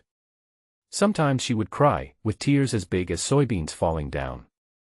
Actually, it was very simple when I think about it now. She would pull out the knife and wave it in front of me, and I would immediately kneel down to her. Thinking back on my previous actions, I felt that they were too risky. The two of them laughed out loud. It's quite interesting to chat with Zhao Shiqing. But here comes the point I want to make, but... After a long detour, he got back to the point and said, my previous gentle and lovely girlfriend was not fictional. Of course, this one now is not either. The correct understanding is that she awakened after the disaster and became the leader or core figure of the survivor team, and people like me are the weak ones she wants to protect. Zhong Lily was deeply touched. Although they were a team that was put together later, they had lived together for a period of time and had some understanding of each other. The name Xue Tian probably sounds sweet, and one might imagine her to be a sunny little beauty. But what Zhong Lily actually saw was a female killer with several sharp blades on her back, swift movements, fearlessness, and a murderous aura. There are naturally men in the team, but the core is Xue Tian. The fact that everyone survived and was able to survive to this day was all thanks to her. As the team's top fighter, she always resisted the greatest dangers and endured the most attacks. But don't think of her as being so gentle and kind. Xue Tian has killed people before, whether they were teammates who were infected but not yet transformed into zombies, or living people who were not infected at all. As long as she feels in danger, she may want to kill. Don't have any wrong imagination just because of a sweet name. If it really came to that, asking the weak Zhao Shiqing for help would be more useful than asking Xue Tian for help. Xue Tian was able to save other survivors mainly because of Zhao Shiqing's influence. She herself did not have a clear sense of good and evil. So, is there still hope for humanity? Zhao Shiqing raised the question he had asked before, and answered it himself with a smile, I think there is. I can see this hope from Brother Lu, Zhang Luan, and Tian. Especially Brother Zhang, you are actually more like people in history books, or people in stories passed down by word of mouth. When such people appear in the real world, this world will be turned upside down. The three of them were chatting. In the meantime, Lu Qinchen and Lu Yongqiang came back with some water and then left with empty buckets. The big black dog caught another mouse and handed it in. The night is fading away, and the sky is already turning pale. Zhang Wenqiu was silent, thinking about something. When he was lying alone, he couldn't help thinking about things, but he never sorted out his messy thoughts. When I am working, I rarely think about it. Lu Qinchen, Lao Jiang, and others came to the warehouse one after another. He was no longer alone, at least he had someone to chat with. He and Lao Jiang would chat more, but they were either reminiscing about life in the countryside or discussing technical details, such as how to build a stove or a shed, but rarely about the future of mankind. In fact, he had thought about it, but not in detail. You asked whether it was worthwhile to prepare food for Zhang Luan and Hu Lingxi. Zhao Shiqing brought up the original topic, which had long been forgotten by the other two. He said, I vaguely felt that you had probably considered similar things to me and reached similar conclusions as me. Zhong Lily became more and more confused as she listened, and felt that it was not as interesting as talking about him and his girlfriend. She opened her eyes wide and asked, what's the conclusion? I haven't figured it out yet. Zhao Shiqing shook his head and said, is it worth it to take out the food that we have worked hard to accumulate in the end times for the sake of dying people? Of course it is worth it because we are human beings. He no longer talked about Zhang Wenxu the way he commented on Lu Qinqian or his girlfriend. But the implicit reference was to Zhang Wenxu. Tian told me that the world is in chaos now. If you want to survive, you have to have a strong fist, a ruthless heart, and a sharp knife. He sighed and might not agree with this. He continued, if what the book says is true, dinosaurs existed on this earth, and there were many other creatures after that. No matter what, humans are weak in front of them. Relying on bravado and brute force may have some meaning for individuals, but it is meaningless for the group. Jackals, tigers, and leopards have always acted like this. They don't need to be taught. They are born with the ability. I haven't seen them achieve much power on this earth. He turned to look at Zhang Wenxu and asked, Brother Zhang, are these words what you want to say? Zhang Wenxu smiled when he heard this and said, I haven't thought about it that much, but it sounds reasonable. Zhong Lily thought this made sense and nodded subconsciously. She looked at Zhang Wenxu and asked, what are you thinking about? The morning sun has not yet appeared, but its blood-red light has already penetrated the clouds and illuminated the sky and the earth. The chirping of birds around me gradually rose, crisp and pleasant.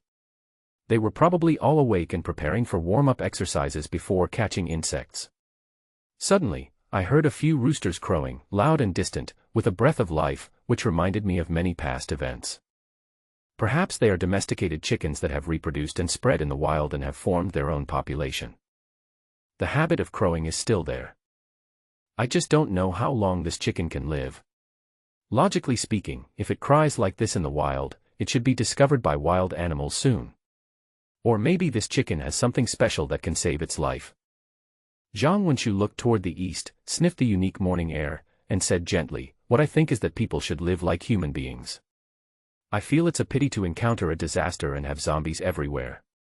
But if people become cold-blooded and act like beasts, doing whatever it takes to survive, then there's nothing to regret. Extinction is extinction, what difference does it make? The conversation ended here. If we continue to talk about this, we will get into more abstract and mysterious topics. It's not that we can't talk about this, but there's no need to talk about it now. To survive in the apocalypse, it's more appropriate to talk about some concrete issues.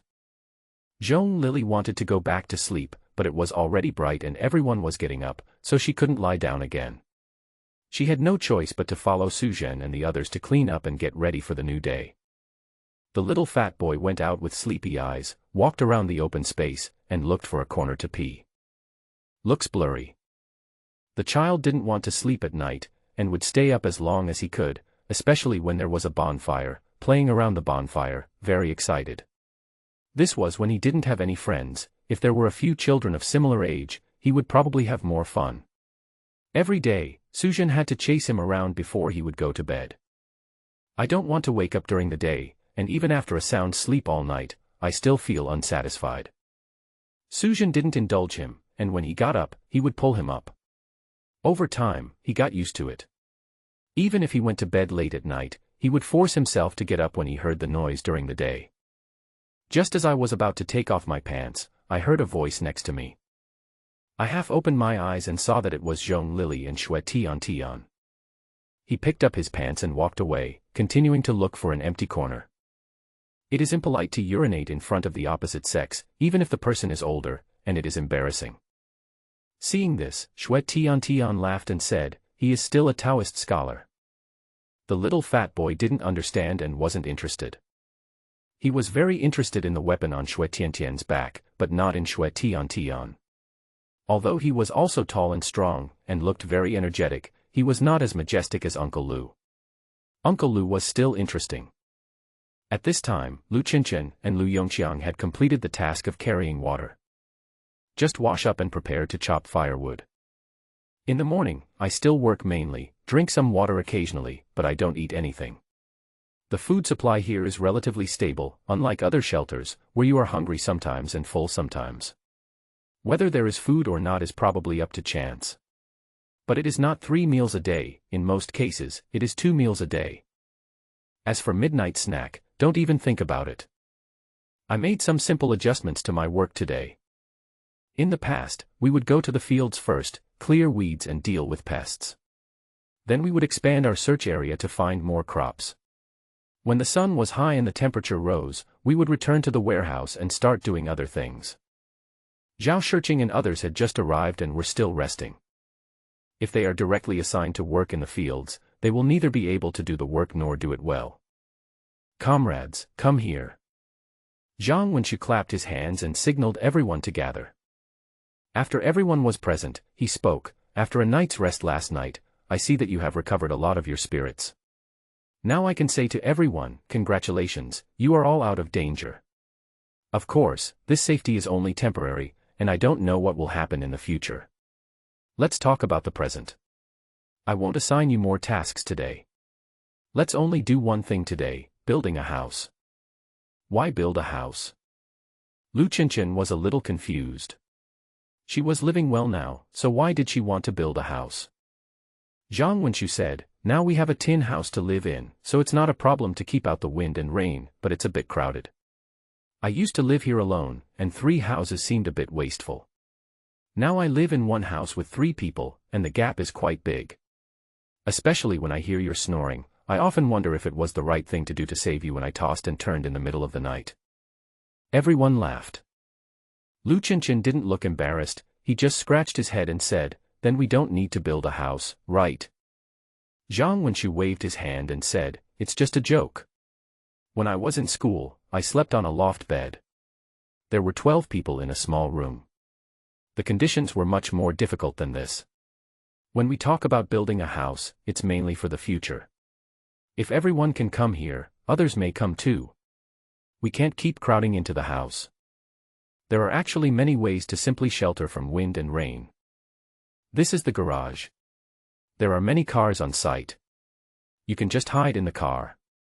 It is protected from wind and rain. But who wants to live in a car when there's a house to choose from? Zhong Lili raised his hand and said, but how do we build it? That's a good question, Zhang Wenxu smiled and said, I don't know either. This is what I want to discuss with you. We don't have reinforced concrete, so forget about it. We can find some bricks, but it would be difficult to stack them up to build a house. There are too many broken bricks to put together. Upon hearing this, everyone nodded in agreement. It's really not an easy thing to do. Jiang Dijin frowned and thought, trying to recall, and said, I have seen the mud houses in the countryside in the past, but I can't remember how they were made. They should be made of straw and mud, and molded into a certain shape. When they are dry, they are stacked up one by one, and then the mud is spread evenly on the outside to form a wall. What about the top? Zhao Shirqing asked. Jiang Dijin said, use wood to build the beams, and lay straw on top. I see, Zhao Shirqing nodded and said, Du Fu wrote about thatched cottage. Lu Qianqian nodded and said, I think I understand. It doesn't seem to be particularly difficult. When do we start? He was eager to try. He had participated in the last time they set up the shed. You're wrong, Zhang Wenxu interrupted his fantasy and said, I've seen this kind of house before, and I lived in one when I was a kid. It's very difficult to build, and the probability of failure is relatively high. The key is that it takes a lot of time, and you don't know when you can finish building a house. We don't have that much time, so let's go with something simple and easy. Zhong Lili asked, which one is simpler? Zhang Wenxu gave a 2-word answer, wooden house. This is determined by the material. Building a wall with bricks is relatively quick, but there is not enough material. You can't just build a kiln to burn the bricks first, right? So the question is, how to build a kiln? After much thought, I think the wooden house is more reliable. There are many trees around, and this thing itself has a shape, so it will always have some effect if you put it together. Zhang Wenxu looked around and said, raise your hands if you have experience. No one raised their hand. Okay, we'll continue to discuss the details later. He was also quite helpless, shook his head and said with a smile, let's build a doghouse first to practice and see if it's feasible. The big black dog was not at the scene. If he could understand, I wonder how he would feel. Probably pretty good. In the past 2 days, it occasionally slept in the house, but most of the time it was outside. It would find a cool corner or rest under the car. Now that it has a nest of its own, how could it not be happy? A few words set the general direction, and then we discuss the details. It was mainly Zhang Wenqiu, Jiang Dijin, and Zhao Shiqing who were discussing, holding sticks and scratching on the ground.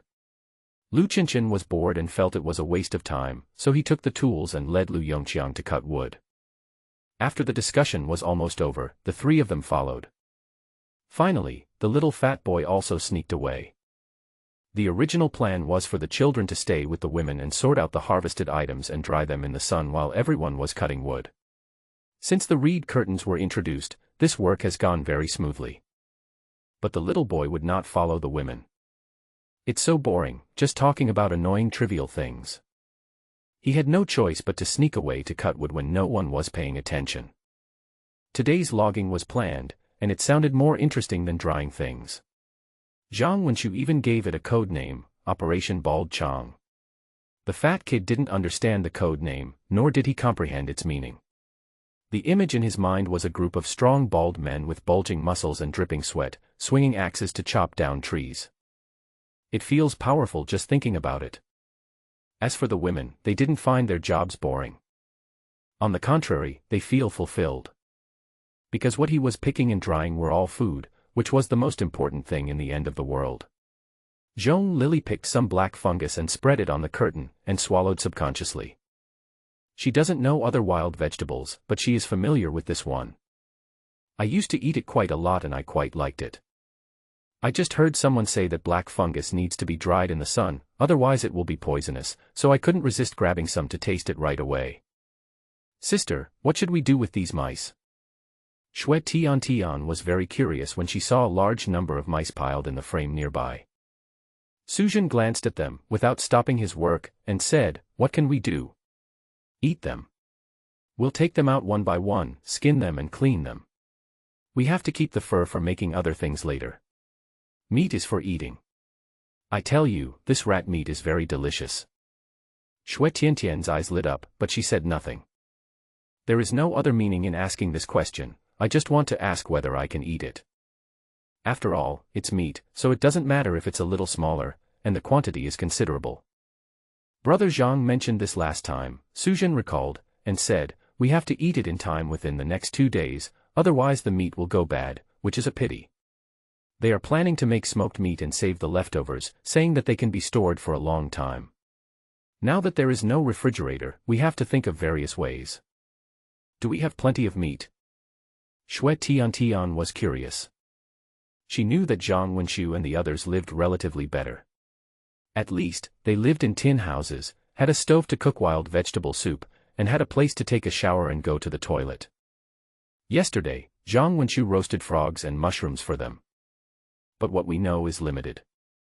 It's not as good as I imagined, after all, we are all survivors. I have seen a lot of tragic situations along the way. With the two parties together, we will naturally have to worry about food in the future, but that is a matter for the future, so there is no need to worry about it for the time being.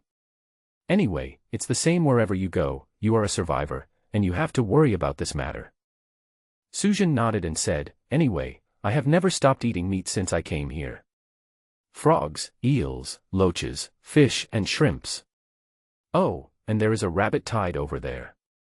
Xiao Lu caught it before. We don't have time to deal with it now. When they finish building the house, we will kill the rabbit and reward them." Rabbit. Shui Tian and Zhong Lily looked at each other and thought of some cute animals. It's so cute that I can't stop drooling. You can always trust Lu Qianqian's physical strength. When everyone was working hard and sweating, he had already returned to the warehouse with 2 tree stumps. Jiang Dijin and his team selected saws and sat on both sides of the tree in pairs, pulling and pushing. The creaking sound never ceases. There is no electric saw, only a traditional saw can be used. In theory, this is very simple. When I actually did it, I found it was still a bit strenuous. 2 people need to work together tacitly, one pulling and one pushing, which is relatively labor-saving. If the cooperation is not good, it will have the opposite effect, and it will be more strenuous than one person. Another problem is that the saw can get stuck easily. It was not as smooth as I had imagined. It got stuck after a few pulls and was very sluggish. It was not until later, after a long period of practice, that I found some patterns and the process was slightly faster. Lu Qianqian found it troublesome and chose an axe. He cut around the tree, then kicked it hard and it broke with a snap. Of course, they didn't choose trees that were so big that they would take two people to hug them, but rather relatively thin trees, so they didn't have to waste time slowly thinning them. The hard part is yet to come. The trees don't grow in the warehouse, so how do we transport them back? There is no good way except to drag it back by manpower. Fresh wood is very heavy. It was too much for one person to carry it, so everyone decided to have 4 people carry one. They tied ropes at both ends and tied them to the pole. 2 people worked in a group, front and back, to carry the wood.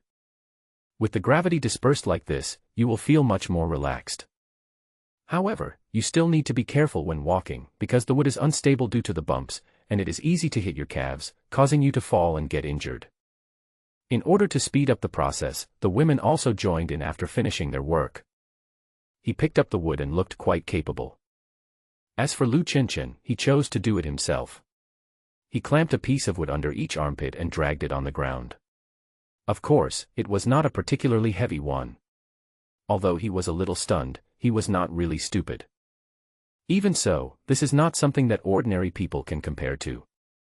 When the other 4 team members worked together to carry a piece of wood to the warehouse, this guy had already arrived one step ahead and dropped the tree branch stuck in his armpit. He wiped the sweat from his forehead and looked like he still had some strength left. Refill your energy. I saw him take out a duck egg from his pocket, peel the eggshell, take a bite, and nod with satisfaction. Since waking up, everyone had not eaten anything except drinking some water. After a busy day, they were a little hungry. Seeing him bite off half a duck egg in one bite, he ate it very deliciously. He couldn't help but drool under his tongue and his stomach was rumbling. He felt many eyes on him. He turned around and looked back, with an expression of enjoyment, showing his neat teeth with egg yolk on them, and praised to everyone, when you are hungry, eat a duck egg, and you will be full of energy instantly. Why don't you eat a Snickers bar? The problem is that others don't have duck eggs. Zhong Lily asked curiously, why does he have duck eggs to eat? It's a long story, so I won't say any more. Zhang Wenxu waved his hand and said, let's stop for a moment, Mrs. Su, get ready to light a fire and cook. I'm hungry. Suzhen put down the work in his hands and started preparing food. The rest continued to cut wood and carry things. After Lu Qinshan finished eating the duck eggs and drinking some water, he took the lead in starting to work.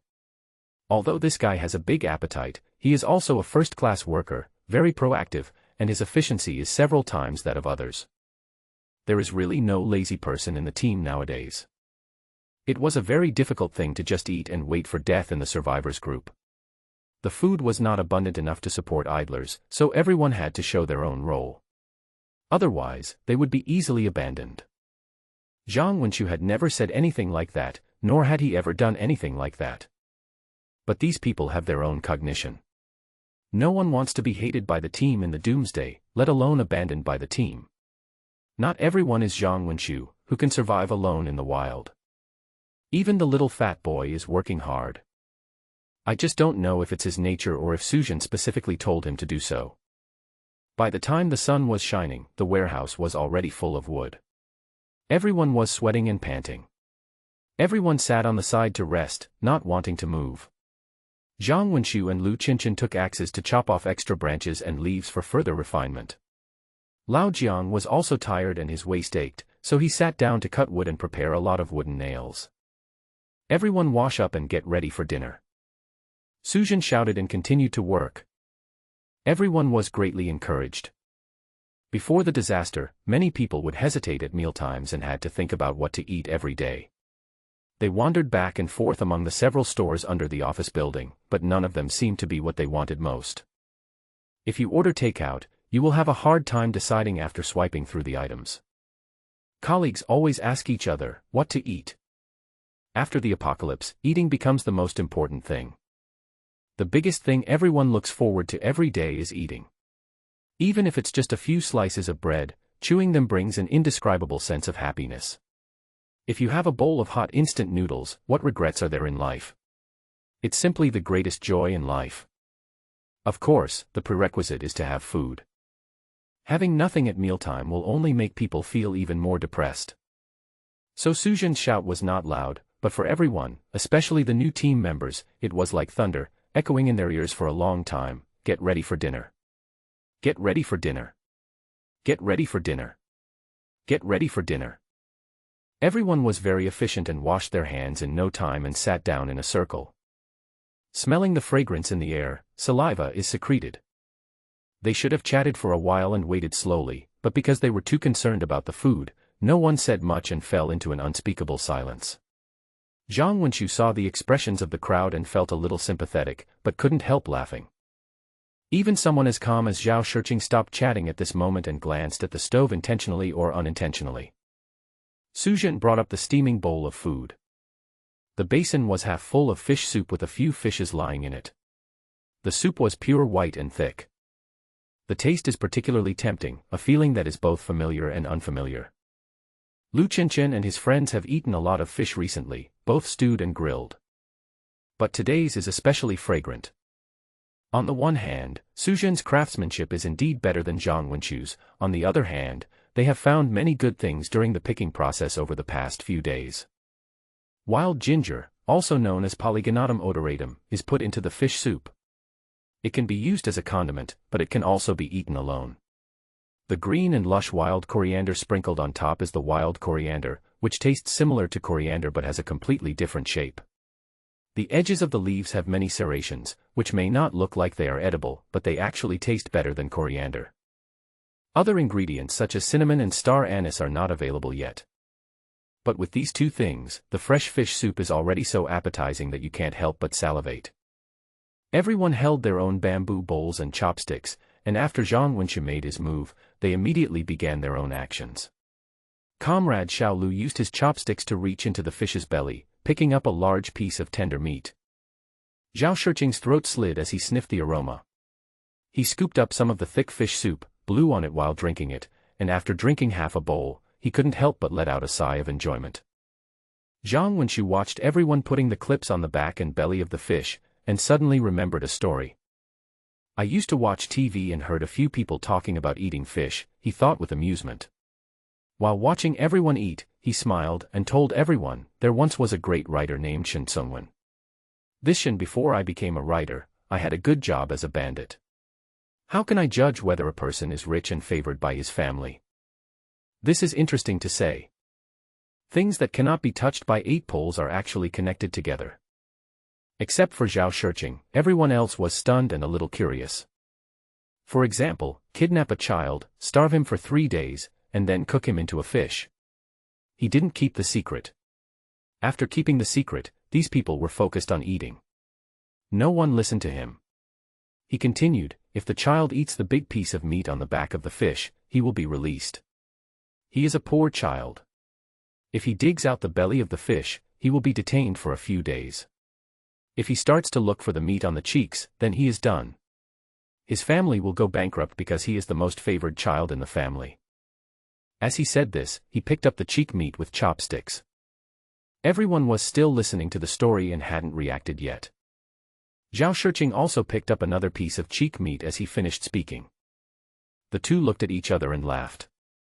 The taste is indeed fatter, tenderer and smoother, but that's all. This is all because of the money and leisure. Who would fight with you for this in the apocalypse? No matter how delicious it is, for Lu Qianqian and his friends, no big piece of meat can relieve their hunger. Su Zhen hadn't come to the table yet, so he brought another bowl. The wild onions are chopped into small pieces and stir-fried with unfamiliar meat, creating a unique aroma. What is this? Zhong Lily picked up a piece of meat. Su Zhen smiled and said, you helped to deal with it, how could you forget it so quickly? Ah, rat meat. She suddenly remembered. It's really hard to recognize it after the head and tail are cut off. Lu Qianqian looked at the small red fruits in the basin, feeling a little strange, and said, what is this operation? Wolfberries can also be used to stir-fry meat. No, it seems to be cherry tomatoes. As he spoke, he picked up a small half and put it into his mouth. Chili. Although it is so small, it tastes quite strong. This is what wild peppers look like.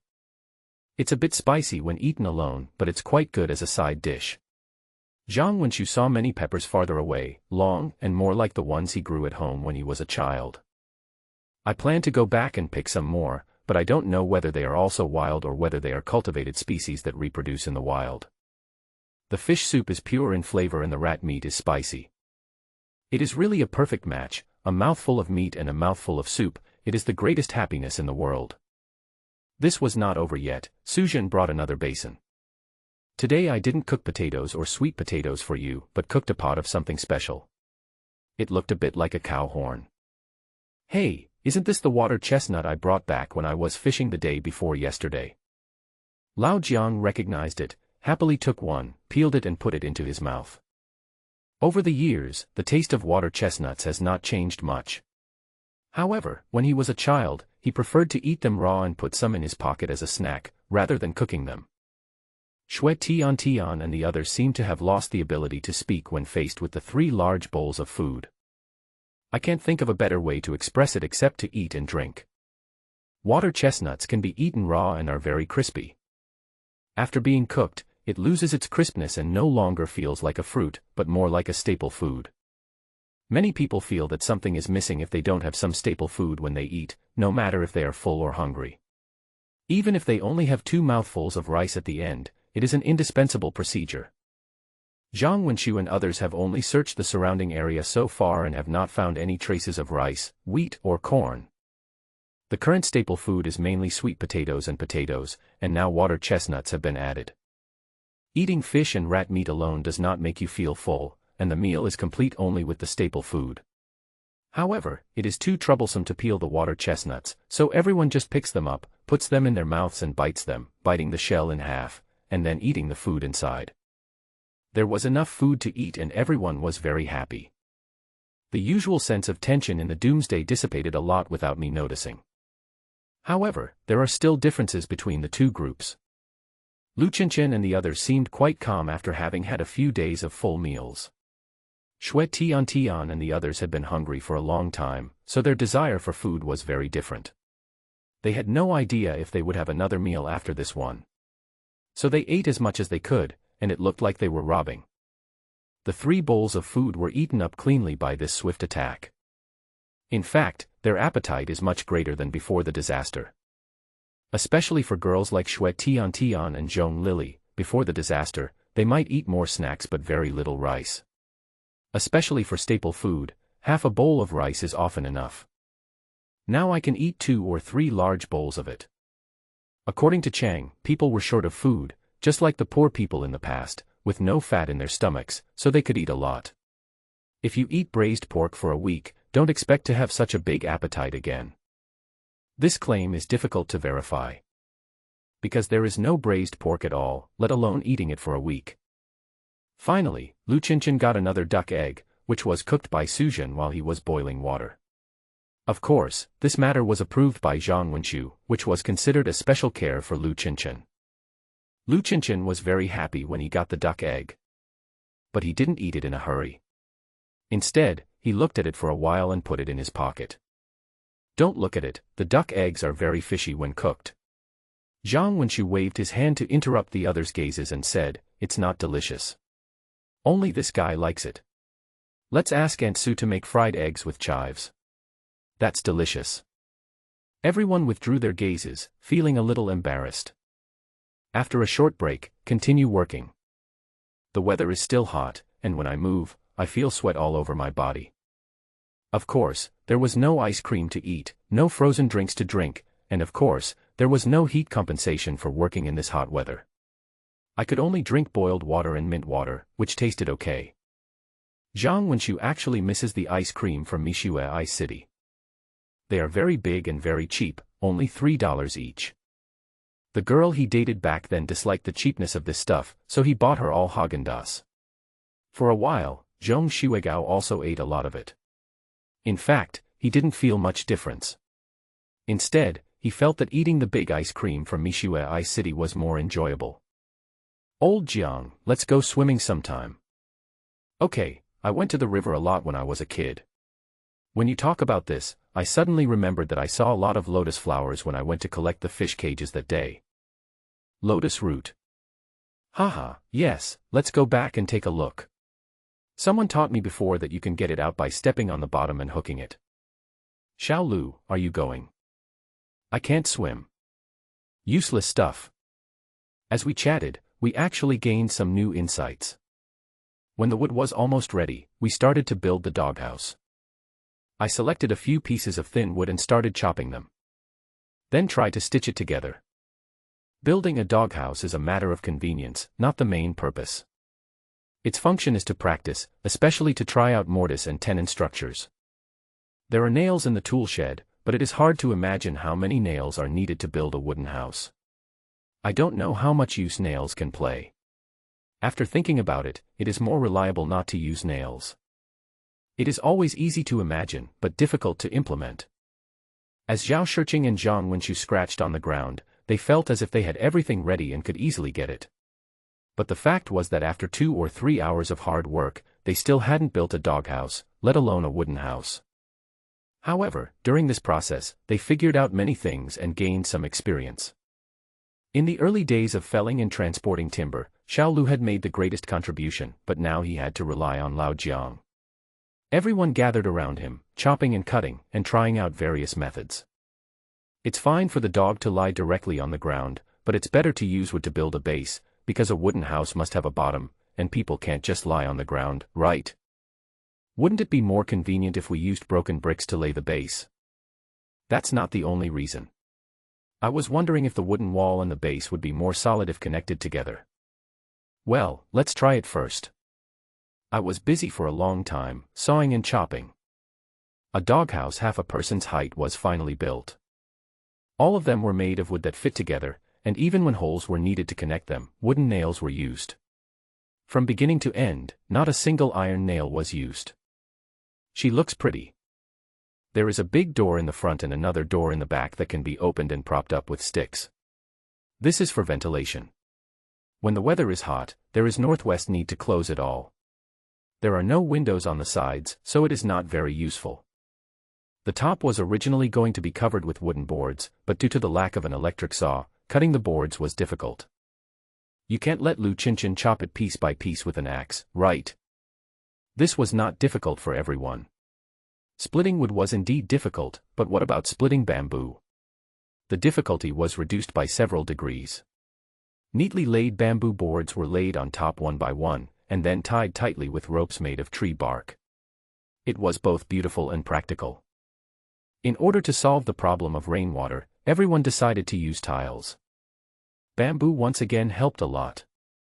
This time, the bamboo was not chopped into pieces like before, but was split into half, 3/4, or 4/4 according to the actual situation, preserving the curvature of the bamboo surface. Then it was chopped into sections with special curvatures, like tiles. Holes are drilled in the bamboo strips, connected with thin ropes, and laid one by one, pressing against each other to eliminate the gaps. Then clean up the area around the doghouse and you're done. It was gradually getting dark.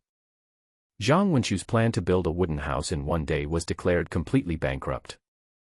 Let's stop here today. This is my inconsideration. Let's adjust it tomorrow. He was not a stubborn person. He would correct his mistakes. When it got dark, he immediately admitted his mistakes and planned to change the plan. According to the current progress, it would be impossible to complete the construction of the wooden house even if it was delayed for one day. But it was even more impossible for everyone to focus on this. The most important thing at the moment was not the housing problem, but looking for food. The cabin was built for long-term considerations and to allow newcomers to adapt. After a day of hard work together, everyone's relationship quickly became closer and there was basically no sense of unfamiliarity. It's not time to eat yet. If you eat too early, it will be very difficult to endure the long night. Let's go out and take a look, rebait the fish.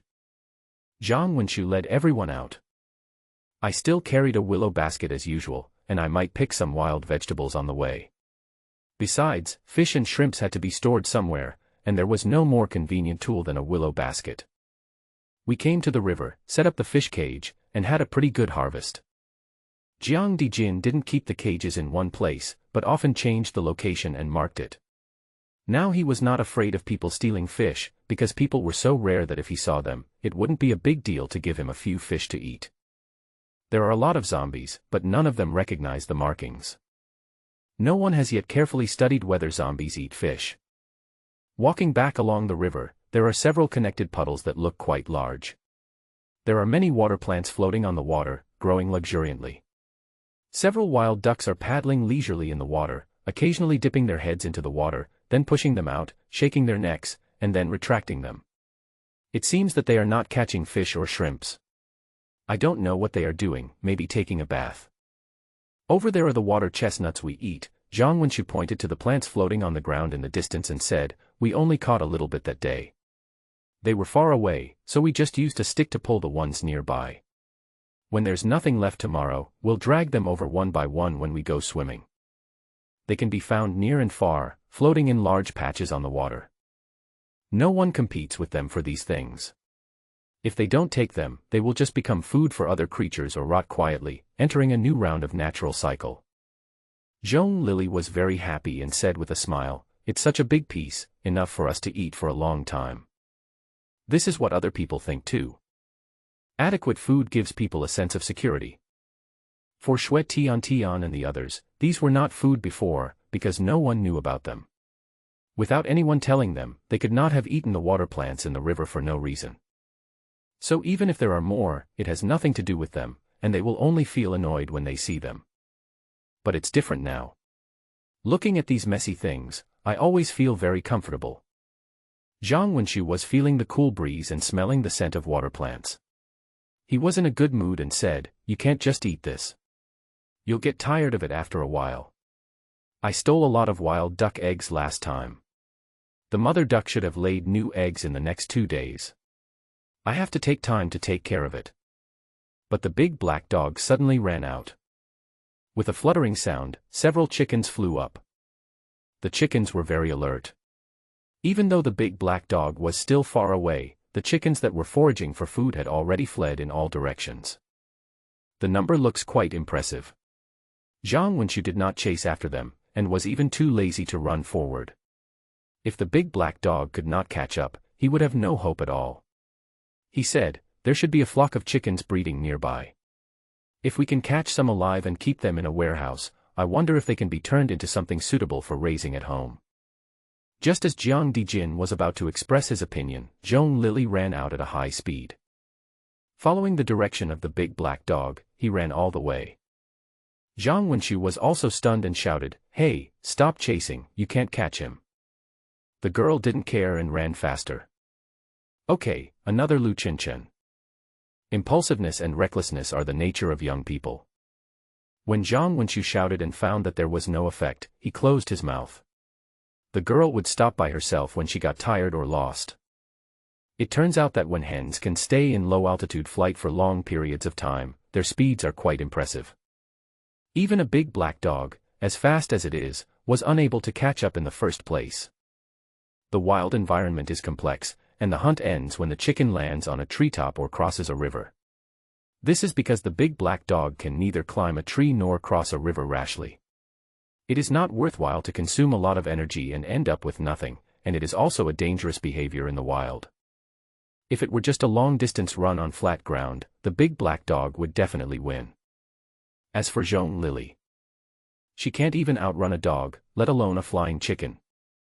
But Xue Tian said devoutly, "Buddha bless you." Zhang Wenxu was puzzled. Would the Bodhisattva bless such a thing? It was more reliable to pray to the kitchen god than to pray to the Bodhisattva. But he also noticed that Zhong Lily was very fast. He recalled the scene when they first met. The girl was running in the front.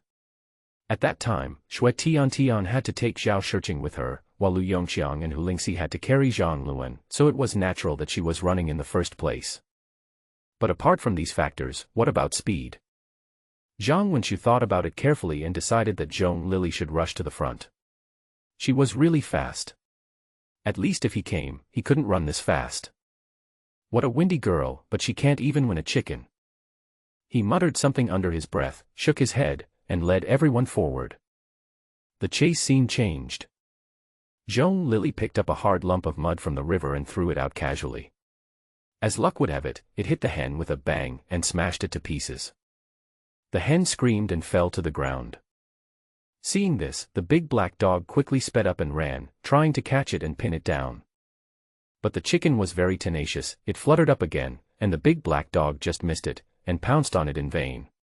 Suddenly, it exerted force, its front legs pounced down, and its hind legs failed to stop, so it spun in a circle and turned its direction. Domestic chickens have become wild, and their level of ferocity has changed. The big black dog reacted quickly and turned around to chase again. Shue Tian sighed with regret and said, "The mud is not solid. If it were stone, it would be stable now." Zhong Lily started chasing again, quickly searching the ground to see if there was anything useful. But real experience tells us that when you are in a hurry to find something, you often can't find it. When you don't need it, it will appear on its own. She just wants to pick up a small stone now. But I can't find it. Just as the hen was about to fly farther and farther away, she saw 2 or 3 river clams by the water. She immediately stopped and stopped running. If she continued to run, her hope of catching up with it on foot would be slim. Panting, she picked up the 3 river clams, threw one out with her right hand, and then passed another one to her right hand with her left hand.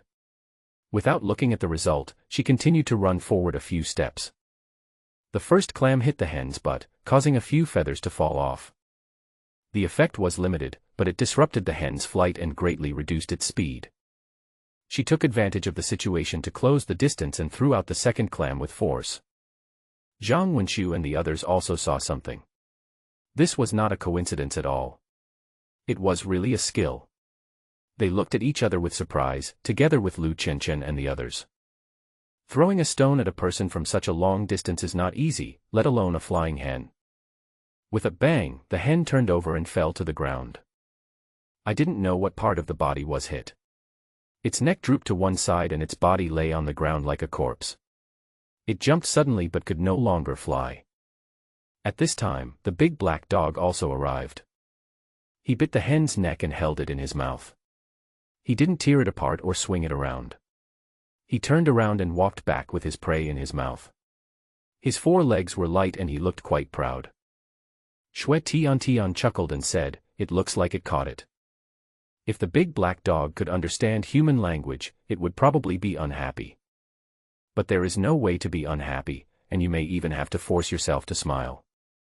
In this circle of people, everyone is a little scared of it, thinking that this dog is cold and aloof, but has strong fighting power. But there are a few people who turn a blind eye to it, and it is the people it should be in awe of. For example, Zhang Wenxiu, Lu Chenchen, and Shue Tian are not averse to eating dog meat at all, and they are not at all pretentious. Zhong Lily stood there, panting. "My right arm is a little sore because I used too much force just now." His hands were covered in water and mud, and his shoes were wet, too, having just stepped on the water, leaving many stains on them. Seeing the big black dog walking back with the prey in its mouth, he couldn't help but smile, and was about to reach out and touch the dog's head when he took the hen. The dog didn't even look at her, but trotted past her and went straight towards the crowd. "Hey, fuck my mother's chicken." The little girl was stunned for a moment, then she came to her senses and couldn't help but want to curse. The big black dog didn't care about her. It ran to Zhang Wenxiu, stood still, and raised its mouth. Zhang Wenxiu took the hen, pinched the tops of its wings, nodded, and said, "Okay, good job. We'll have chicken tonight, and you should drink more soup." After hearing this, Zhong Lily burst out laughing, and all her anger disappeared. A vicious dog will be punished by a vicious person. Since ancient times, those who lick dogs have never had a good ending. Especially when you meet someone like Zhang Wenxiu, do you still expect him to praise you and reward you? You have worked so hard to chase the prey, but instead of giving them a chicken leg or even a chicken butt, they just ask you to drink more soup, maybe even hoping that you will be grateful. What's wrong? Zhang Wenxiu was puzzled when he saw her suddenly laugh. No, Zhong Lily approached and said, "I just couldn't help but feel happy when I thought about having chicken to eat tonight." Zhang Wenxiu said, "Oh," and didn't investigate further. Seeing that he just said something casually to the big black dog, Zhong Lily ignored him, neither patted its head nor patted its waist. He carried the prey and led everyone straight forward. The big black dog didn't look disappointed at all. He just wagged his tail and started to appear and disappear around again. Zhong Lily was disdainful and muttered in a low voice, a licker will never recognize the reality and will always comfort himself. Next, several people came over to ask her about throwing things away. Is it a coincidence or technology? Sister Lily, please teach me. The little fat boy was the most enthusiastic. He came close and stretched his head to say, it's really cool. He was so far away and he hit it in one go. It's always a pleasure to be praised. Joan Lily smiled and said, I don't know how to teach others, and I don't know how to throw accurately. Anyway, I have been throwing accurately since I was a child. In the past, when I fought with boys, I could fight a group of them by myself. As long as she is given enough small stones, she can smash all the boys in the class and make them run away in fear. However, it is indeed dangerous to leave this thing around, and her parents were often called to school to be scolded. This skill has actually disappeared from her life for a long time, and it is not used at all in her daily life. What's the point of a girl throwing stones around all the time? It can't be used for fighting. If you hit someone, the police will come to reason with you. Even after the catastrophe, it was of little use. She had even forgotten that she was very accurate in throwing things. Because zombies don't fall for this trick, unless the things you throw can smash their heads directly, otherwise it's better to tickle them. It wasn't until he fled to the wild with Shue Tian and others that he accidentally triggered this skill again. Let me try, too. Lu Qinchin suspected that after the disaster, many people had their superpowers activated. Joan Lily's special ability is throwing stones.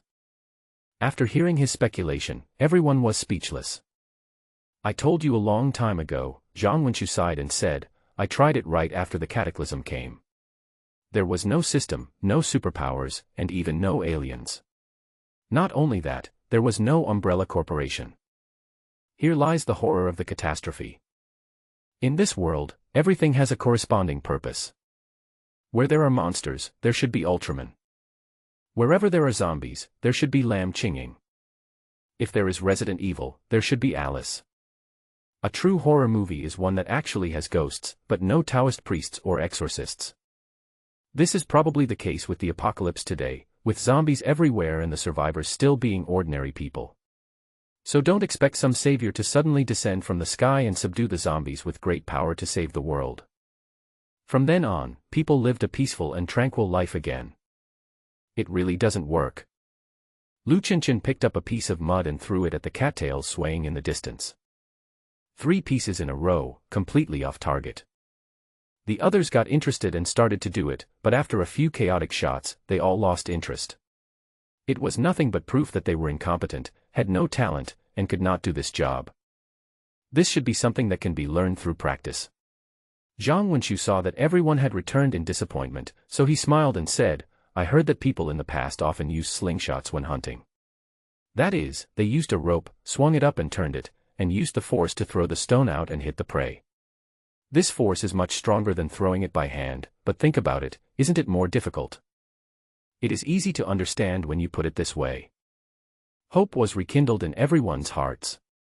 If they could practice it and try more, wouldn't they be able to succeed in the end? We chatted all the way and walked towards our residence. Zhang Wenchu held the river clam in his hand, looked at it, and thought about something. Lao Zhang, come and take a look. But he heard Lu Qinchin calling him.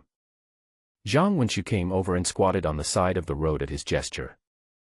This trace. Now we have walked from the small path to the main road. It rained a few days ago and the road was muddy, but after being dried in the sun, it became much better. Zhao Shiqing also squatted down and observed carefully. He said, it looks like wool tracks. They are narrow and shallow. They should be from a bicycle. Zhang Wenchu nodded and said, maybe someone passed by here recently. Zombies can't ride bikes. Only living people can ride bikes. Zhao Shiqing touched his chin and said, it's a good tool. If the road conditions are good, I can escape faster by riding a bicycle. I don't know where this person is now. If he was eaten by zombies, it would be a pity to waste a bicycle. The traces were intermittent, and by the time they were overgrown with weeds, they were completely unrecognizable. There were too few clues, and after looking for a while, I couldn't deduce anything. Let's go, Zhang Wenchu called out. They were still some distance away from the warehouse. It was getting dark, and they couldn't stay too long. He urged them to leave. If you really meet survivors, save them if you can, and help them if you can. But do your best, don't force it. Everyone left, carrying the willow baskets on their backs. I made a big pot of chicken soup in the evening. This is the most primitive and cherishing way to cook ingredients. A whole chicken is cut into pieces, meat and bones included, and cooked in a pot.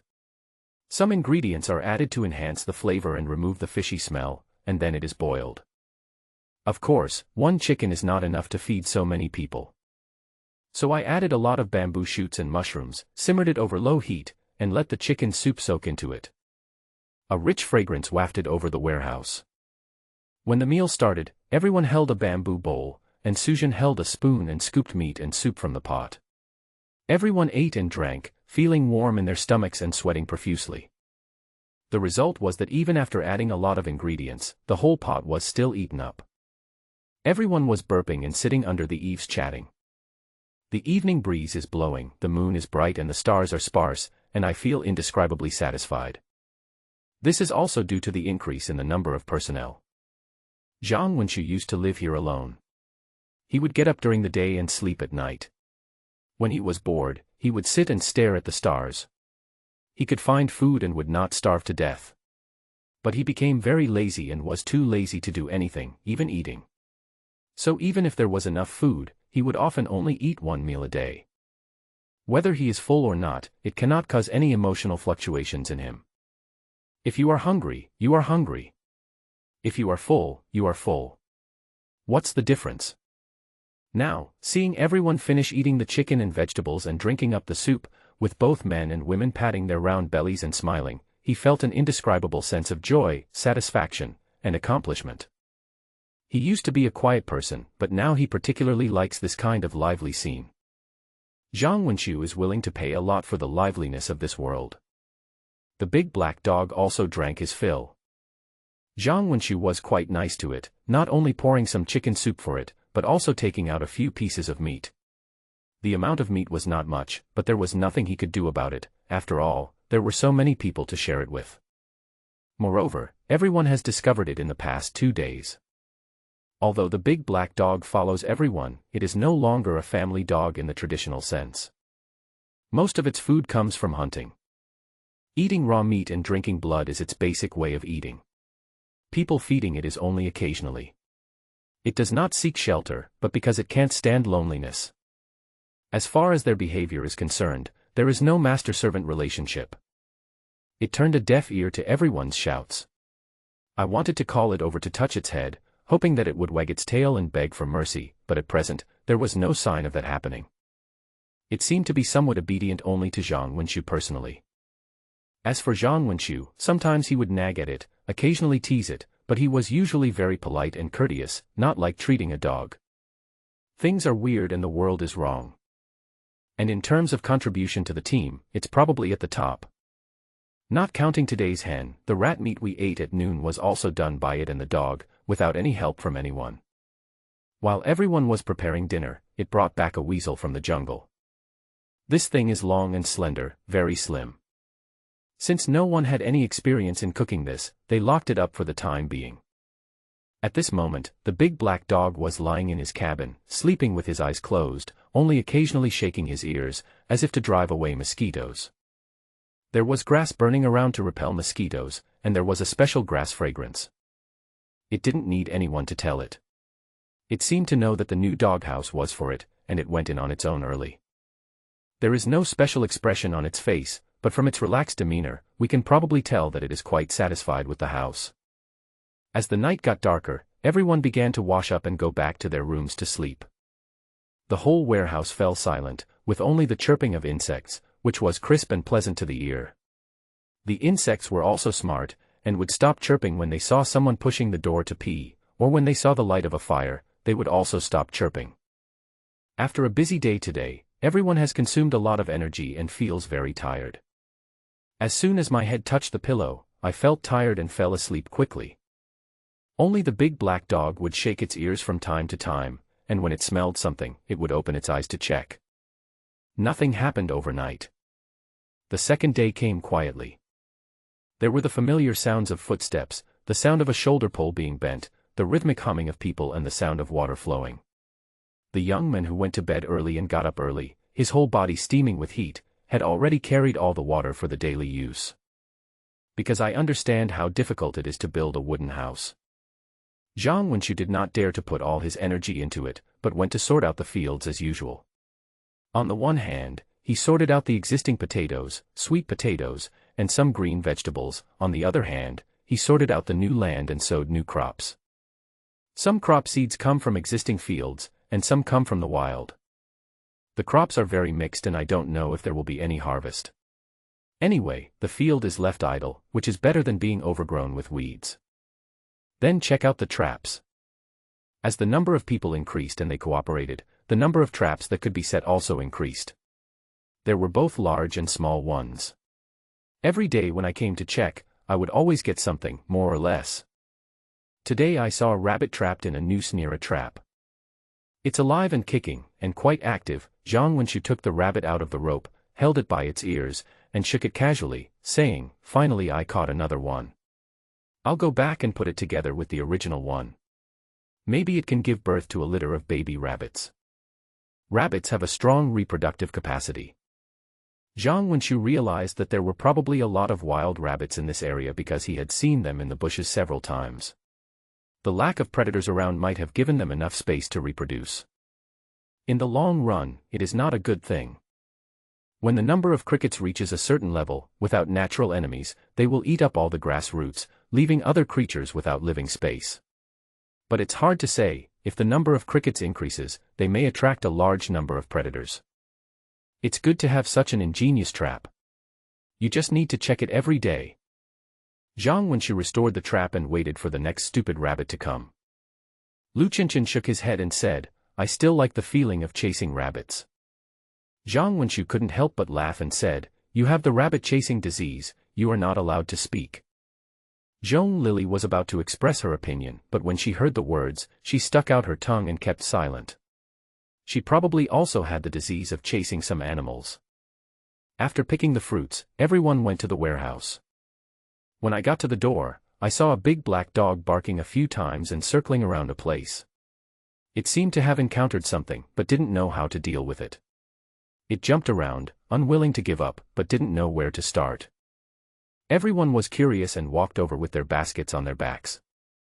There were several haystacks outside the door, one with some dry firewood, one with some dry weeds, and one with some dry leaves. There were also several in the warehouse, but they couldn't hold all the space, so they had to pile a few more outside. The big black dog was jumping around on the haystack. When everyone got closer, they could see clearly. It turned out to be two big hedgehogs, barking at the big black dog. When the big black dog was about to attack them, they rolled into a ball, with their thorns erected all over their bodies, making them invulnerable. Although the big black dog was very brave, it had no idea how to bite the hedgehog. I had to keep circling around, looking for a loophole. After jumping around for a long time, he still had no idea what to do. He didn't want to let it go, so he got anxious and barked, attracting Zhang Wenqiu and the others. Zhong Lily shrugged her nose, frowned and said, "This thing has a foul smell." When everyone heard this and smelled carefully, they found that it was indeed true.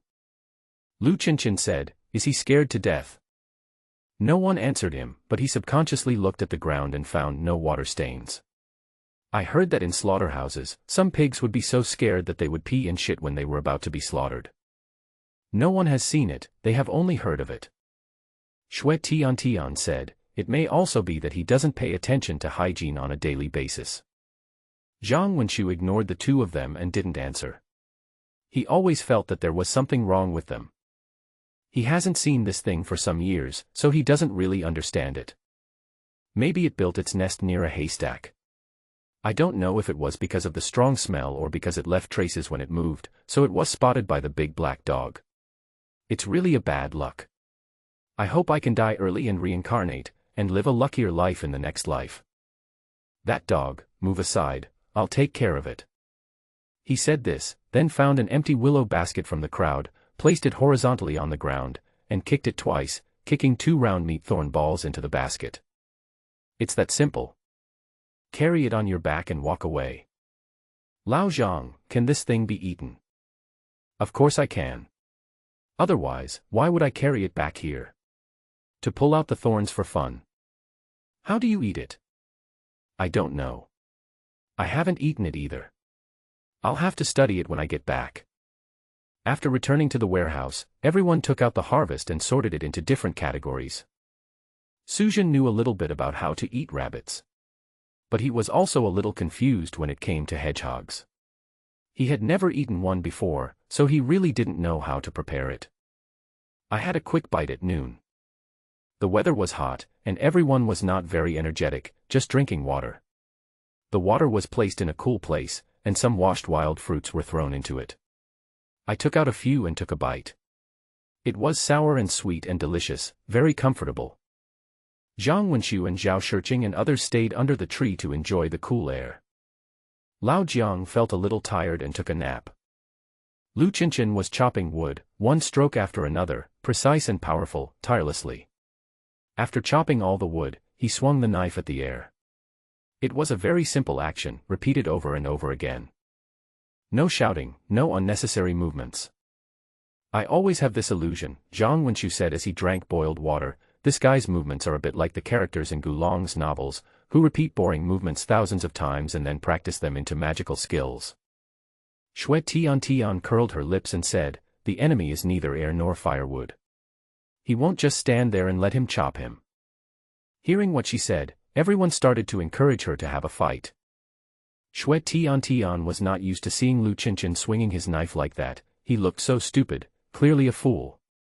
She stood up suddenly, took a long step, and walked towards him. After a few simple words, the two began to fight. For safety reasons, she could have fought with bare hands, or with a stick. But even someone as arrogant as Xue Tian knew that fighting with bare hands was no good. She might be agile and could take advantage of him, but her ability to withstand blows was not as good as that of the tall guy. A few kicks and a few punches would not necessarily hurt him. But if the other party found an opportunity to punch her, she would probably burst her bile. The two of them got ready to start.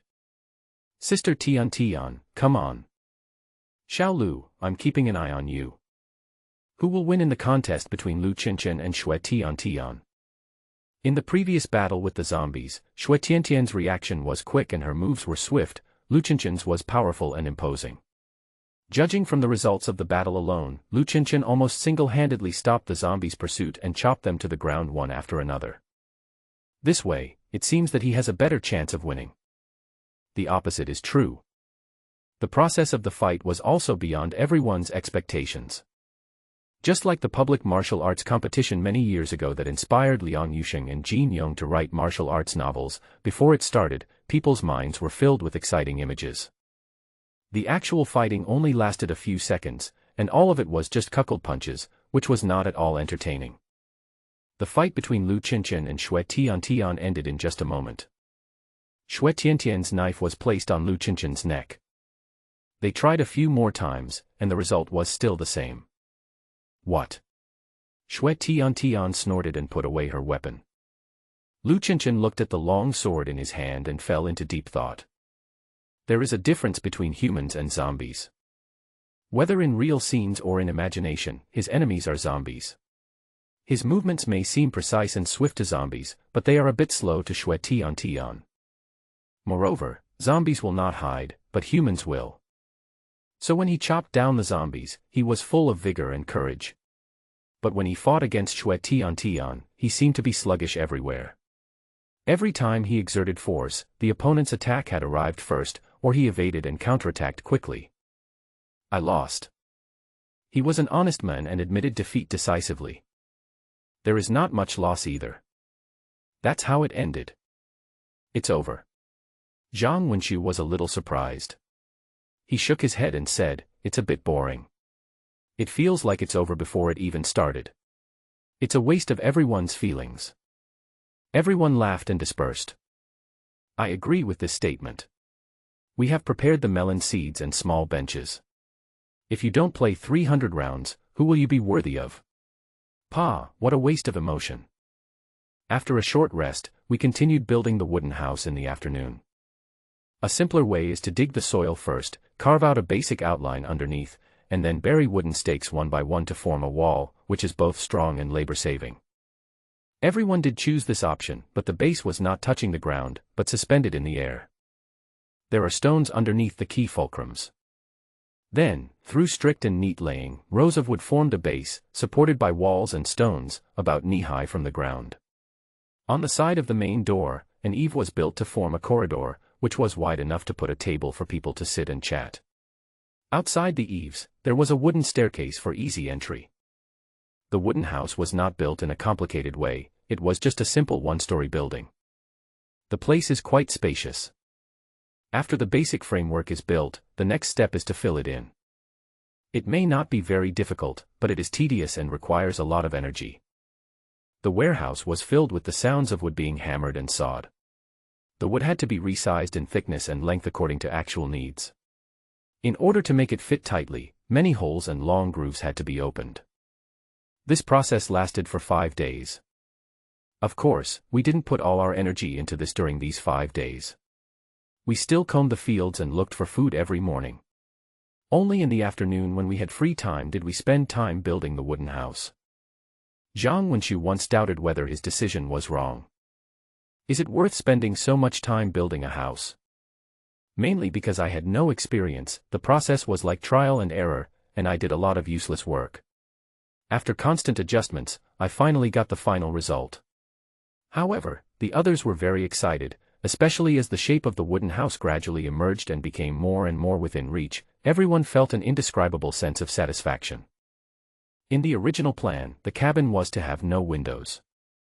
There is only one main door for easy entry and exit. But as the construction progressed, more and more opinions emerged, and more ideas and methods emerged. Finally, 2 rows of windows were left on the front of the wooden house. So the room was not dark, on the contrary, it was very bright. And this window was not empty, there was indeed glass. This glass was actually taken from a vehicle in the warehouse. There was nothing missing at the scene except a car. Of course, there were no tools to cut glass, so the windows were custom made to the shape of the glass. We measured the size, made a wooden frame, and embedded the glass in it. The effect cannot be said to be particularly good, but it is indeed much better than the original idea. The roof is sloping, not square and flat like a tin house. First, a layer of wood is laid, arranged one by one, tightly and meticulously. Of course, this can block the sun, but it is not waterproof. When it rains heavily, water will seep into the gaps in the wood. Fortunately, they had built a shed to cover the stove before, so they had some experience. Everyone tried their best to find plastic sheets and some waterproof materials to lay down. Then he thoroughly covered the roof with a layer of shredded hay and mud. I originally wanted to use my experience in building a doghouse, using bamboo strips to make tiles and then laying another layer. After some experimentation, I found it a bit too difficult, so I gave up. I used dry long grass to lay it tightly along the slope and slowly fill it up. When it rains, it will slide down instead of seeping into it. When the wooden house finally appeared in front of everyone smiled. Because there is no fine polishing, the overall appearance is a bit simple. But this ancient feeling makes people feel close to it. Compared to the square and boring iron house, everyone prefers to live in this house. But it is impossible for everyone to live in it, so after consideration, Zhang Wenqiu temporarily divided it between Zhao Shiqing and Xue Tiantian. After all, these 2 people are lovers, and if possible, they should be given a separate space. Zhao Shiqing didn't comment, just smiled. He didn't really care where he lived. I feel that sleeping with Lu Qinqian and Zhang Wenqiu is not bad except for Lu Qinqian's snoring. But Xue Tiantian is very happy.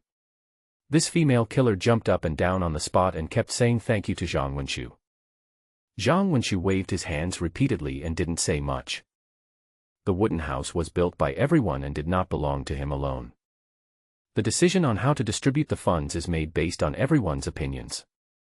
Of course, the young couple is only allowed to live in the house temporarily, and if there are any changes in the situation, they can be adjusted at any time.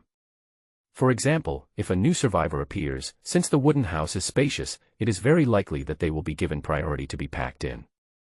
Also, young couples can't always need separate space. When someone else wants to live in their own space, they can still consider living together. After all, the end of the world is coming, and no one will block the door and say that this room belongs to me. You can move in tonight. No paint or glue needed. No harm done.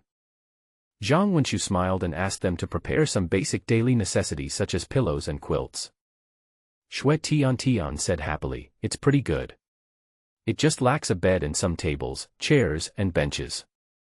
The wooden house is empty for the time being and there is no furniture." Zhao Shiqing said, "Why do we need those things? This is good enough, spacious. There is no shortage of wood nowadays, and we have made some tables, chairs and benches before, which are still in use." What Shui Tian said is not a difficult task, and when everyone is free, they can tinker with it and it will be ready.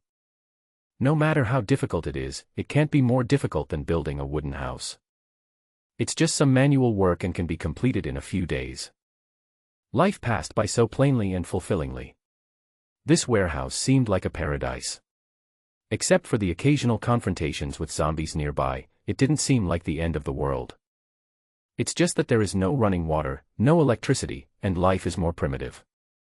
But humans have a strong ability to adapt, and there are no days that are really unbearable. When the disaster began, everyone felt that there were obstacles everywhere and they felt uncomfortable. Every detail you can see is filled with torment and unbearable pain. Walking basically depends on legs, there is no water, no electricity, and defecation is just to find a bush. As for what to wipe your butt with, of course, use whatever you have, and if you have nothing, you don't have to use it. Even the fairies before the disaster had to live like this. When the grass and trees grow thick, there are many mosquitoes. This warehouse is always stocked with this stuff when night falls. Just burn some insect repellent plants to drive them away. This was unimaginable before the disaster. But now everyone is sleeping soundly, and although there are a lot of bites on the body, it doesn't make everyone sleepless. Lu Qianqian adapted particularly quickly. He now often even runs in the wilderness without wearing shoes and hunting animals. Because of this, Zhang Wenqiu scolded me many times. But it was strange that he never got pricked despite running around. Perhaps the skin on the soles of his feet had become very hard over time, so he didn't feel any discomfort even when walking on bricks and stones. Recently, he has fallen in love with the competition with Shui Tian. Ever since his last disastrous defeat, he has often come to fight with her. He was neither disappointed nor discouraged, but simply thinking and practicing. He seemed to have no feelings about winning or losing. If he lost, he lost. He could just play again. He would get better with practice. The skills that Shui Tian demonstrated were something he had never possessed before. But as the number of competitions increased, he slowly learned it. I don't know if it's because of my high talent or my focus, but I'm making rapid progress. Sister Tian, Uncle Xiaolu and Uncle Zhang said that you are sick and can't eat too much. Reduce your lunch by half. Wang Tong ran over to inform him, then ran away laughing. Zhang Wenqiu couldn't stand seeing these two guys wasting their energy on meaningless things. So whenever I see them fighting, I will ask the fat boy to notify them. As for reducing meal supplies, this is a true story. Zhang Wenqiu is indeed capable of doing such a thing. They were also assigned to do physical work, such as chopping wood, fetching water, and carrying things. Finally, they really made a plow, but there was no ox to pull it, so they gave one to each of the two men. You have nothing to do, so go plow the fields. Forget about Shui Tian. When it is Lu Qianqian's turn to plow, Zhang Wenqiu will let the fat boy stand on it. The little fat boy was quite happy and he liked Uncle Lu plowing the fields the most. If he were braver, he would have taken a whip, cracked it and shouted a few words. On this day, everyone woke up. After a simple tidying up, he unexpectedly had breakfast, contrary to his usual behavior.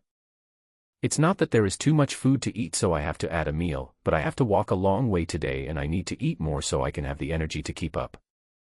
Xiaolu and I are going to the town today to check out the situation outside. If possible, we'll bring back some supplies. You guys stay here, be careful. If you encounter any emergency, don't just stand there. Run to the mountains, protect yourself, and wait for me to come back to discuss how to deal with it. Be careful on the road. Be sure to pay attention to safety. Go early and come back early. Uncle Lou, remember to check if there are any potato chips. The two men left the warehouse with a small amount of belongings and a simple entourage. Head towards the town along the road that was there before the disaster. The steps seem very brisk and the person looks very energetic. Because I shaved my beard and had my hair cut in the morning. Of course there was no electric shaver, so I had to sharpen the blade and shave slowly. If you shave too quickly, you may scratch your face easily, so you need to be careful. The haircut was simple. Lao Jiang took out the scissors and cut it short in a few clicks. Suzhen took over the scissors and trimmed the uneven parts. It was Zhang Wenshu himself who suggested tidying up one's appearance. I used to be too lazy to move, but now I feel interested. Others shaved their beards frequently, not to mention the women, such as Zhao Shiqing and Lu Yongqiang, who also shaved every now and then. Only Zhang Wenshu and Lu Qinshan had thick beards from beginning to end, like wild men. This is also one of the reasons why Zhong Lily was so scared that she dared not move when she first saw Lu Qinshan. It would be perfect if they were both put in animal skirts or a circle of leaves. Of course, they just had thick hair, not completely untidy, and they did hygiene work every day. So they were still two clean savages, not annoying, on the contrary, they had an indescribable masculine aura. Now his beard is clean-shaven and his hair is cut short. The image suddenly changed. Everyone was surprised to find out how young these two people were. I knew from the sound that it wouldn't be very loud, but I didn't expect it to be so small. Zhang Wenshu was only about 27 or 28 years old, with a delicate face, and looked quite gentle and scholarly. Everyone thought of him often telling bad jokes or making sarcastic remarks to make fun of others, and it was hard to make the connection. He has a gentle face but a mean mouth, what a pity. However, Zhong Lily still stared in a daze, and even Xue Tian was a little surprised. As for Lu Qinshan, he was even smaller. He seemed to be only 23 or 24 years old, and still had a childish look on his face. He has a handsome face and is a tall and handsome boy. His smile gives people a sunny feeling. Is this the ferocious killer who goes against the flow alone and fights against the crowd of zombies? Clearly a big kid. Moreover, he was a silly child and was often ordered around by Zhang Wenshu to do tasks like plowing the fields. Hair and beard don't weigh much, but after cleaning them, you will feel relaxed from the inside out. Lao Zhang, why don't you let the dog follow you? The two walked side by side, and Lu Qinshan asked. Zhang Wenshu shook his head and said, although it's dangerous outside, with our skills, it shouldn't be a big problem unless we are surrounded. On the contrary, in the camp, there are old and young people, and with Brother Shiqing here, we can feel a little more at ease. In case of any accidents, having more dogs can also be a fighting force. That sounds like bragging. If other survivors heard this, they would probably laugh their heads off. Lu Qinshan did not move at all, and did not feel that there was anything wrong. He had other doubts, and asked, Zhao Shiqing. Shouldn't it be said that Xue Tian is here? Zhang Wenshu said, they are together, so it doesn't matter who is the one who is accused. By the way, Xiao Lu, what do you think of Zhong Lily? The topic then changed to talking about family matters. Lu Qinshan didn't understand what he meant, and said, very good. Haha, how about being your girlfriend? Forget it then. Hey, brother, you don't even like such a beautiful girl, are you crazy? It's really a bit unexpected. It's not that there is no love in the apocalypse. On the contrary, due to the extreme turmoil of the world, it is easier for opposite sexes to develop feelings. Because humans are no longer the majority of the world, they can meet anyone they want. Even if they meet, their gender and age may not match. The end of the world requires everyone to cherish the people they meet. Because, if you lose this moment, you may lose it forever. Girls nowadays are unlikely to pay attention to the tedious process. They think about how many days it will take for a man to agree, what kind of house he should have, what kind of car he should drive, how much monthly salary he should have, how much dowry he should ask for, and where to take wedding photos. In turbulent times, people's emotions are more likely to go straight to their true hearts. Just like when Hulingxi gradually turned into a corpse, fear and sadness made her extremely emotional, and the death that was quietly approaching made her have no time to care about anything else, leaving only the simplest and plainest persistence. That was to let the person she trusted the most hold her, and then die in his arms. She only knew the person she trusted the most a moment ago. Lu Qinshan snorted and said, "Women will only affect the speed at which I draw my sword." Zhang Wenxu didn't believe it. He laughed at him and said, "You've even been tempted by female zombies. Now you're telling me that women affect sword drawing. You're kidding me. Your sword skills are lousy from chopping wood. You're not practicing sword skills to ward off evil spirits." Lu Qinshan was choked and said quickly, "Don't spit blood at me, what female zombie? I'm a decent person." Zhang Wenxu laughed and said, "You talk as if they aren't real zombies. What kind do you like? Someone like Xue Tian. I'll go find her when you get old." Lu Qinshan shook his head and said, "I like those who can sing, dance, speak nicely, and are gentle. I don't like those who can only throw stones or wield swords." Zhang Wenxu slapped his forehead. "I forgot about this. This guy likes the female anchor who speaks in a coquettish voice and calls him brother. The team's strongest force, a steely tough guy, I just like him, there's nothing I can do about it." Zhang Wenxu uttered a "pa" sound, which made him feel funny, and said, "Vile." Lu Qinshan disagreed and said seriously, "You don't understand." "I don't understand. This guy actually looks down on himself. Who hasn't watched his live broadcast? Of course I don't understand. The only one who knows deeply is the big brother on the ranking. I'm a poor boy, and the female anchors don't even want to look at me. By the way, are you the big brother on the ranking?" How could Zhang Wenxu give up such an opportunity to hurt his heart? He communicated with him with a smile. Lu Qinshan glanced at him and said calmly, "That's better than spending so much money on gifts and still having your blind date ignore you. I think I mentioned this to him when we were chatting before." Zhang Wenxu decisively chose to change the subject. "Haha, hey, how do you feel about the weather today?" The sunlight was quite good, shining obliquely on the earth. As we walked along, the temperature gradually rose. The road is now covered with weeds, and its original appearance is unrecognizable. The plants have amazing resilience, and they can still grow lushly on such a hard surface. The weeds were knee-high. It is quite difficult to walk in it. Only by looking at the abandoned vehicles along the way can we determine the general direction of the road. There was a river beside the road, stretching very far. From time to time, figures would leap up from the river, making a loud noise in the water, showing the abundance of fish and shrimp. There were many water birds standing on the trees beside the road, staring intently at the water. They would suddenly fly over and grab food from the river.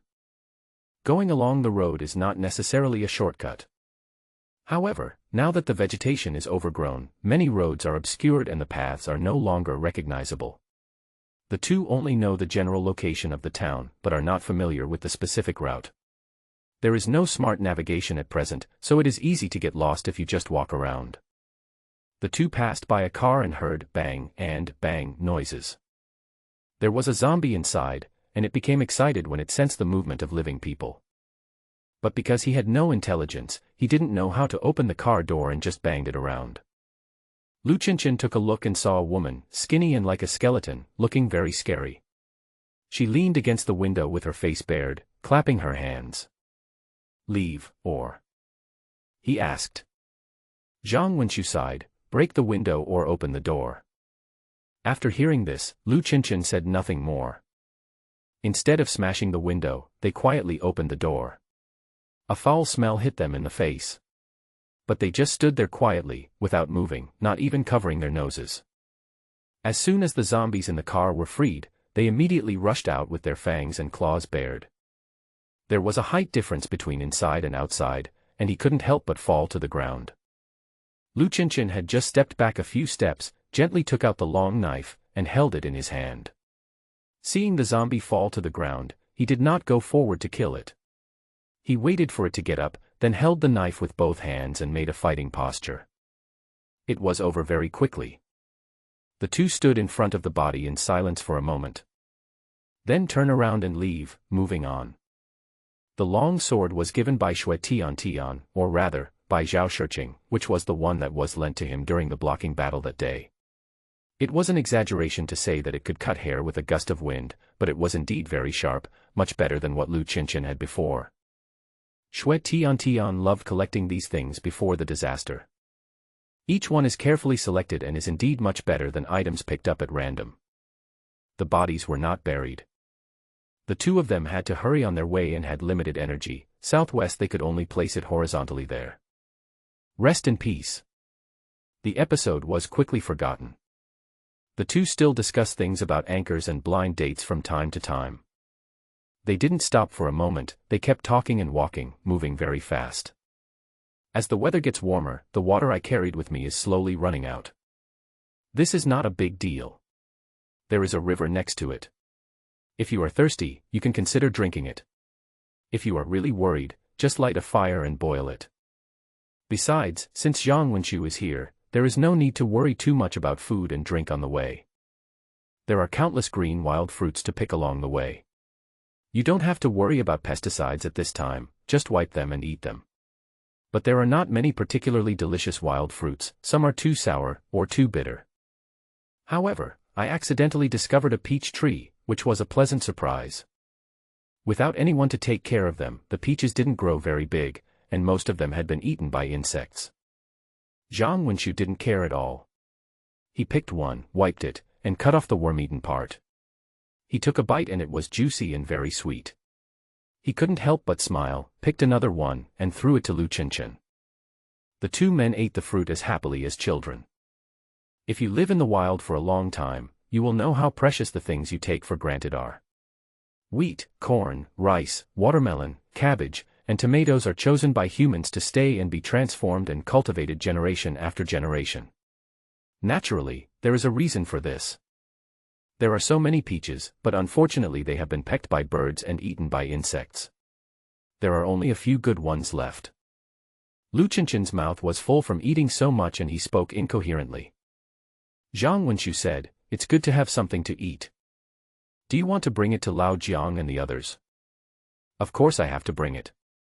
Should we pick them now and carry them on our backs, or should we pick them when we come back?" "Well, let me think about it." Finally, the two picked a little and left it for eating on the road. "It would be too heavy to carry all the fruits on my back. Since the tree doesn't move, I don't have to worry about it disappearing suddenly. I will wait until I finish my visit to the town and pick them when I come back." The two men sat down under the peach tree to rest, drank some water, and then set off again. The road was desolate, and from time to time small animals would be startled in the bushes and suddenly flee past. There were also more and more abandoned vehicles. From this, we could judge that we were probably not far from the town. At the same time, one can also imagine what the roads in bustling cities are like now. Not to mention the highways. When I watched movies and TV shows about zombies before, the protagonists all drove cars. Lu Chenchen looked at the abandoned vehicles and said, "Why do we have to walk here?" Zhang Wenqiu casually replied, "Because we are not the protagonists." "What kind of answer is that?" "Okay," Lu Chenchen said helplessly, "then when are we going to look for the protagonist? It's been so long, it's time for the protagonist to lead us out of the doomsday." "I don't know," Zhang Wenqiu shrugged and said, "the protagonists in movies and TV shows are all foreigners. I can't even remember their names after watching them. Who knows where to find them? In this land, the people are the protagonists. If we really want to get out of the doomsday, we have to rely on ourselves." Lu Chenchen felt that this was strangely familiar, and frowned and said, "That's the truth, but in the apocalypse with zombies everywhere, it's quite novel to hear such a truth. I have a fellow countryman named Eugene Baudier, who once said, 'Rise up, slaves who are starving and cold, rise up, the suffering people of the world, the blood in your heart is boiling, there has never been any savior, and we don't rely on gods or emperors.'" "Wait a minute, are you sure your fellow villager said it, not sang it?" "Of course I did." "Why?" "Then why did you sing?" "Haha, I was in a good mood and couldn't help it." "Lao Zhang, did you hear that?" "Yes, the woods in the right front." "Does it look like it?" "A bit like, but also a bit unlike." "Shall we sneak away quietly? Go over there and take a look at the situation, in case there are any survivors." The two slowed down their pace and moved forward tentatively. There was a low slope in front of us, away from the road. We waded through the dense weeds, climbed up, and walked a few more steps, and we came to a forest. The tree trunks and weeds obscured the view, and we could not see clearly, except for the vague movement of figures. The two men drew their swords and came over when they heard the sound. I stepped lightly and the weeds swayed, but fortunately there was no sound. Quietly sneak into the woods. Let's see what happens later. Zhang Wenqiu slowed down and became more cautious. He whispered, if there are a lot of them, we will quietly withdraw. If there are a few, we can just kill them. If there are any survivors, we will do our best to save them. Lu Qinshan nodded and said, I understand. He pushed aside the long grass that was blocking his view and looked inside. In the heart of the forest, there was a slightly flat area that was more spacious than other places. 2 or 3 figures were stumbling around in it. Their steps were disorderly, and they seemed to have completely lost their minds, as if they were being led by something deliberately provoking them. Zombies. Zhang Wenqiu didn't need to look closely, he could recognize it just from the special howling sound. There were not many of them, but Lu Qinshan did not signal to rush up and kill them. Because these zombies are already surrounded. Zhang Wenqiu once mentioned in a casual chat that he had encountered wolves on the road when he was on the run. He didn't know whether they escaped from the zoo and gradually multiplied, or migrated from somewhere else. Before the disaster, he had never seen a wolf in real life. This animal looks very similar to a dog. But when you actually see it, you can tell at a glance whether it is a wolf or a dog. So many wolves. It was also the first time Lu Qinshan saw it and was a little surprised. A dozen wolves surrounded 3 zombies, conducting an unusual hunting activity. The zombies were originally crowded together, baring their teeth and claws, and were difficult to approach. However, they were deliberately led away by the wolves and split into 3 different directions, with a large gap in between, and they could no longer help each other. Then each of them was surrounded by 4 or 5 wolves and fell into 3 different encirclements. A single animal has no advantage against zombies.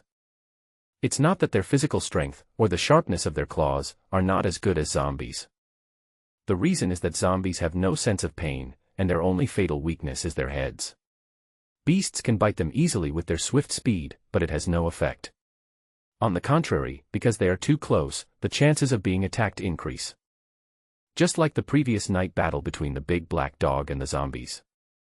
Ming Ming is very agile and always bites the zombies and can attack the back of the neck. But if Zhang Wenqiu and others had not appeared, they would have been eaten by zombies due to excessive exhaustion. Are all animals so smart nowadays? The situation on the field left Lu Qinshan dumbfounded.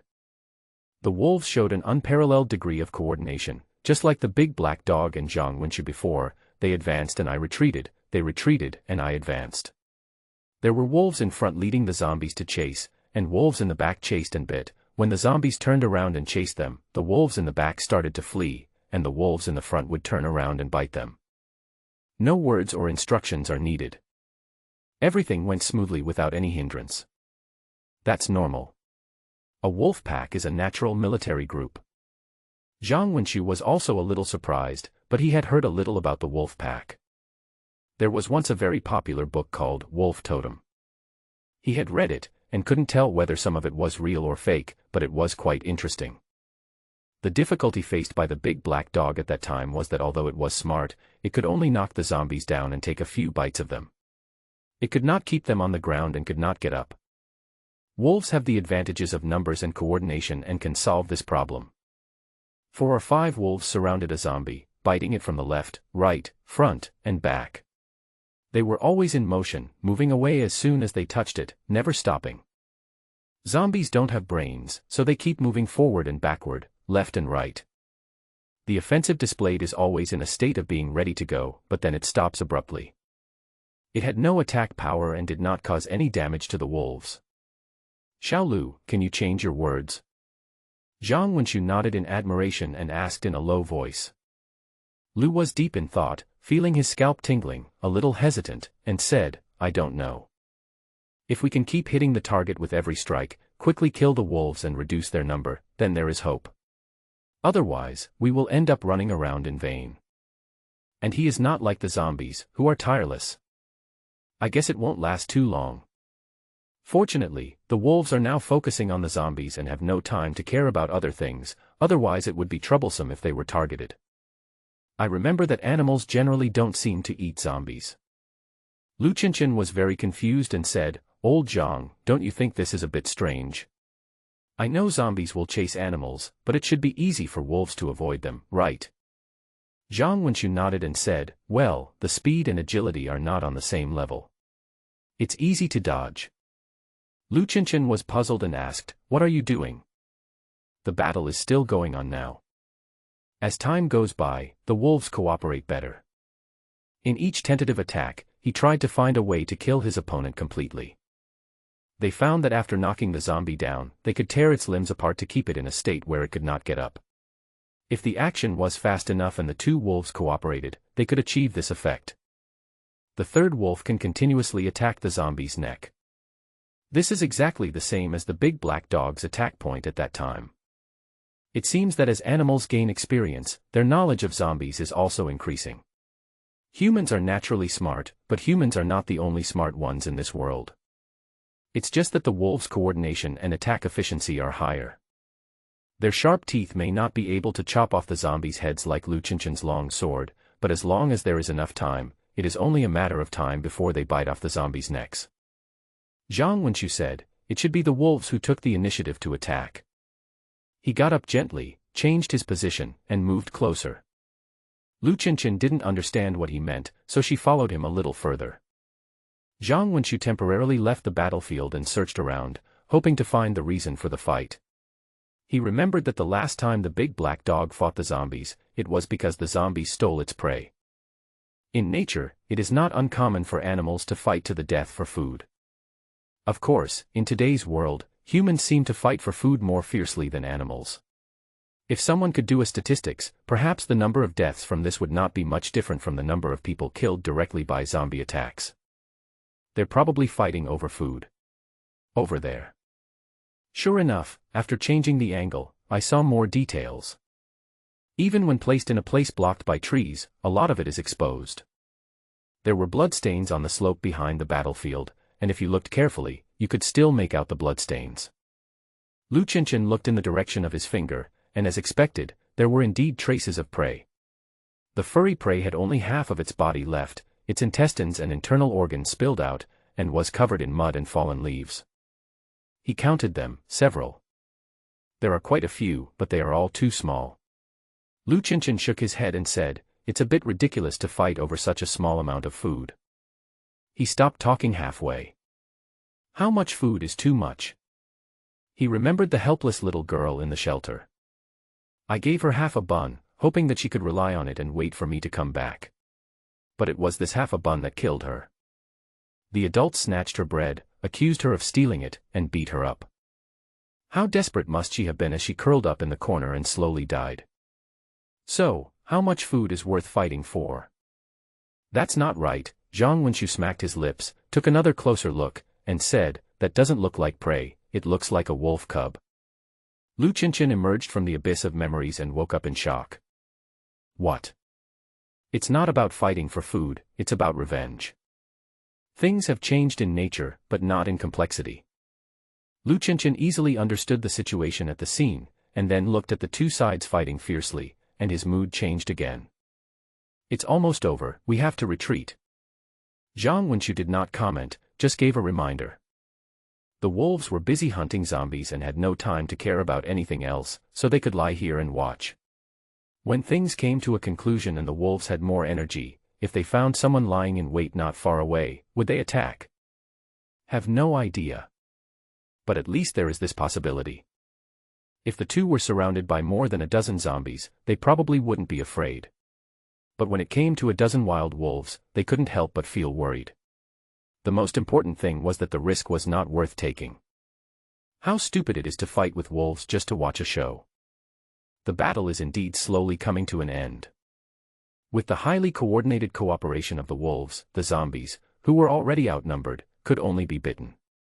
They were quite strong, but their limbs were restrained by 4 or 5 wolves at the same time, and they were completely unable to resist. Being pinned to the ground and bitten continuously. With their natural sensitivity and the experience of many fierce battles after the disaster, the wolves understand the zombies' fatal weaknesses. Therefore, the attacks are not random, but have clear purposes from beginning to end. The sharp teeth bit through the layers of rotten flesh, breaking the fragile connections and swinging it with all their might. The ferocious zombies slowly lost their power. Lying on the ground, motionless, Zhang Wenxiu and Lu Qinshan had quietly retreated, following the way they came, back to the main road. After watching a unique fight, both of them were a little emotional. When I was walking back, I saw wolves eating the flesh of zombies. Lu Qinshan recalled the scene just now, puzzled, and said, "Every wolf swallowed a mouthful. Didn't they say that animals don't eat zombies?" Zhang Wenxiu glanced at him and asked, "Who said that?" "Who?" Lu Qinshan was stunned for a moment. He did not expect this question and said, "How should I know? Isn't that what everyone says?" Zhang Wenxiu sighed and said, "Now the survivors are hiding in various corners, and information is not available. Most of the conclusions about the end of the world are very limited to specific experience summaries. Their accuracy and universality are very questionable. We actually know very little about zombies." "Little?" Lu Qinshan frowned and said, "It's okay. I have watched various zombie movies before the disaster." Okay, Zhang Wenxiu felt that this was not a good topic, or rather, not a good topic for in-depth communication with Lu Qinshan. After returning, he should chat with Zhao Shiqing and exchange ideas with each other. He threw out a question for Lu Qinshan to think about. "Then, based on your movie-watching experience, can you speculate? Do the zombies in Hunan prefer spicy food when they eat people? Can the zombies in Mongolia ride horses? Do the zombies in northeast China have loud voices? The zombies in Fujian? No one has ever made a movie like this. That's it. With that amount of viewing, the effect is limited." "All right." The two talked about the wolves eating zombies. Because he only swallowed one bite, it might not be for eating, but just a form of revenge or a ritual after victory. However, Zhang Wenxiu speculated that animals may have evolved new abilities. The meat of zombies is rotten meat.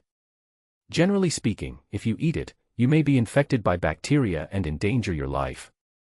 But even in the world before the apocalypse, there were species that could eat carrion. Now that the world has changed drastically, zombies are like a new species, overwhelming and occupying a huge space. Given their huge numbers and the space they occupy, they will inevitably have a huge impact on other creatures. So, how will other organisms adjust to this? And where do zombies fit in the food chain? I was thinking, if rotten meat is also considered meat, Zhang Wenxiu frowned and thought, and said, then the current meat resources are very huge. Will other predators evolve because of these resources, such as the ability to digest rotten meat? Lu Qinshan shook his head, feeling a headache, and refused to think about the problem. These questions are so boring. The two returned to the main road and looked back at the woods. There was no movement, no sound could be heard. "It's all over." Before Zhang Wenxiu finished his words, he heard a long and distant wolf howl coming from the forest.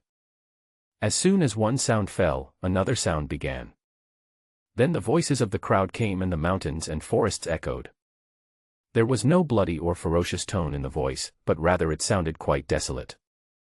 The two could probably imagine the scene in the forest, where the wolves avenged their cubs and hunted down 3 murderers. Now they were howling to the sky, comforting the cubs that were being eaten, and venting their sorrow and anger. Listening to this long and sad whistle, Lu Qinshan was quite touched and felt eager to try. "I want to howl along, too." "Don't. If you attract the wolves, you won't even know how you died." Zhang Wenxiu quickly tried to stop him, lest this guy really do as he pleased and make a couple of noises. But above the woods, I saw a dark mass and many birds flying. It's quite far away, so I can't see clearly and can't tell what kind it is. The flock of birds formed a circle and did not descend, circling directly above the battlefield. Looking at these countless black spots, it was like a wave, surging in circles, and for a moment there was a feeling of wind and clouds. But then I heard the wolf howling begin to fade away. The first sound was still clear, the second sound was a little vague, the third sound was barely audible, and the fourth sound was as if the wolves were running very fast, and in a moment, they had disappeared into the depths of the dense forest. The two looked up, but saw nothing. However, there were new changes in the circling flock of birds. As the wolves left, it seemed that their time had come. A few scattered birds flew down first. The rest followed closely behind, and the whole flock of birds swooped down like a huge arrow. As for the scene after the fall, it was blocked by the woods and could not be seen. What is this for? Lu Qinchin remained relatively calm despite hearing a series of strange noises this time, and only asked one question out of curiosity. Have a meal. Zhang Wenqiu simply replied. He guessed that this was probably the case, but he had no idea what the actual situation was. He had already wasted quite a while, and he was not going to go back to check. I just don't know what kind of relationship exists between this flock of birds and the wolves, cooperation or hostility.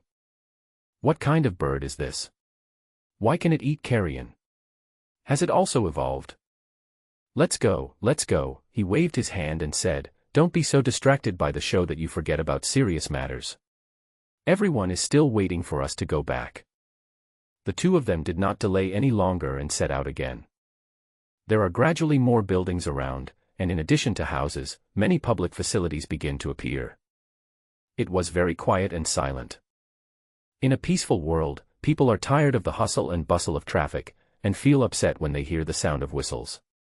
If they encounter a loudspeaker for square dancing, they would rush over and smash it to pieces.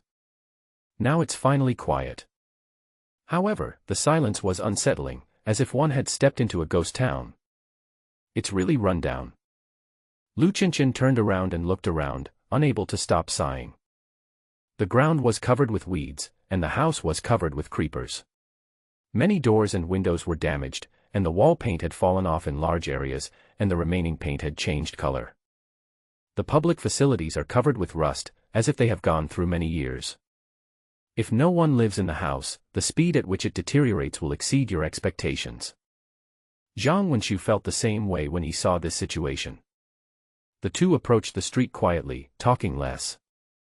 Walk carefully along the eaves. You don't dare walk in the middle of the street because it's too obvious and you'll be easily discovered by zombies or other survivors. In this special situation, sudden encounters may lead to unexpected conflicts even among survivors who have no ill will towards each other. Everyone was very nervous. Sometimes people fight not necessarily because they are fighting for something, but because they are worried that the other party will have bad intentions. For your own safety, you might as well strike first. As for zombies, the chance of not encountering them is lower than the chance of encountering them. In some countries, at the end of the world, there might be large areas of blank space, with no zombies to be seen. But in this land, that is impossible. Whenever you enter a town or a city, you have to be mentally prepared. There won't be a situation where there is no one for thousands of miles. The population of over 1 billion before the disaster determined that even among zombies, we were huge in number and ranked at the top. Lao Zhang, where are we going first? Lu Qinchin asked softly, holding the sharp blade. Both of them put away their long swords and replaced them with short blades, holding them in their hands as a precaution. Zhang Wenqiu also lowered his voice and said, it's mainly supermarkets and grocery stores along the street. Ordinary residents should not go in. We don't have that much time to search. Lu Qinchin nodded, indicating that he understood. After walking a few steps, I saw a middle-aged zombie hanging around the door of the chess and card room. Maybe he often came here to play cards when he was alive. Zhang Wenqiu made a gesture and the two of them moved further away, trying to quietly go around. I happened to meet a zombie and turned around to see two people. The zombie suddenly perked up and stopped walking around in circles in a daze. It looked forward with its bluish-white eyes, bared its fangs, and made eerie noises. Kill him. Zhang Wenqiu had no choice but to greet him and quickly stepped forward with Lu Qinchin. The two of them were one in front and one behind. Zhang Wenqiu attracted the target, and Lu Qinchin drew his blade to kill. The sharp blade pierced diagonally into the zombie's head, and the smelly black blood flowed out along the blade. Lu Qinchin put away the knife and the body fell to the ground. With no time to clean up, the two continued on their way. If you encounter one, you can't do anything. If you can hide, you should hide as much as possible. If you can't hide, you can't hesitate and kill it quickly. Otherwise, if you let it roar, it will easily attract other zombies. This is not the suburbs. There might be hundreds of zombies scattered around. If they all rushed in at once, no matter how brave they were, they would be dead. Lao Zhang, there is blood on the ground. Lu Qinshan suddenly stopped and looked at the marks under the eaves of the clothing store. Zhang Wenqiu also stopped, walked forward and looked down. There are obvious bloodstains, and there were people around for a short time. After a little observation, a simple conclusion was drawn. The blood was dark red and smelled pungent, not from humans but zombies. But zombies wouldn't bleed for no reason, they must have been hurt in a conflict. If a fight breaks out in a town, the culprits are most likely humans. If it happens in the suburbs, the culprits could be animals. At least, today they saw wolves hunting zombies. Take another route? Lu Qinshan asked, to see if he should avoid it. Zhang Wenqiu pondered for a while before saying, let's move forward a little further. We still follow the same principle as before. If there are few zombies, we will kill them. If there are many, we will retreat. The two followed the blood trail and walked forward. I didn't dare walk to the middle of the street, but I also didn't dare get too close to the store. There are probably zombies hiding in these houses. There is nothing scary about zombies appearing in front of you. What is frightening is the zombies that suddenly appear from the corner. The bloodstains were not continuous, sometimes they appeared and sometimes they disappeared. Entered the alley from the street. The stench started to grow stronger, and the traces around me also increased. There were many objects lying on the ground. After walking a dozen steps, I saw the first zombie. He was lying on the ground, with a pool of dirty blood. The two men were on guard and squatted down carefully. The head isn't broken, but the body is injured. Lu Qinshan made a quick inspection and said, it should be this person who was bleeding just now. There is a hole in his head, probably caused by a blunt object. Zhang Wenqiu nodded and said, he is a strong man. Walk a few steps forward and turn into another alley. Objects were scattered all around, and the blood on the ground became thicker and thicker. Not far away, there was another body. The cause of death is similar. We have to hurry up, Zhang Wenqiu said in a deep voice, feeling a little uneasy. From the looks of it, the fight is very intense, with people pushing and shoving all the time. Otherwise, they wouldn't have knocked over so many things. If it was Lu Qinshan who took action, the scene would definitely not be like this. Since the survivors have failed to gain the upper hand, the danger will only increase. The two stopped talking and quickened their pace. The tense atmosphere is quietly intensifying. They hope to see survivors as soon as possible, but the situation at the scene is not optimistic. Although he didn't say it, he couldn't stop guessing in his heart. When you catch up later, what you see may not be a living person, but a bloody mess of flesh and blood torn into pieces with internal organs scattered all over the ground. This is not the way. Go back to the left. I was in such a hurry that I couldn't see the traces clearly and even took the wrong path several times. As is often the case, haste makes waste. The more anxious you are, the more mistakes you make. Slow down, listen, is there any sound? No. I might be hallucinating. Keep going. The route shifted from the alley to the street. From the street, it moved into the alley. Repeat this process. 2 more bodies were found along the way. The 2 men rushed forward along the blood trail. Listen again, is there any sound? Right in front, there's a corpse howling. Well, slow down a bit, touch over and check the quantity first. Good. After cooperating for a long time, the conversation will become very brief. Zhang Wenqiu and Lu Qinshan were in this state. Although Lu Qinshan had a somewhat foolish brain, he understood Zhang Wenqiu's words very accurately. He did whatever Zhang Wenqiu said without hesitation. He had just rushed here in a hurry, but now that he was close to the battlefield, he became cautious instead. Mother Saint Zhang has always been enthusiastic about saving people. But he couldn't do it without caring about life or death, or exchanging his life for another's. It wasn't that he was not saintly enough and had many selfish motives. It was that he felt that this behavior was stupid and a bit unworthy of his IQ. As for his own life and death, he actually doesn't necessarily take it that seriously. Now, as the number of people in the warehouse increases and it becomes more lively, he seems to have hope for life again. Before this, he lived a very casual life. When you encounter zombies, you naturally have to fight back. If he couldn't fight, he would die. After all, it was the end of the world, and death was not a rare thing. He was no different from others, so why shouldn't he die? The two of them walked lightly, sticking close to the wall, and quietly approached. He stuck out half of his head and observed the situation. There are 3 people, 1 dead and 2 alive. There are 8 zombies, and there are 5 more on the street diagonally across the street. They are moving this way and will arrive at the scene in about 3 minutes. That's 13. Okay, let's change to long swords and make a quick decision. Let's go. The plan has been made, no more hesitation.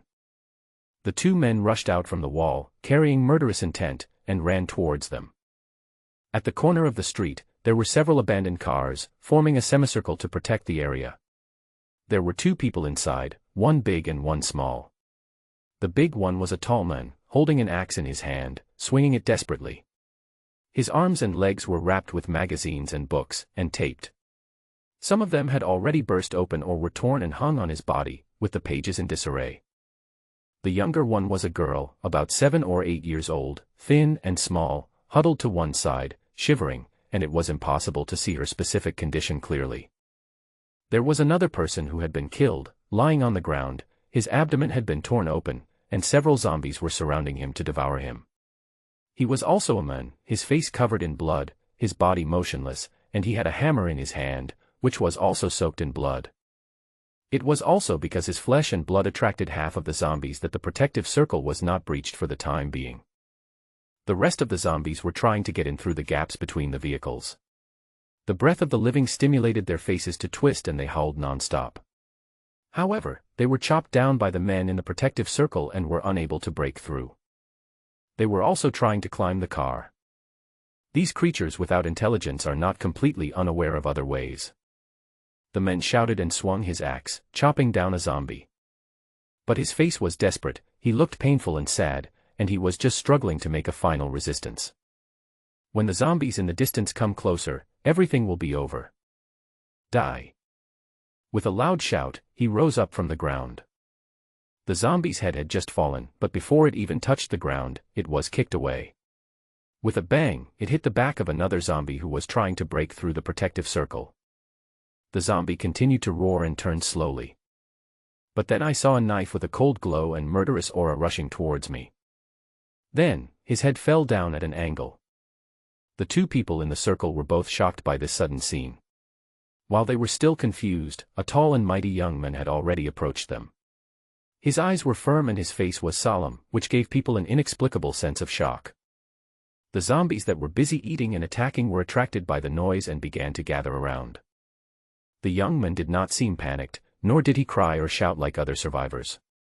He just exhaled lightly and held the long sword tightly with both hands. According to the position of the zombies, he kept adjusting his position, advancing or retreating, 1 step at a time. The speed at which he swung the knife was not actually very fast, in terms of frequency, it could be said to be very slow. The man in the protective circle was looking at it in a daze, holding an axe in his hand. Forgot to even help. He was shocked by this sudden situation and also by the endless murderous intent brought by this young man. He felt that the man's movements were very slow, at least much slower than when he swung his axe. Sometimes, the movement seems to be frozen, as if striking a cool pose for a photo. He would only attack when the zombies were close to him, and his movements were completed in an instant before returning to stillness. But there was a sense of forging ahead in the force of his knife, even though he was walking backwards. The man reacted, walked to the gap, and tried to get out to help. He turned his head to look at the little girl, and couldn't help hesitating. Stay there and don't move. I will kill them. Just when he was struggling with his inner thoughts, not knowing whether he should go out, the young man spoke. Without even turning his head, he still faced the zombies, his tone calm yet firm. As if everything was taken for granted. Then he swung his knife and a body fell down. Short, monotonous, and efficient. There is nothing fancy, no unnecessary movements, and it is not very entertaining. If it were put in a movie or TV series, it would probably put people to sleep. Xiao Ran, you stay here, Dad will go help that uncle. Yeah, Dad, be careful. After hearing his words, the man made up his mind and walked out. He approached the zombies and hacked at their necks from behind. Sometimes he hit the target, sometimes he didn't, but he had never killed the zombie with one blow. He had to look for opportunities to repeatedly hit the zombie's neck or head, and it would take several or even dozens of blows to kill it completely. This also forced him to move quickly while slashing to avoid the zombie's attacks. So even though his efficiency was not high, he looked much more tired than Lu Qinshan, panting and sweating profusely. Lu Qinshan remained unmoved and continued to swing the sword at his own pace, gathering strength. As for Zhang Wenqiu, he was blocking the 5 zombies moving in this direction to buy more time for Lu Qinshan. He was also very fast, dodging and attacking at the same time, but without the assistance of the big black dog, the results were not very obvious. I also practice intentionally in my daily life. But to this day, he still can't chop off a zombie's head with one sword like Lu Qinshan. He clearly remembered that when they first met, he was better than the other person. Fortunately, he was agile and used his knife frequently, and he would eventually kill the enemy after many attempts. When Lu Qinshan finished the battle and came to help him, he only had one enemy left. Lu Qinshan passed by him, raised his knife and chopped him down. Zhang Wenqiu took a breath and said, "The bloody smell is too strong here. We can't stay here for long. Let's move as soon as possible." As they talked, they picked up the rags from the zombies, wiped the stains off the knife, and walked towards the protective circle. The tall man had just returned to the protective circle to look for his daughter. "Brother, pick up the child, we have to leave immediately, the farther the better." "Now is not the time to be polite," Zhang Wenqiu said to him. After I said that, there was no response. I looked carefully and realized something was wrong. The man squatted down, held the girl in his arms, and stroked the back of her head. The two looked at her and thought that the father was worried about the child and was whispering to comfort her. But the man held his daughter tightly, his body trembling, and he seemed to be crying. Instead, the daughter patted her father on the back and said comfortingly, "Dad, don't cry, it doesn't hurt." The man was silent, his body still shaking. The little girl's face was pale, and the ink in her eyes was gradually fading away. However, a gentle smile appeared on the corner of her mouth, and she whispered, "Don't be sad, I'm so sleepy, Dad. I'm tired of walking and don't want to run anymore. I miss my mom, my brother, my grandparents, and my aunt." Lu Qinshan turned around and looked at Zhang Wenqiu with questioning eyes. Zhang Wenqiu sighed, nodded, and closed his eyes sadly. Seeing this, Lu Qinshan's mood also became low, no longer the stern look he had just shown during the battle. Looking at the little girl, he seemed to remember something from the past, his eyes became sore, and he quietly turned his head away, no longer looking at the situation at the scene. There was a blood stain under the girl's elbow, oozing dark red blood. Although she was young, she had experienced too many bloody and tragic things in her life of wandering and fleeing, which made it easy for her to understand what was happening to her. But the child was not afraid. Instead, he gently comforted his father. Perhaps, the life of hunger, lack of clothes and fear every day really made her feel tired. The man finally raised his head, squatted on the ground, held her head in his hands, his dusty face was full of tears. "I'm sorry, I'm sorry." The little girl took his hand, held it in her own, and shook her head. Without saying anything else, he just signaled him not to blame himself. The blue veins on his arms were throbbing faintly, and black liquid was flowing inside, spreading to his entire body. The little girl felt a little painful, but she just frowned, still trying to smile, and whispered, "I miss my own little bed so much. My mother hid a cute little bear for me in the quilt. Every day the little bear would call me to get up and have breakfast. I miss breakfast so much. I won't be picky about food anymore, and my brother can't be picky about food either. We have to eat lots of fried eggs, wontons, noodles, fried rice, and juice. Dad, I'm so hungry." His voice became softer and softer, with a look of pain and longing on his face. The man listened and gradually stopped crying. He held her head and kissed her forehead. After wiping away the tears, he seemed relieved. "Dad is hungry too." The man rubbed his daughter's head and said gently, "You will not be hungry soon. Let Mom make us something delicious later. Dad also wants to drink some wine." Zhang Wenqiu listened and frowned, feeling something was wrong. He turned his head and looked into the distance, wondering how long it would take for the zombies to surround this place. "Brother," he decided to speak even though it was difficult. Now was not the time to argue. He said, we should go. Carry her on your back and we'll go together. It was inevitable that the little girl would turn into a zombie. The more rational approach is to deal with it now. If you can't bear it, just leave her where she is and let her fend for herself.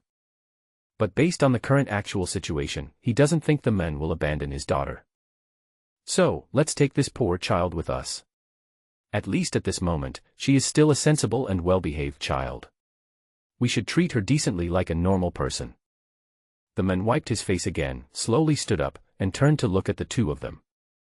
With a sincere and grateful look on his face, he said, "Thank you, really, I haven't seen people like you in a long time, it's great." During his escape, he probably didn't see many acts of bravery or saving people from danger. Of course, he saw others in distress, but apart from feeling a deep sense of powerlessness, he himself didn't do anything useful. Being able to escape with his daughter until now is the result of his best efforts. So these two murderous yet polite young men really make people like them from the bottom of their hearts. Lu Qinshan also looked sincere and said, "You have consumed too much energy, so let me help carry you. Let's set off now and go in the opposite direction. We should be able to avoid the zombies." Hearing this, the man thanked her several times in succession, and then said, "No, please leave quickly. I'm so sorry that you wasted your time. I want to stay here with Xiao Ran for a while longer.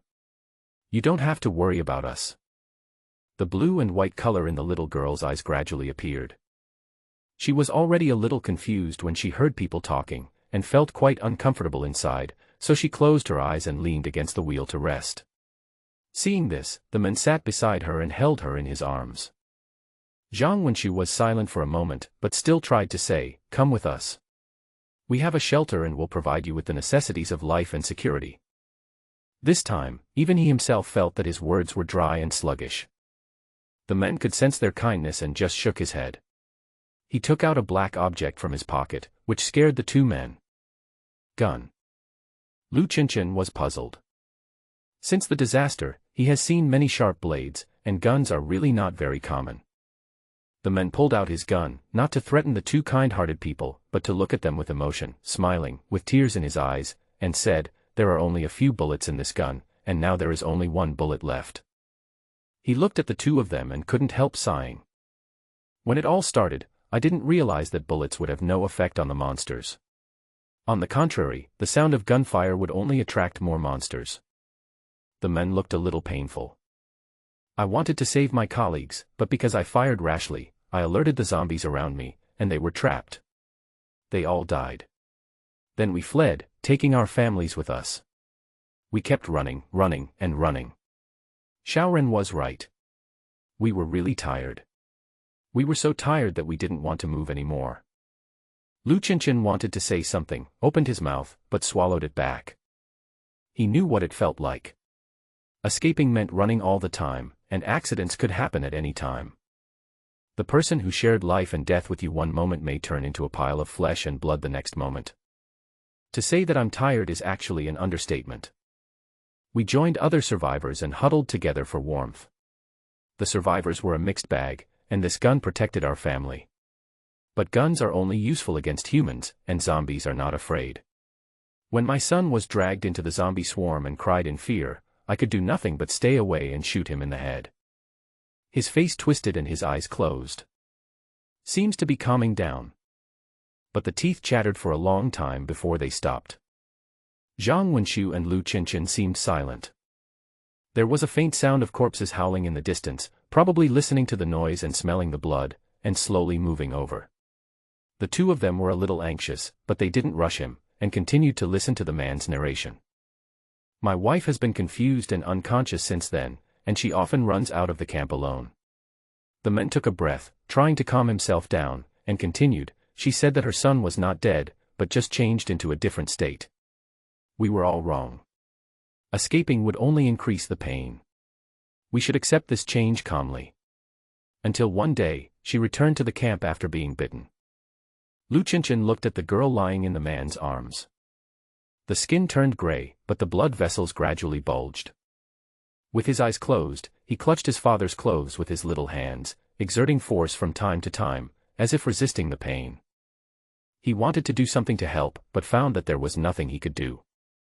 The people in the camp wanted to kill her and chase Xiao Ran and me away. In the end, I was the one who fired the gun. She was almost a corpse, but she wasn't in too much pain. She just told me to take good care of Xiao Ran, and then left with a smile.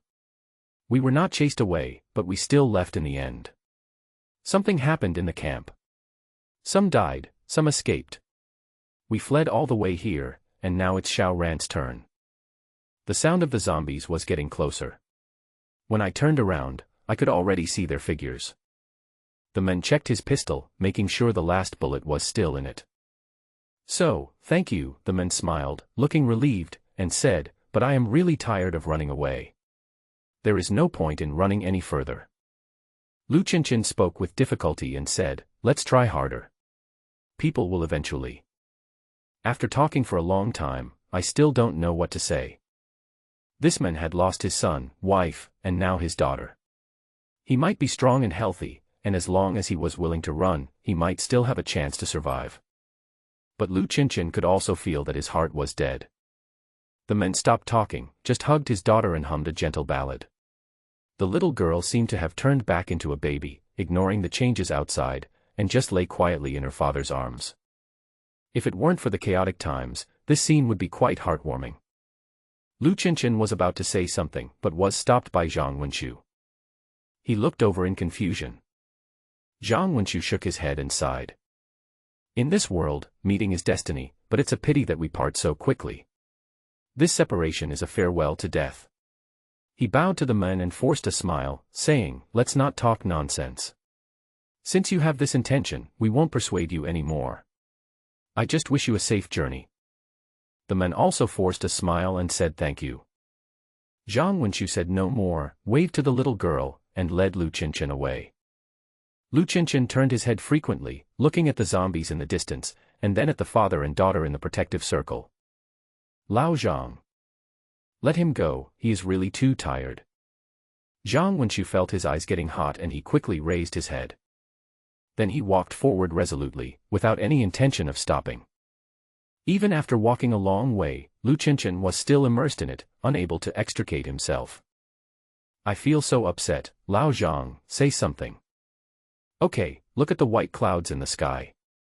A fellow villager named Yang Guo once said, look at these white clouds, they gather and disperse and gather again. Life is like this, so thank you for meeting me, there is no need to say more. There were sporadic zombies along the way, so the two hid and tried to stay away from the battle site. Because he was worried about the zombies gathering, he stopped taking action at this time to avoid wasting time and being surrounded by the staggering horde of zombies. Avoid the main road first and find a place to hide. Seeing that the number of zombies was increasing, Zhang Wenqiu decided to take shelter for the time being. The two found an empty house, closed the first floor door, and quietly climbed up the stairs.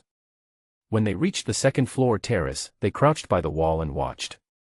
Their vision suddenly became much wider, and they could see zombies wandering aimlessly in groups of 3 or 2 between the buildings. But then there was a loud gunshot, and the whole place shook. The two of them understood and remained silent.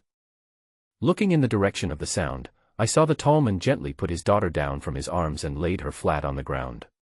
He straightened her hair and clothes, as if she was sleeping. Then he slowly stood up and tore off all the books, magazines, tapes and other things on his body.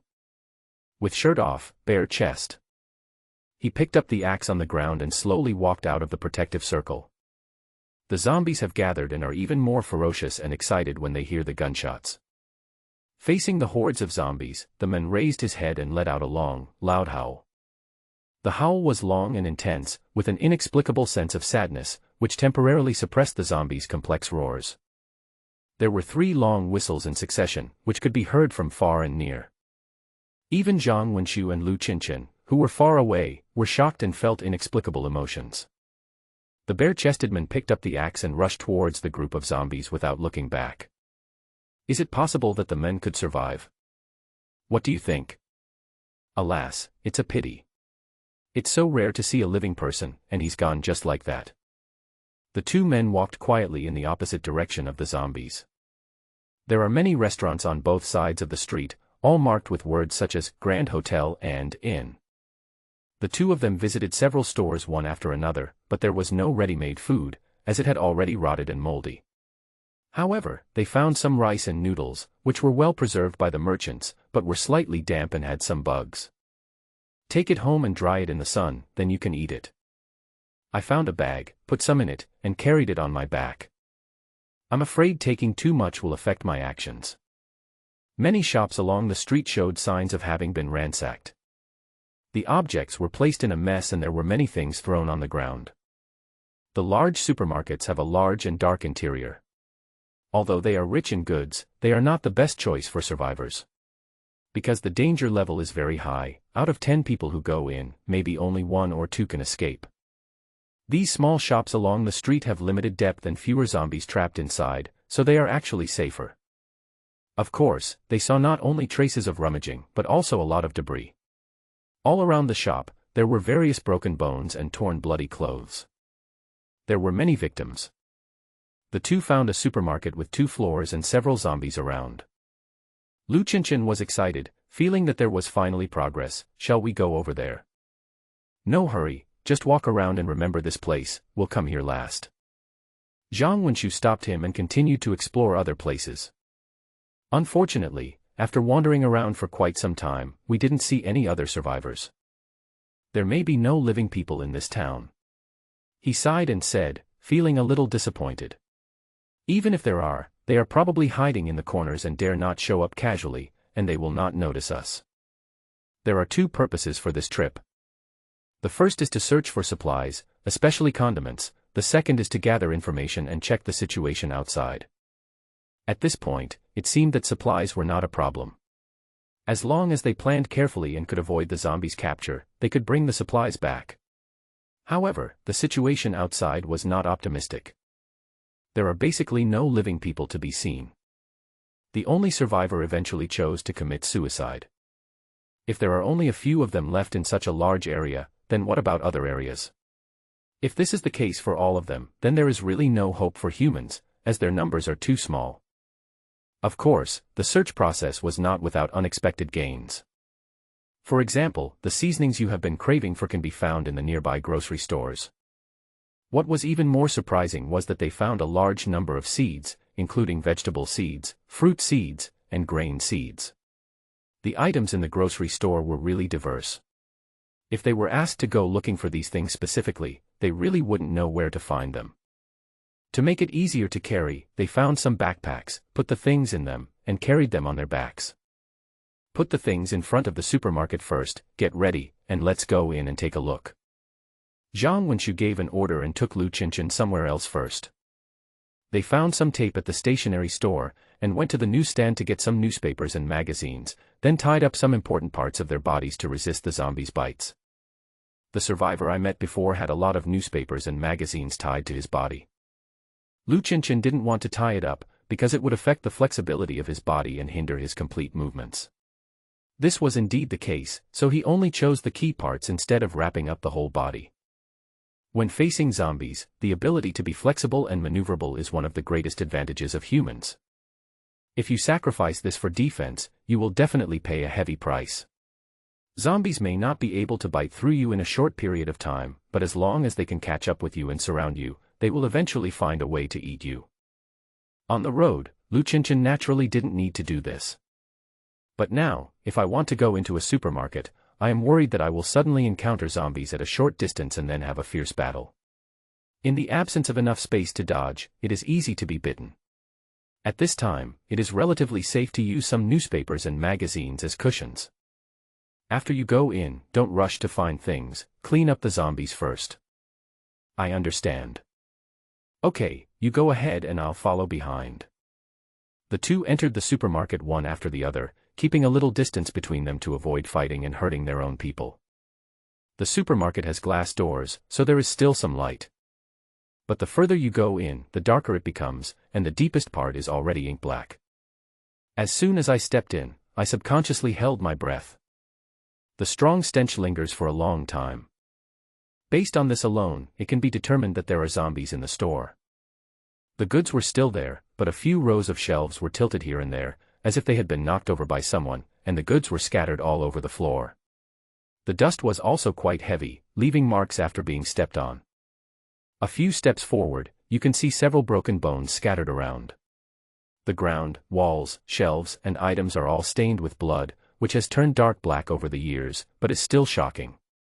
Perhaps some survivor had stepped into this place before, was attacked, and was eaten into this state. The two walked slowly to adjust to the light in the store. As I passed the second row of shelves, I heard roaring under my feet. But they saw a pale and ferocious head shouting at them. It was an old man, with a bald head and a mouth full of sharp teeth. His mouth was filled with sticky blood that looked like rust. He tried to dig out with both hands, but he was powerless. Most of his body was being crushed by the fallen shelf. Lu Qinchin stepped forward quickly and stabbed forward with the sharp blade. The sound suddenly disappeared, and there was no movement. Ready. Zhang Wenxu reminded him from behind, bent his waist to gather strength, and was on full alert. As soon as the voice fell, several howls were heard from the darkness. Then came the sound of messy footsteps. The two of them responded with bated breath. This situation was expected. For a store with intact goods, either the location is too remote for the survivors to find it, or it is too dangerous inside for the survivors to get in or out. This is a street-side supermarket and belongs to the second type. From the broken bones and bloodstains on the ground, we can tell that the zombies inside are ferocious and probably numerous. A safer approach is to create some noise at the door to lure the zombies out and kill them one by one. The light outside is also good and you can see clearly, so whether you are killing the enemy or protecting yourself, your efficiency is undoubtedly higher. The problem is that creating noise will naturally attract zombies in the store, but it will also attract zombies from other places. The two came here to look for supplies. Even if they killed all the zombies they lured out, they would be surrounded by zombies from other places. If they managed to escape by chance, they would not be able to achieve their goal. So he had to take the risk and enter the store and stab all the zombies to death in the store. I hope the supermarket has better sound insulation. Die. A loud shout. Lu Qinchin thrust his sharp blade upwards, fiercely stabbing at the first zombie that rushed out. The tip of the blade easily stabbed into its chin, passed through its mouth, and penetrated its brain. He then lifted it up and threw it out, knocking the zombie behind it to the ground. Comrade Xiao Lu, can you lower your voice a little? Zhang Wenxu was furious. He cursed behind him and said, "You are so jumpy. I was not scared to death by the zombies, but I was scared to death by you. What's the matter? Just do it, why do you have to shout every time, what's wrong with you? You don't understand. It's more fun to just shout." Zhang Wenxu was speechless and had no choice but to accept it. Okay, shout and call the zombies outside in, it will be more exciting.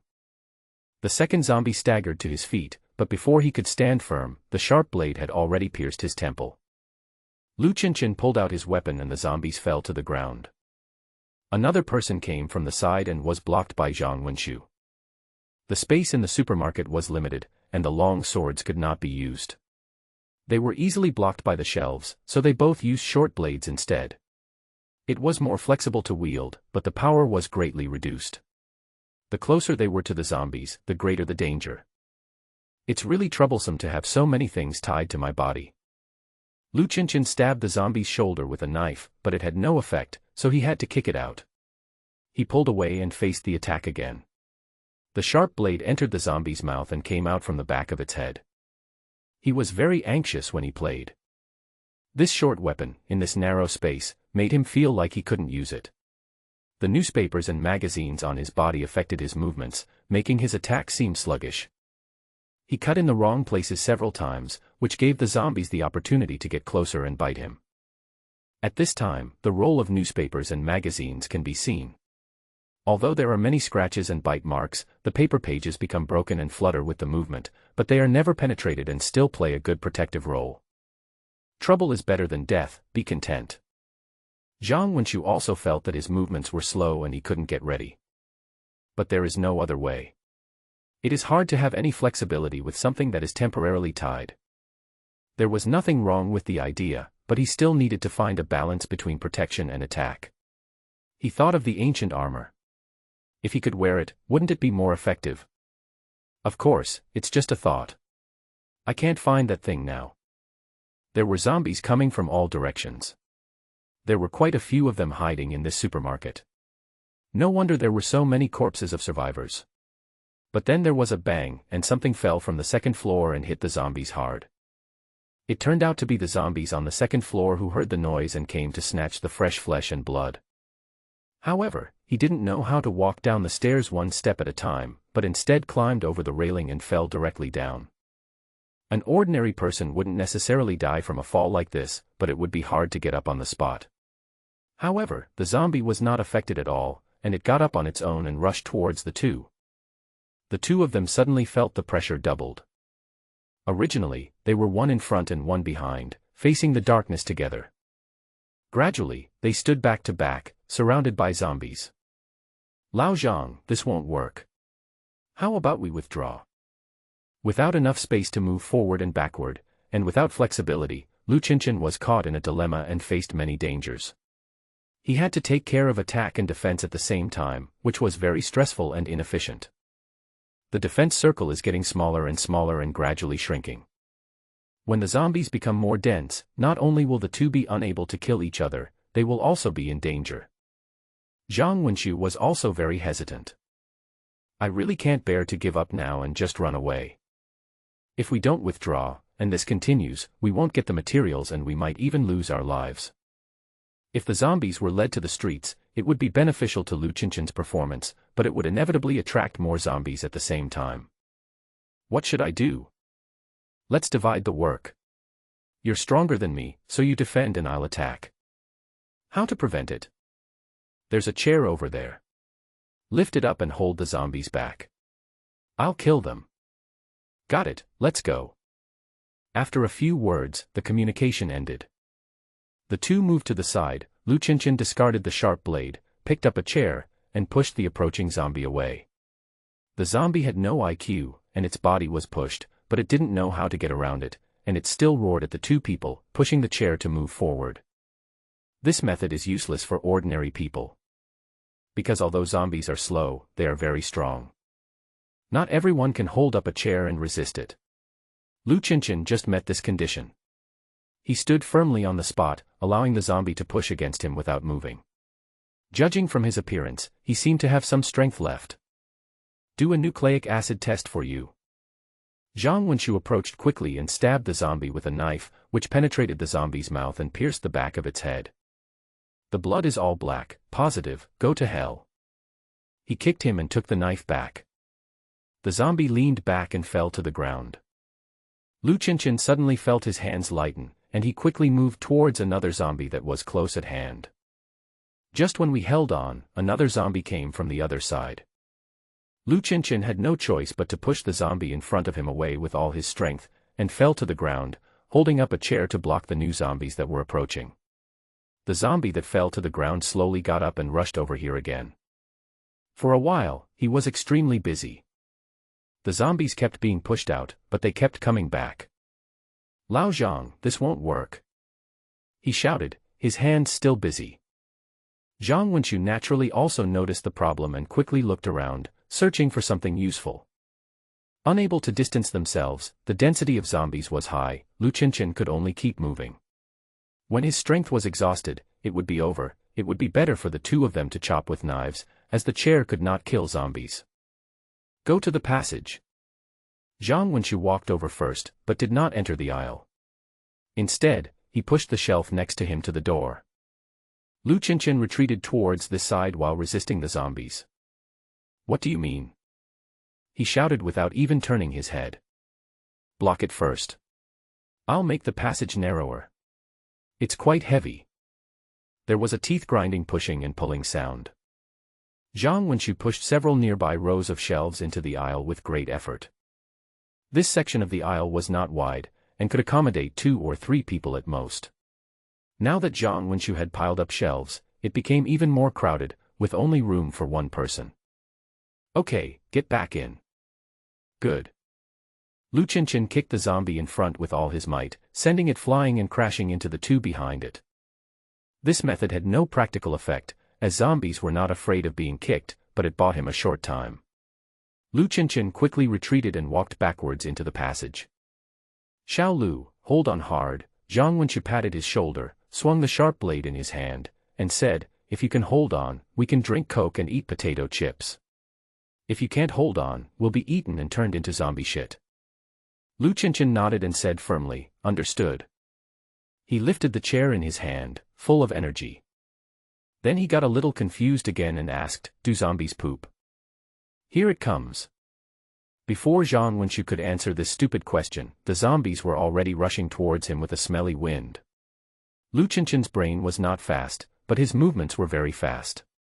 Before he turned his head back, the legs of the chair had already pressed against the zombie's body, preventing it from moving forward. The passage is narrow, with obstacles on both sides, and can only accommodate one zombie. The zombies behind him, though howling and waving their claws, had no other options. They just followed the first zombie, pushing and shoving, and rushed towards the passage together. The terrain is favorable now, so we don't have to worry about zombies coming from all directions and being attacked from both sides. As long as Lu Qinshan can hold on, Zhang Wenxu will have the chance to kill them one by one. "Lao Zhang, you are so calculating." Lu Qinshan laughed and wanted to give a thumbs up to his comrade. But the smile suddenly disappeared. Zhang Wenxu just raised his knife and was about to step forward to send these immortal things to reincarnation. But Lu Qinshan took a step back, then a second step, and a third step. Although he tried hard to hold on, he still retreated step by step. The terrain is naturally favorable, but the thrust is increasing. The zombies lined up in a row and rushed forward. The combined force was beyond Lu Qinshan's expectations. Zhang Wenxu pushed several rows of shelves in, but the length was limited after all, and the back could still accommodate 2 or 3 zombies at the same time. He retreated step by step, and when he reached the end, there was no room to turn back. Miscalculated. The change between a good calculation and a miscalculation only takes a few seconds. In the hall outside, the two were under great pressure but in a relatively relaxed mood. If you really can't win, just run. When you reach the wide area on the street, that's Lu Qinshan's home court. But it's different in the passage. There may be a dead end behind it, and you won't be able to escape even if you want to. But then he heard a soft crisp sound coming from Lu Qinshan's pocket. His body trembled, and he leaned his shoulder against the chair, even finding time to touch his pocket. He took out a bunch of broken things from it. Zhang Wenxu looked at it and saw a squashed duck egg, with the eggshell, egg white and yolk tangled together. Now it fell from Lu Qinshan's hand and scattered on the ground. It turned out that in order to hold up the chair, Lu Qinshan pressed his entire body forward. The duck eggs were squeezed into pieces. Zhang Wenxu remembered that this guy always carried a duck egg on his body. The egg is broken. Lu Qinshan was stunned for a moment, his expression changed, and he gradually became angry. This is his reserve energy, and under normal circumstances, he would not be willing to eat it.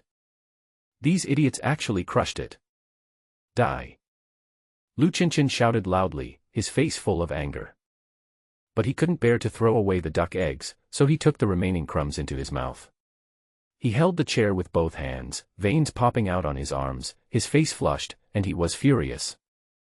He exerted force with his feet and began to push forward. 7 or 8 zombies were crowded together in front of him, noisy and ferocious, stretching out their claws, trying to scratch him. But they could no longer move forward, and were instead pushed back little by the young men. The zombies became more and more ferocious. Their flesh and blood were so close that their breathing could be heard, but they were just out of reach. The two sides were caught in a struggle. "Give me back my eggs." Lu Qinshan shouted vaguely, exerted force, raised his head, and moved forward step by step using only 1 against 8. Zhang Wenxu looked at his appearance at this moment. His face was ferocious, with an egg in his mouth and his muscles bulging. Facing this ferocious zombie, he seemed to be even more ferocious than the zombie itself. A bit perverted. He couldn't help but mutter.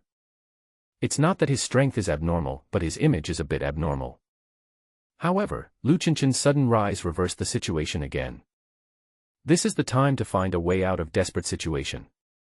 He rushed out in 1 step, stabbed from the diagonal side, and killed the zombie in front.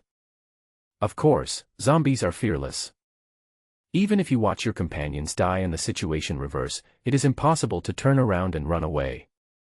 They continue to push forward one after another. The spirit is commendable. This lineup was extremely beneficial to Zhang Wenxu. He didn't have to worry about zombies suddenly popping out from the side, nor did he have to worry about them breaking through the defense and hurting him. Just let go and do it. Stay here, don't go any further. He shouted and stabbed with the knife again. Go further and you will rush out of the passage. Lu Qinshan was very reliable and stood there without moving an inch. Zhang Wenxu raised his knife and slashed, raised his knife and slashed, raised his knife and slashed, and repeated the simple action over and over again. If he was lucky, he would kill the person with one blow. If he was unlucky, he would have to do it 3 or 4 times, 4 or 5 times, 5 or 6 times, 6 or 7 times, or 7 or 8 times before the result was good. He would kill them all. When Lu Qinshan threw down the chair, he was already sweating profusely and panting. Finally I had time to spit out the eggshell in my mouth and swallow the egg white and yolk. His chest kept rising and falling, but he never stopped chewing. Zhang Wenxu glanced at him and said, "You really cherish it." Lu Qinshan swallowed hard and said, "Of course. I read that poem when I was a child. When the sun is at its highest, I hoe the field, and my sweat drips down to the ground. Who knows that every grain of rice on the plate is the product of hard work?" Zhang Wenxu nodded and added, "Our duck eggs are not grown in the fields, they are stolen." The supermarket returned to calm. The dust stirred in the air slowly fell down. There was no more roaring or struggling sounds, everything was over. But the smell was getting worse, that special stench that made people frown. The 2 men did not frown, but instead sat on the collapsed shelves, looking contented.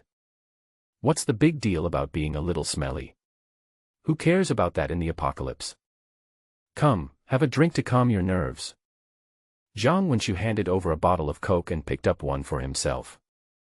Lu Qinshan was not surprised at all, but still took it and took a quick look. I wonder if it has expired. Expired. Zhang Wenxu chuckled and said, "Is it important?" Of course it doesn't matter. Who cares about this? As long as eating or drinking doesn't kill them, the survivors will eat and drink if they come across food. Compared to starving to death, being poisoned may really be a good choice. After unscrewing the bottle cap and listening to the pop sound, they almost burst into tears. What a strange yet familiar voice. The drink tastes extremely sweet. This time I really shed tears. I drank too much and my throat couldn't adapt to it for a long time. It was a mixture of pain and happiness.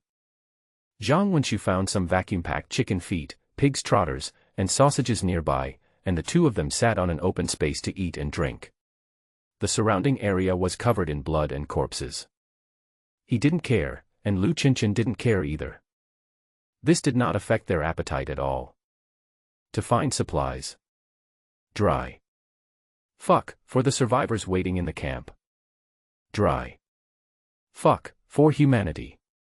Dry. Xiaolu, can you say something else? Won't. They drank a large bottle of Coke each and ate a lot of chicken feet, pig's trotters, and boiled eggs. The feeling of satisfaction was indescribable. As for whether the food was expired, no one checked and no one cared. After being satisfied, we started to prepare for packing.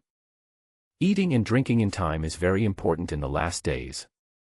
Because no one knows what kind of danger you will face in the next moment, and whether you will have a chance to eat the food that is clearly in front of you. It is safest to put it in your stomach. Providing more energy to your body means more possibilities for survival. Zhang Wenxu walked to a shopping cart and touched the sturdy shopping cart. He said with emotion, "With this thing, we can bring more things back." After they had eaten and drunk their fill, they began to pack up. The supermarket had a wide variety of items, but what the 2 of them could take away was very limited. They first found a few bags to pack some small items. They took as much food, seasonings, and tools as they could. If they couldn't take anything away, there was nothing they could do. Xiaolu, what are you in a daze for? Hurry up. I wasn't in a daze. I was thinking about what was most important and picking it up. Don't think about it. There's not enough time. Just follow your feelings and take whatever you want. So casual. Anything is better than wasting time and getting nothing. Nothing really matters. Zhang Wenchu has a good attitude and is not worried about gains and losses. Taking things from the supermarket is pure gain for him. Even if he can only take a box of chewing gum, he still makes a profit. There is nothing to choose from, and there is nothing to regret. Carry light items on your back and put important items in the shopping cart. If you don't pick it carefully, the speed is quite impressive.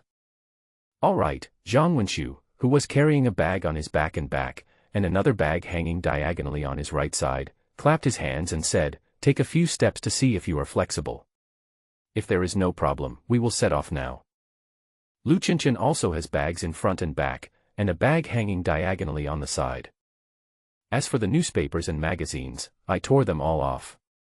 They might not be very heavy, but they did affect my movements and were very tiring. Lao Zhang, is the door still closed? That's it. Why bother? Oh, if we open it like this, won't others move their things away if they see it? Zhang Wenchu looked at him strangely and said nothing. Lu Qinshan was puzzled and asked, "What's the matter?" Zhang Wenchu asked, "Do you want to come back?" Lu Qinshan looked around. Although the bodies lying in all directions were unsightly, the messy but rich items were too attractive. Of course I thought so. There are so many things. Just for a piece of bread, people could die. Who can put down so much stuff? Zhang Wenchu nodded, showing his understanding, and said, "We have already taken so many things, and you still want to come back. What about those survivors who have nothing? Besides, even without these things, we will most likely still be able to survive, but others may not be able to. If there are really survivors, I hope these can help them. After all, there may not be many humans left, so let's save as many as possible." Those words were a bit harsh. If Jiang Dijin or Suzhen encountered such a thing, they would keep their heads down and keep silent about it. Lu Qinshan didn't think so much. It is true that he wanted to come back, but after listening to Lao Zhang's words, it is also true that he wanted to help others.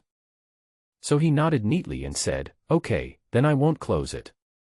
The two shook their arms and kicked their legs, feeling that there was nothing wrong, nodded to each other, and pushed the cart out. Pushing a shopping cart is much better than simply carrying it on one's back, and having wheels always saves some effort. But this feeling of happiness was short-lived. When they got onto the main road, their mood took a 180-degree turn. The sound of the shopping cart is really too loud. When they were in the supermarket, they probably didn't notice this problem because the floor was made of smooth tiles and different materials. When they walked onto the road, the loud and continuous noise sounded extremely harsh in the quiet street, making their hearts tremble. What should I do? Lu Qinshan turned around and asked Lao Zhang. Zhang Wenchu's mind was full of thoughts, and he ignored the question after a while. He hesitated for a moment and said through gritted teeth, "Let's keep going and act accordingly.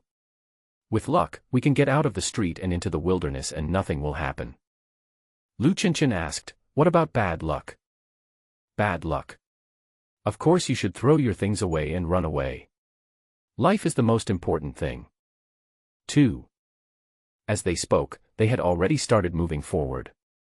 Time seemed to be taking longer. Especially when they were on the bumpy roads, the sound of wheels that they were used to before the disaster now sounded like thunder. Even Zhang Wenchu, who was always calm in the face of difficulties, had cold sweat on his forehead. The two of them looked around vigilantly, and their hearts tightened at the slightest sign of trouble. And the further I walked down the street, the more nervous I became. If you are surrounded when you go out, you can just throw away your things even if it is bad luck. But after walking so far in fear and trepidation, and about to overcome the difficulties and enter a smooth road, who can accept that the things you have obtained are suddenly gone? Almost there, almost there. Lu Qinshan kept muttering to himself. "Can you please stop talking? You're making me nervous." Zhang Wenchu couldn't help but complain. Unconsciously, the two of them were speeding up their pace. The wheels turned louder and louder. The louder the wheels were, the more nervous they became. The more nervous they were, the faster they walked. The faster they walked, the louder the wheels became. Even Zhang Wenchu couldn't help muttering, "It's almost there, it's almost there." And all the tension finally came to the tense ending it deserved. This is often the case. When everything is not over yet and feels like it will be over soon, changes will occur. Zombies appeared on the street corner and rushed towards them following the sound. Streets without zombies are just a fantasy. The brief silence might be because the zombies were attracted to other places, or maybe someone had cleaned up this section of the road. But it was wishful thinking to expect to cross the entire street with the sound without encountering any obstacles. Lao Zhang. Lu Qinshan shouted and waited for an answer. Zhang Wenqiu narrowed his eyes, looked at the shopping cart, and then looked at the zombies. I want to give it up, but I can't bear to. Lu Qinshan was urging him on the side. He pondered. Lao Zhang. Lu Qinshan shouted again. Zhang Wenqiu took a deep breath, exhaled, and said, kill them. Lu Qinshan was just waiting for this sentence. He drew out his sword and was about to rush forward. Throw away the bag first. Zhang Wenqiu said this in an unpleasant tone. Oh. Lu Qinshan then hurriedly took off her bag, held the knife in both hands, and walked forward. There were 3 zombies rushing over. The number is not large, which is why Zhang Wenqiu decided to give it another try. If there are groups of zombies, then there is no need to hesitate, just drop your stuff and run as far as you can. If there are 3 zombies, you can still try. What if you can solve them quickly without causing any commotion? Lu Qinshan pursed his lips and swung the knife steadily. He felt impatient and uneasy when he pushed the cart. When he held the knife, his mood always calmed down naturally. He walked towards the zombies, swinging the knife 3 times, like inky blood, leaving long traces on the road. But it didn't stop there. Zombies appeared at the diagonal corner again. This time there were 5 of them. Lu Qinshan turned around and looked at Zhang Wenqiu. Zhang Wenqiu's expression didn't change. He just said, kill again. The cold light rises and falls, and people are sometimes still and sometimes moving. When Lu Qinshan took a wrong step, corpse heads rolled down. Slightly breathless. I have consumed a lot of physical energy today. I had to walk all the way, and then I had to fight a series of fierce battles. Although I replenished a lot of food and rested for a while, I no longer have the energy I had when I started. Subconsciously, he reached out and touched his pocket. There used to be a duck egg there, but today it is empty. Feeling somewhat lost. The zombies' roars and the smell of blood eventually attracted more monsters. The figure rushing out from behind the store and the sound from farther away were telling them that it was not a good place to stay for long. Lu Qinshan clenched his knife tightly, ready for a fierce battle. Prepare to retreat. Zhang Wenqiu has already made a new decision. When he let go of his hope, he felt relaxed again. After saying that, without even looking at Lu Qinshan, he started rummaging through the shopping cart. I definitely couldn't take the shopping cart with me, so I could only look at what I could find, something light and worth putting in my bag. I flipped to the bottom and saw a row of beer. Pick up a bottle and can't stop sighing. There is no alcohol in the camp, it is a rare thing nowadays. I wanted to bring it back and share it with everyone. Isn't it wonderful to have everyone sitting around a campfire, drinking wine and eating barbecue? Unfortunately, this thing is too heavy. Take anything away, and it is impossible to take it away. What a shame. Zhang Wenqiu couldn't help cursing, but he didn't throw the bottle away. Instead, he knocked the bottle cap off the shopping cart, tilted his head back and drank it. He drank it in one gulp, feeling extremely refreshed, and couldn't help but let out a long sigh. Xiaolu, come and have a drink. He greeted her and continued drinking. It's impossible to take the wine away, but I don't want to waste it, so I can only drink as much as I can. Lu Qinshan was stunned when he saw this, and then walked over. They opened a bottle of wine, clinked their glasses together, making a crisp tinkling sound, and then they both raised their heads and drank. There are more and more zombies around and the noise is getting louder. The hideous and bloody atmosphere gradually filled the entire place.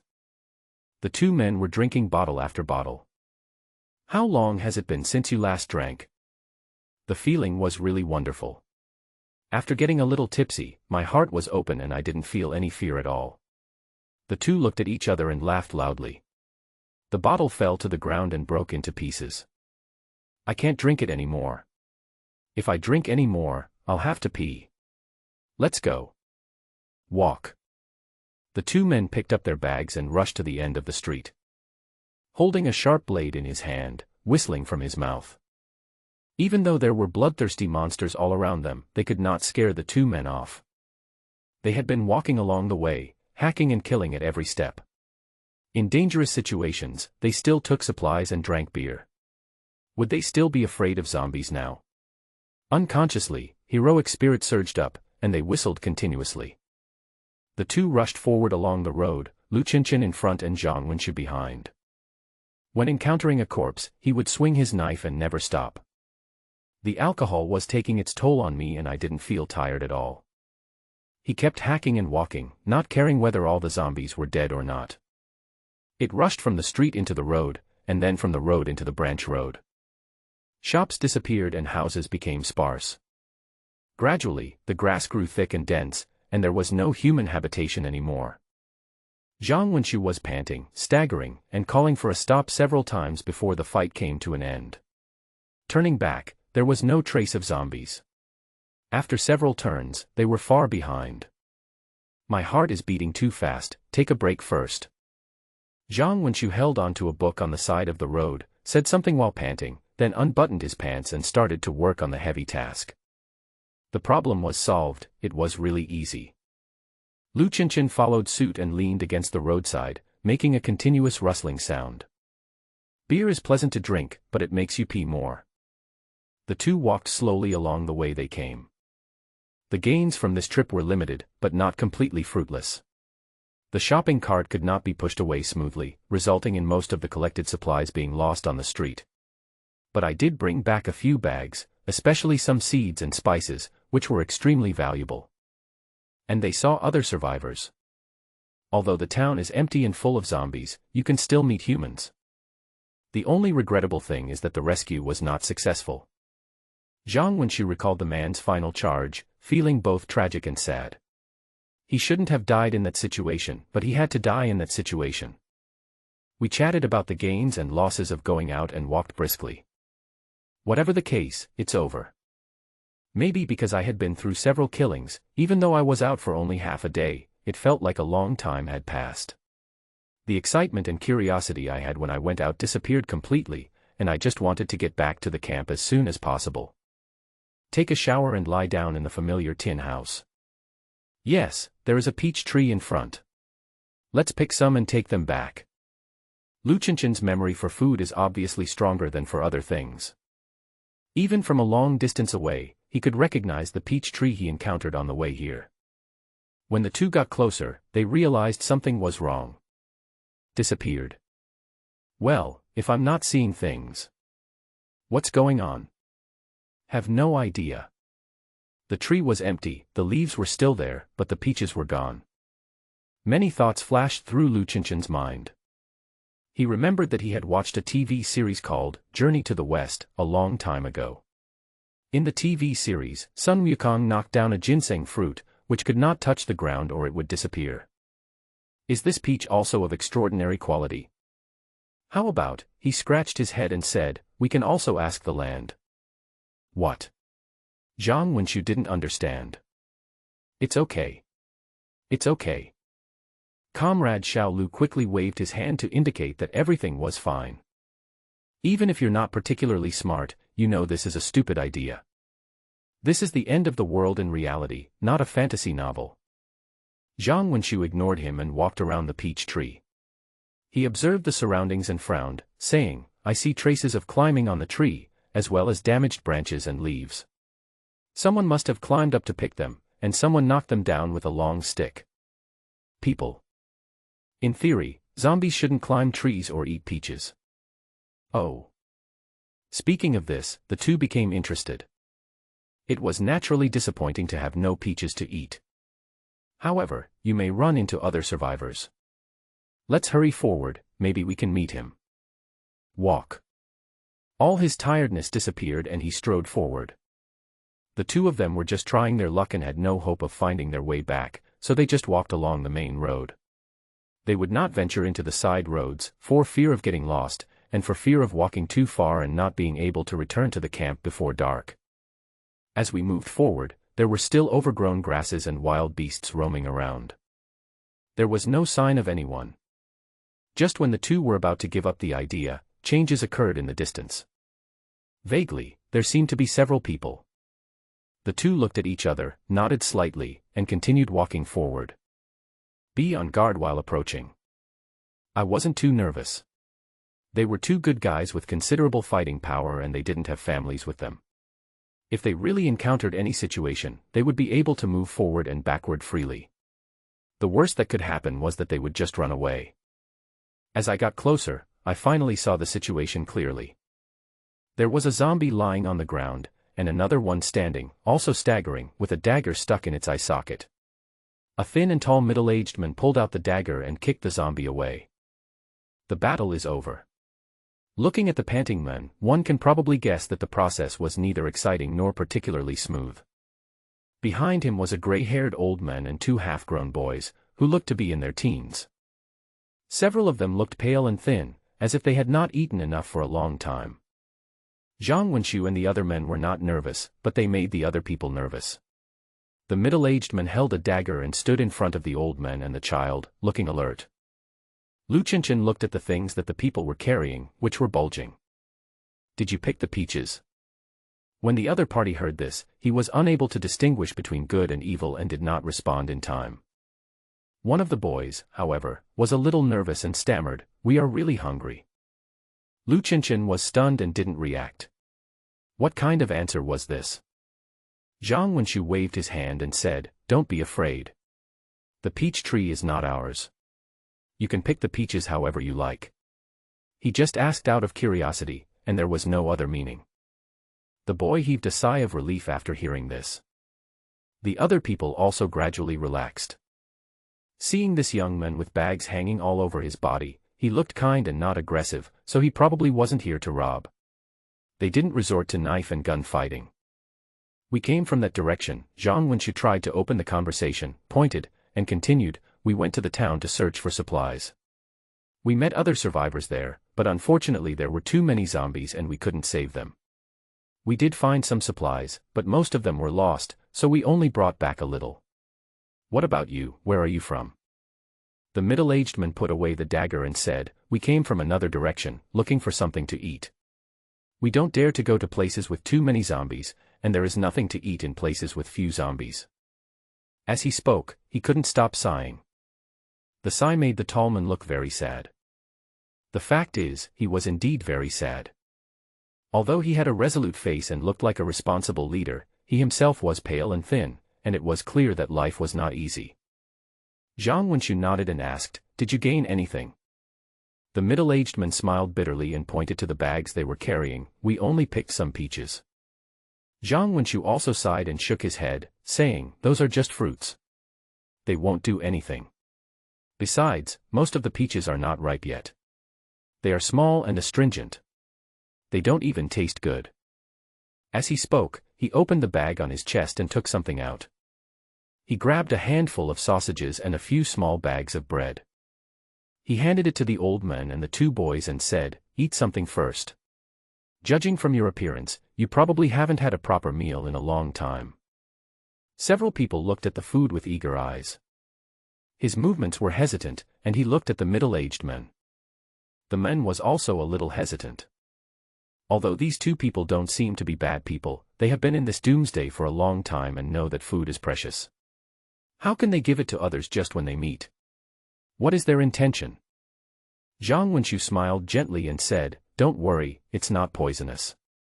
Let's go to the side and sit down to talk. I'm really tired of standing with all these bags hanging around." As he said this, he bit into one and started eating. The middle-aged man nodded embarrassedly. The boy and the old man then took it, and the child's eyes were full of joy. He took the sausage, opened the package, and started eating. This sausage probably didn't have much meat, it was all flour, but it tasted really good. The old man only ate one and gave the rest to the two boys. The boys ate slowly, one bite at a time, as if they were afraid of eating too fast and losing the taste. Zhang Wenxiu took out some more snacks and shared them with the middle-aged man and Lu Qinshan. Everyone was eating and walking to the roadside, and the atmosphere became much better. I found a place, took off my backpack, sat on the ground, and let out a long breath. "My name is Zhang Wenxiu, and this is my companion, Lu Qinshan. What's your name?" Zhang Chang, these are my companions, Lao Chao, Wang Zi, and Xiao Ding. After a brief introduction, let's start to understand more deeply. With food as a prelude, the other party's vigilance was greatly reduced. I was alone, which was neither good nor bad. Zhang Chang finished his food in a few bites, wiped his mouth and said, "If one person is full, the whole family will not be hungry." Later, I met some survivors who were being chased on the road, and I rescued them. Because they were women and children, they had no way to survive, so I had to take them with me. Lao Chao handed him a peach. He took it, took a bite, and said, "Don't eat too much, you have to take it back." The old man nodded and said, "Don't worry, I'll keep it." He handed 2 more to Zhang Wenxiu and Lu Chenchen. Zhang Wenxiu waved his hand to refuse, and also refused on behalf of Lu Chenchen. "You guys eat, don't worry about us. We found this peach tree when we came here. You probably don't know that the biggest and sweetest ones went into our stomachs. We're not hungry either. We just found a supermarket in town and ate our fill before leaving. We really had no room left in our stomachs." After hearing this, Wang Zai and Xiaoding's eyes sparkled and they were very envious. Then, everyone continued to talk about the experiences of middle-aged men. And then you discovered that more and more people were gathering. Zhang Chang smiled bitterly when he heard this. "Yes, after saving the first one, we will save the second one, and then the third one. At first, we walked around, but later, there were too many people, and it was inconvenient to move around. It was also very dangerous, so we could only find a place to stay temporarily. But the food problem is very serious. The stored food has been eaten up, and the searched food can't keep up. If this goes on, even if the zombies can't find us, we will probably starve to death." Zhang Wenxiu looked at the few people, shook his head and said, "To be honest, if you bring the elderly and children out to look for supplies, you can only rely on luck." "I know," Zhang Chang nodded and said, "there's nothing we can do about it. It wasn't like this at the beginning. We have young guys and strong friends who would choose to go to dangerous places. But they suffered heavy casualties. They are all great. For the sake of children and women, they didn't back down. It's just..." His face was gloomy and he found it difficult to continue speaking. Zhang Wenxiu and Lu Chenchen were both silent, not knowing what to say. They have a good impression of Zhang Chang. Because when they first met, he stood in front of the old man and the child. Such a person is unlikely to be a bad person. Now is the end of the world, and the restraint of morality is basically zero. People don't think about the long term, but only consider survival in the present. Therefore, in the shelters for survivors, the living conditions of the elderly, children and women are very difficult. Teams that treat the elderly, children and women well will basically not do anything bad. This was also the reason why Zhao Shiqing and his friends were not on guard when they met Zhang Wenxiu. When I think of those panicked young people who were dragged into the zombie swarm, I can't help but feel sad. Zhang Chang rubbed his face, drooped his body, and said, "We should be smarter, more flexible, and more..." He wanted to express himself clearly, but unfortunately he was not good at language. In the low voice, there was unspeakable regret, as well as inexplicable remorse and self-blame. But Zhang Wenxiu and Lu Chenchen were able to understand what he meant through these fragmentary words. To this day, the survivors are still separated by zombies in various corners, lacking basic communication. They don't know their numbers, how to survive, or each other. And, most likely, the number is still decreasing. In Zhang Wenxiu's opinion, the horror of zombies is still very limited.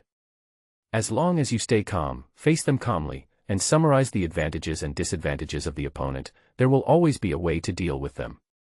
Especially in individual confrontations, it is difficult for an adult male to lose to a slow-moving zombie. But the feeling of fear was like a darkness that covered the sky completely. There are very few people who do not panic when facing zombies. Especially when people realize that what is chasing them is actually a moving corpse, it still feels quite terrifying.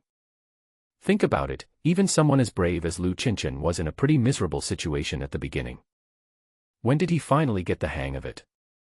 Strictly speaking, it started with the first time he killed a zombie in his life with the assistance of Zhang Wenxiu. At that moment, it was probably like a burning arrow, piercing through the dark sky, piercing through the terror brought by the zombies, and light appeared in the gap. He overcame his fear. Since then, he has been making great progress and becoming more and more courageous.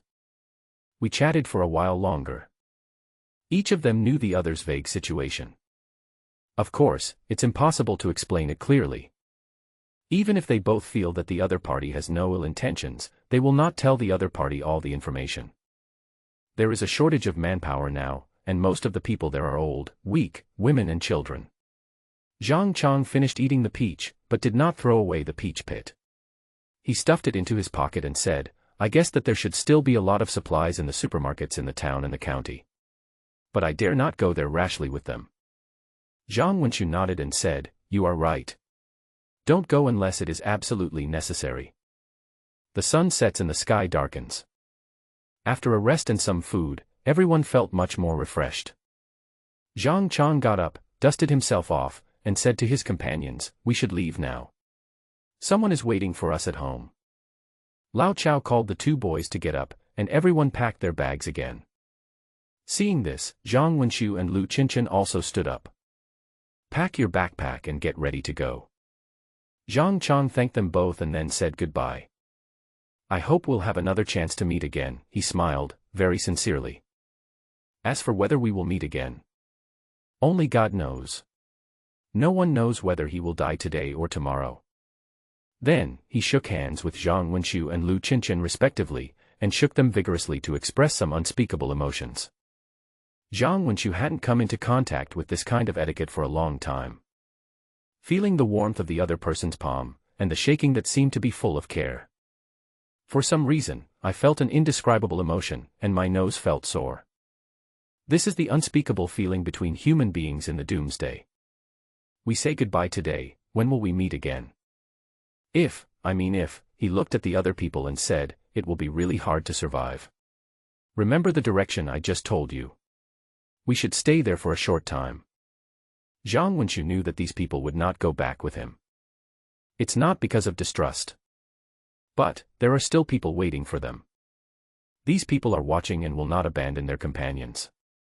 Of course, if Zhang Wenchu invited them, they would immediately agree, and then ignore the lives of their companions who were stranded in the camp. Then Zhang Wenchu would reconsider whether he should let such people go back with him. Okay, see you later then. Zhang Chang waved his hand, and Lao Chao and the other two also waved their hands. A sincere smile appeared on his thin face. See you later, Zhang Wenchu also waved his hand, but suddenly remembered something and said, Wait a minute. Then he took off one of the bags on his back and handed it over. Take this, you should need more. This. Zhang Chang was very surprised and couldn't help but hesitate. What does a bag full of food mean in the end times? I just gave it to a stranger I just met. Of course I need it very much, but can I accept it? That was a little thing that someone had obtained by fighting in and out of the zombie horde at the risk of his life. While he was still hesitating, the bag was already stuffed into his hand, and he took it subconsciously. Just as he was about to say something, Zhang Wenchu turned around and called out, Xiao Lu.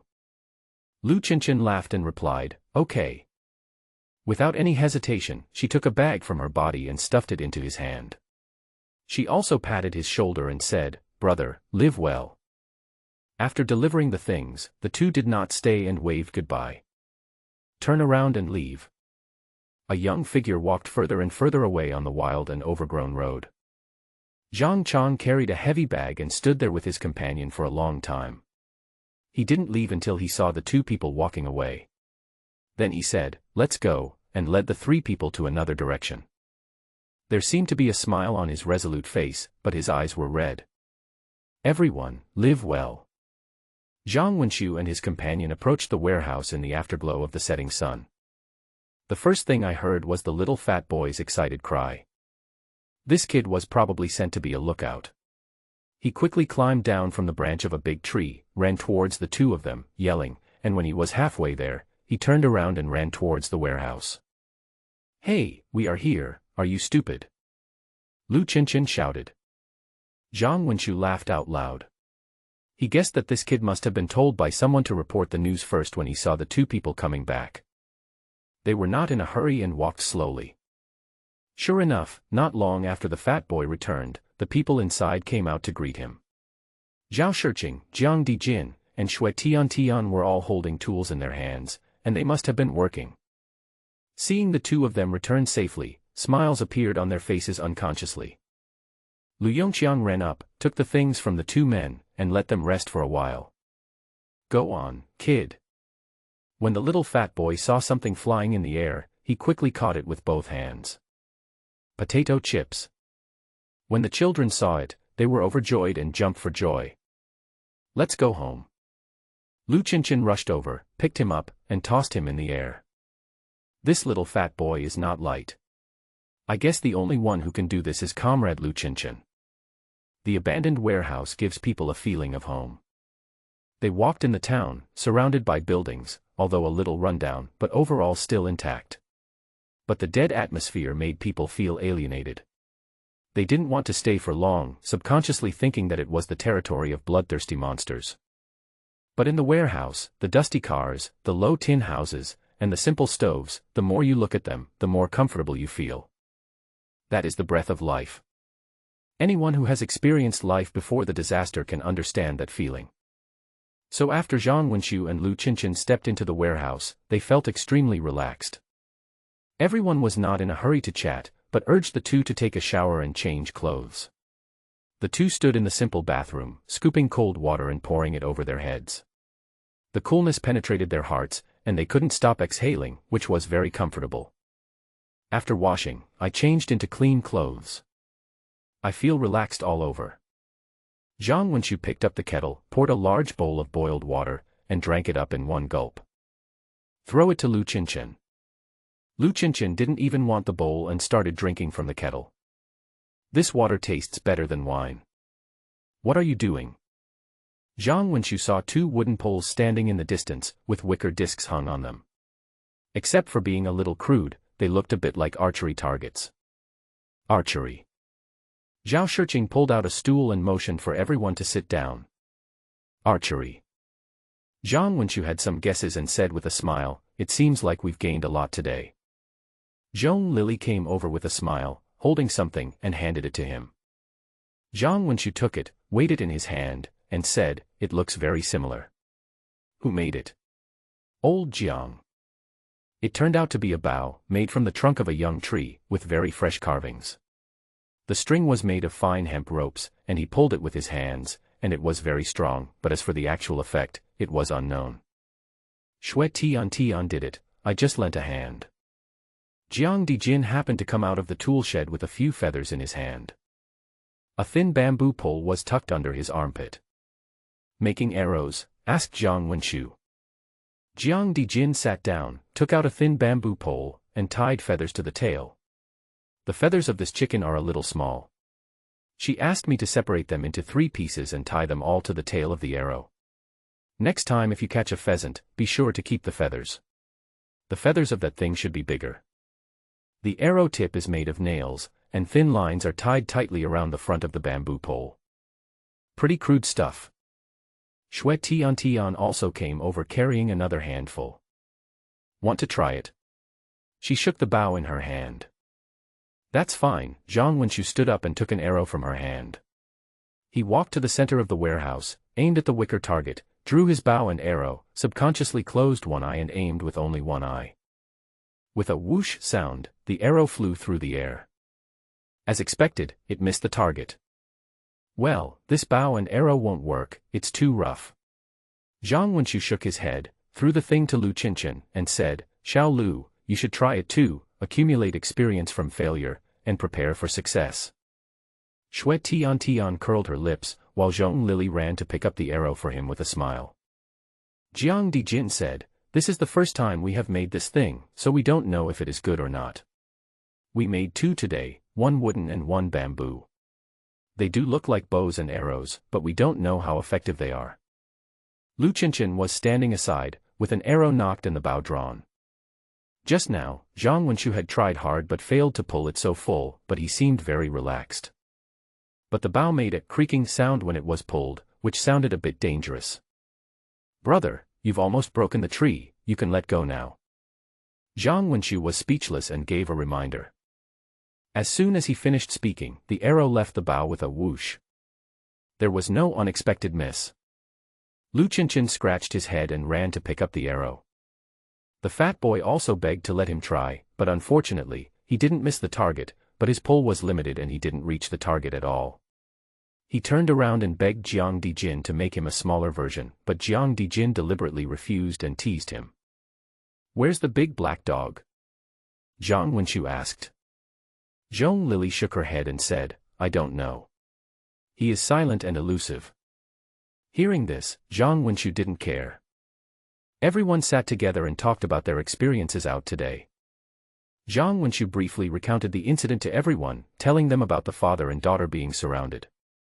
Everyone was very nervous, and when they heard that the daughter was bitten and the father was about to die, they couldn't help sighing. So much so that when he described finding the supermarket and eating and drinking to his heart's content there, it didn't cause much response. However, I heard that the two people originally pushed 2 full shopping carts, but were forced to throw them on the street, which was a pity. Old Jiang, tell me, what do you think? Zhang Wenqiu paused and asked Jiang Dijin. Jiang Dijin was stunned for a moment and asked blankly, "What? The shopping cart is too loud. What should we use to move things in the future?" "You mean?" "Well, how do you feel?" "It's very feasible. Let's try it in the next 2 days." "Okay."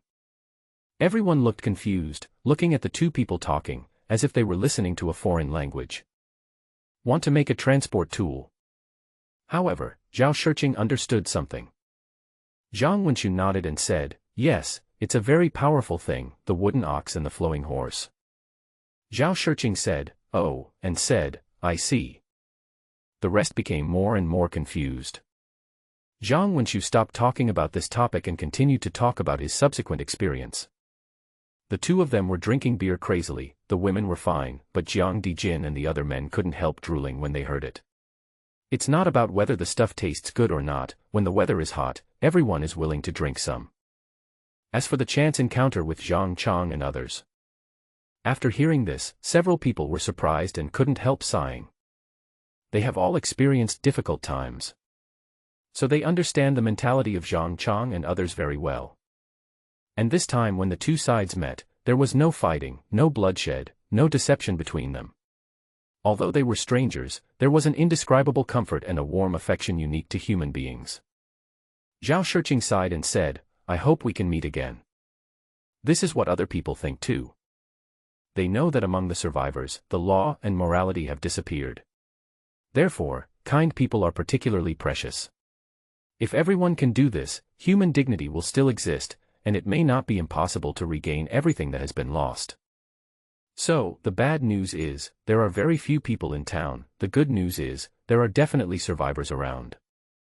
Zhang Wenqiu glanced at everyone and said, "I think that the situations we encounter by chance are rare after all. Theoretically, everyone should try to hide in a safe place. I am still optimistic about the current situation. One day, when we have enough manpower and resources, we can try to find other survivors. Of course, the main task at the moment is to survive first. Judging from the existing supplies, we are able to accept a few people, but not a large number of people." Zhao Shiqing nodded, also frowning in thought. The others seemed to understand, but they were listening. As to whether they really cared about it or not, it was unknown. "How about you guys, how was your day?" After telling his own experience, Zhang Wenqiu asked about the situation in the camp. Everyone smiled subconsciously and smiled at each other. Zhao Shiqing said, "I have done all the daily work, and I have also gained something else." It turned out that after they had tidied up the fields, they expanded the search area around them. Some picking work is still going on. According to Zhang Wenqiu's previous teaching, they accumulated wild vegetables, herbs, and fruits every day. On the other side of the river, they found rice. Although it grew in a mess in the muddy potholes, there were still a lot of them. The weeds were dense and there were often traces of snakes and insects. Cleaning it up was definitely not an easy job. This cheered up Zhang Wenqiu. The situation was exactly as he had expected, there were other crops around. Given the character of the Chinese people, they would be eager to pull up a small piece of lawn in front of the house to plant vegetables. Moreover, large tracts of wild land in the suburbs will inevitably be planted with a large number of crops. Without human care, farmland will naturally become barren. But plants will find their own way. Some things will never die, but will adapt to the new environment and strive to grow. Although the growth is not good, the number is considerable. Zhao Shirqing smiled and continued, moreover, I suspect that if we continue to expand the search range, we may find something. Zhang Wenqiu laughed and said, this is much more than what we gained from going out. The big black dog was sleeping under the tree. Only when mosquitoes or flies fly around it and disturb it will it wag its tail or move slightly. The cicadas in the forest chirp far away, drifting in the wind. The people in the fields, however, were complaining bitterly. Okay, the sun is high, let's stop here for today. Zhang Wenqiu straightened up and wiped his forehead. His collar was open, his trousers rolled up to his knees. His feet were in the rice field, deep in the mud. He had a towel tied around his head, and his appearance was very unique. He looked a bit like the leader of an insurgent army in a movie or TV series, or an old man herding sheep on the Lus Plateau. Everyone breathed a sigh of relief. They raised their heads one after another and walked towards the bank of the rice field with staggering steps. Zhong Lily was the most active, and seemed to hate being in the fields. She rushed to the front in 2 steps. She sat down under a tree and was about to lean against it to rest, but suddenly jumped up and screamed. Bugs, bugs. Everyone was startled and quickened their pace to come over. Even the big black dog was awakened by the scream. It suddenly stood up and looked around. When everyone approached, she turned pale with fear. On her fair calf, there was a wide, flat creature, which was slowly wriggling. There was blood on her leg, and the insect was sucking blood. People have a unique feeling about these wriggling creatures. Even Xue Tian felt goosebumps after seeing it.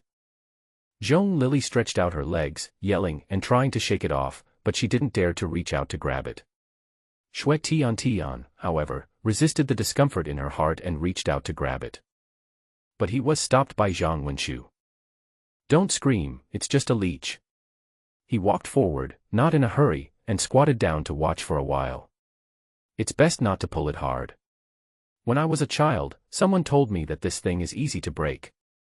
The broken part will desperately drill into the human body and you can never find it again.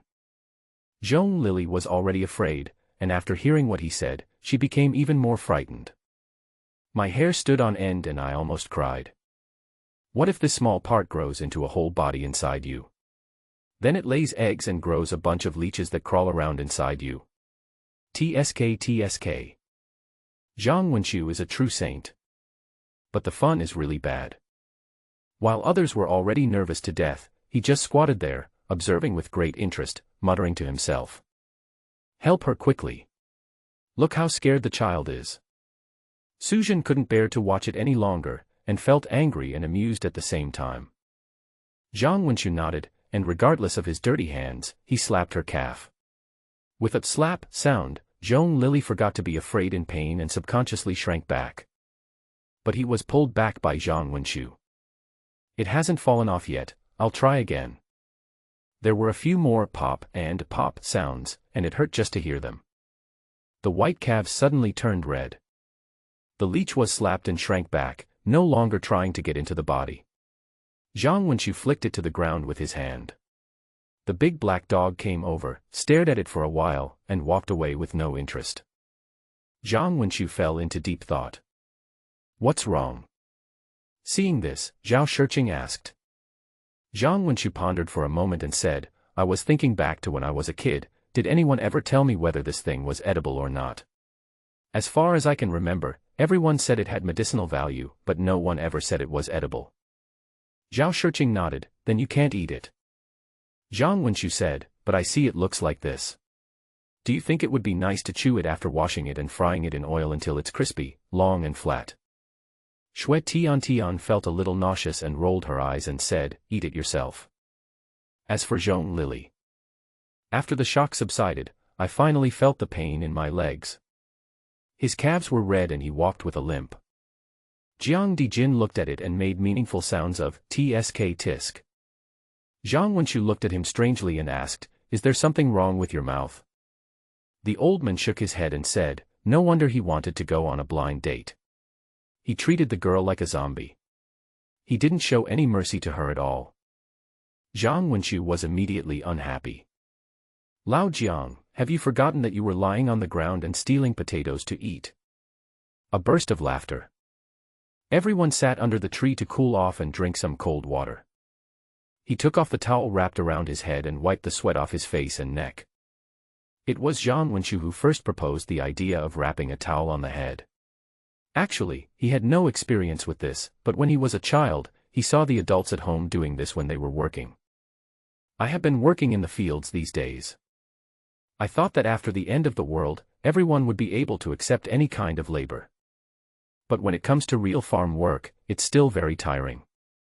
Especially when the sun rises, bending over and working hard in the fields, the back is burning, and sweat drips down the cheeks. It often soaks into the eyes, making objects blurry. The hands are full of mud and dirty water, and it is inconvenient to wipe them. I have to rub them on my shoulders, hoping that it will have some effect. As for those who wear glasses, it is even more painful. The newly discovered rice is not evenly distributed. There is a beach on the left and a beach on the right. Water can be shallow or deep. The area is very large, and although the growth is not outstanding, the number is considerable. The people first sorted out the fields, lowered the high ground and made them roughly flat. Then they brought water from the river for irrigation to ensure sufficient water. In the process, they also built a dam and blocked the water outlet with willow baskets, catching a lot of fish and shrimp. Next, remove the weeds and clear the debris. Each person is assigned to a row, picking from the beginning to the end, and touching from the beginning to the end. I bent down and stood up, which was too inefficient. I held my head up in one breath, and when I straightened up, I felt like my waist was about to break. So these few days have been really hard. But no one complained, even the fat kid didn't say anything. He worked hard and got a lot of heat rash on the back of his head from the heat. Everyone knew what the rice meant. No one dares to underestimate these things, as they concern everyone's survival now and in the future. The day before yesterday, Xue Tian grumbled a few times, saying that she was exhausted. He was also scolded privately by Zhao Shiqing. If other survivors knew what we were doing, they would probably envy us to death. They would be very willing to exchange with us, but unfortunately, God did not give them this opportunity. Now that we have this opportunity, we are still complaining about this and that. I am afraid that we have just had a few days of full meals and have forgotten how we escaped here. Xue Tian felt aggrieved, but seeing Zhao Shiqing's cold and serious face, she didn't dare to make a fuss. Worked silently. Old Zhao is not the kind of person who just talks but does nothing. He was physically weaker than the others, and he had no experience in farm work. But when he did his work, he was very serious and methodical, never lazy, and never slacked off. The speed may not be very fast, but the attitude is extremely serious. When others see it, they can't help but feel respect. The large-scale rectification is almost complete today. Zhang Wenqiu leaned against the tree, folded up the towel, and fanned himself with it. The next step is daily maintenance, which is relatively simple. Listening to the cicadas and feeling the wind in the forest, he felt very comfortable. We can relax a little and do other things. We can continue to expand the search area. We also need to collect more other food. We don't need to keep an eye on the rice. In the end, we will get as much as we can. There is no point in keeping an eye on it. Zhao Shiqing nodded and took a sip of water. Yes, the more the better. He scratched his head. After sweating, he often felt a little itchy. Besides, maybe we should find another place, a more hidden place, to store the extra food. Isn't this place good? Why are you looking for another place? Zhong Lily, who was blowing on her calf, asked when she heard this. Zhao Shiqing smiled and said, I was overthinking it. We are safe now, and we haven't encountered any danger. But the world has changed after all. There are countless zombies out there, and survivors who can't tell friend from foe. If we encounter them one day, it's always good to be prepared. After hearing this, everyone felt that it made sense. I just felt at ease for a few days and felt that this matter was not imminent and there was no need to be too anxious. It would be best if you can find it naturally, but if you can't, just look for it slowly. Zhang Wenqiu nodded and said, pay attention to it in daily life. It is indeed very important. After everyone rested for a while, they got up, packed up, and went back to the warehouse. A big meal was prepared today. Thanks to the ingredients that Zhang Wenxiu and Lu Qinshan found, Suzhen finally sharpened his knife and started to operate on the rabbit. Skin it, clean it, chop it up and put it in the pot, add various wild ingredients to remove the fishy smell, then take it out. Rinse the iron pot, add oil, stir in the onion, ginger and garlic, put the rabbit meat in the pot, sizzle and smoke rise, it is very lively. A large pot of braised rabbit meat was served, and just looking at it could bring tears to the eyes of people facing doomsday. This is real meat. There was a lot of meat because there was more than one rabbit. The elusive big black dog can now catch not only mice but also rabbits. Everyone is making progress, and it is also making progress. It often brings back prey, rabbits, pheasants, ducks, and even a weasel last night. Chiang Kai-shek was a little hesitant and said, "Isn't it inconvenient to eat Wang Tai-sin?" Zhang Wenxiu didn't care much. He was not a superstitious person before the disaster, and even less so after the disaster. As for the others, perhaps because of their young age, they were not afraid of the toys. The one they brought back was alive.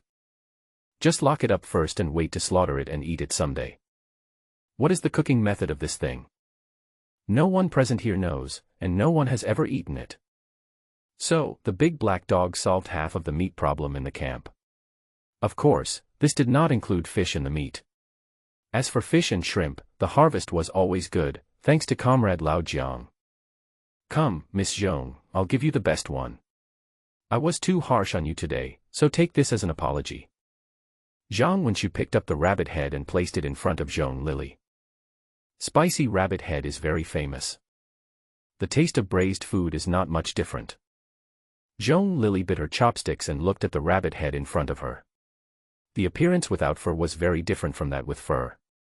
The two empty eyes seemed to be looking at her, and there seemed to be two long teeth in front. "Eat it, it's delicious," Zhang Wenxiu urged enthusiastically. Zhong Lili didn't eat the rabbit head. In the end, Xiao Pengduan and Lu Qinshan each got one, and they tasted really good. Life is hard for civilized people when they are thrown into the wilderness, but nature is very generous to those who find a way in a peaceful state of mind. The days that followed were busy and fulfilling. It hasn't been all smooth sailing. While exploring the surrounding environment, everyone encountered another wave of zombies. This place is no longer like when Zhang Wenxiu lived alone. There are basically no humanoid creatures. The change seems to have started since Lu Qinshan appeared. Zombies appear at irregular intervals, and the intervals between them are getting shorter and shorter. Everyone hid in the distance and tried to shoot with bows and arrows. If this method is successful, it will be very helpful in protecting yourself. Sadly, it had little effect. There was no expert who could shoot a bullet from 100 steps away, so it was difficult to even shoot into the zombie's body, let alone its head. After shooting all the arrows they had, only Zhong Lili managed to shoot an arrow into the zombie's neck. The arrow pierced the zombie's body diagonally, causing it to stagger, but it did not fall down. As for the others, not even the corner of their clothes was touched.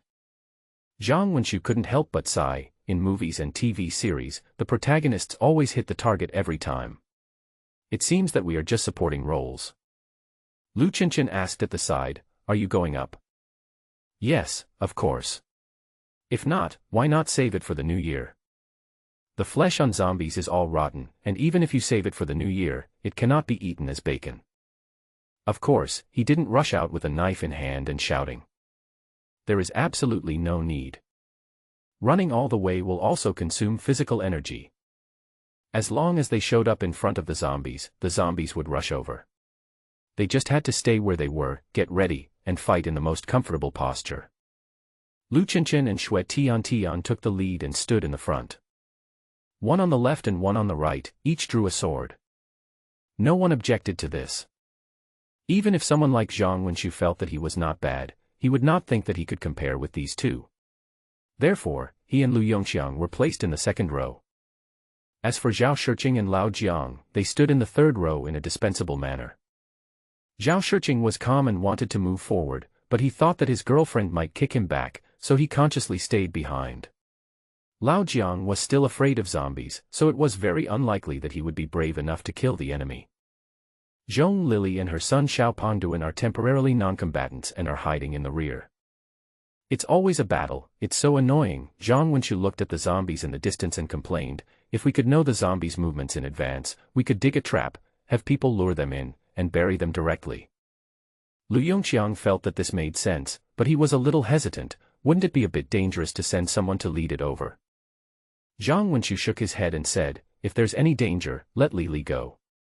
She runs fast and the zombies can't catch up. As long as you don't fall into the trap, the plan will be perfect. But then I heard Zhong Lily's voice coming from behind. Brother Wenchu, I heard everything you said. Zhang Wenchu doesn't care. He was talking about serious matters, but others thought he was teasing the girl. Killing with traps is much safer than hand-to-hand combat. Although it may not sound very passionate, this is a matter of survival. Who cares whether it is passionate or not? Hordes of zombies rush towards them. The fishy smell is nauseating. If we hadn't been in this doomsday for a long time, everyone would have been accustomed to it, and would probably have vomited if they encountered it suddenly. Lu Qianqian and Xue Tiantian each attacked, both were clean and sharp, and hit the target with one strike.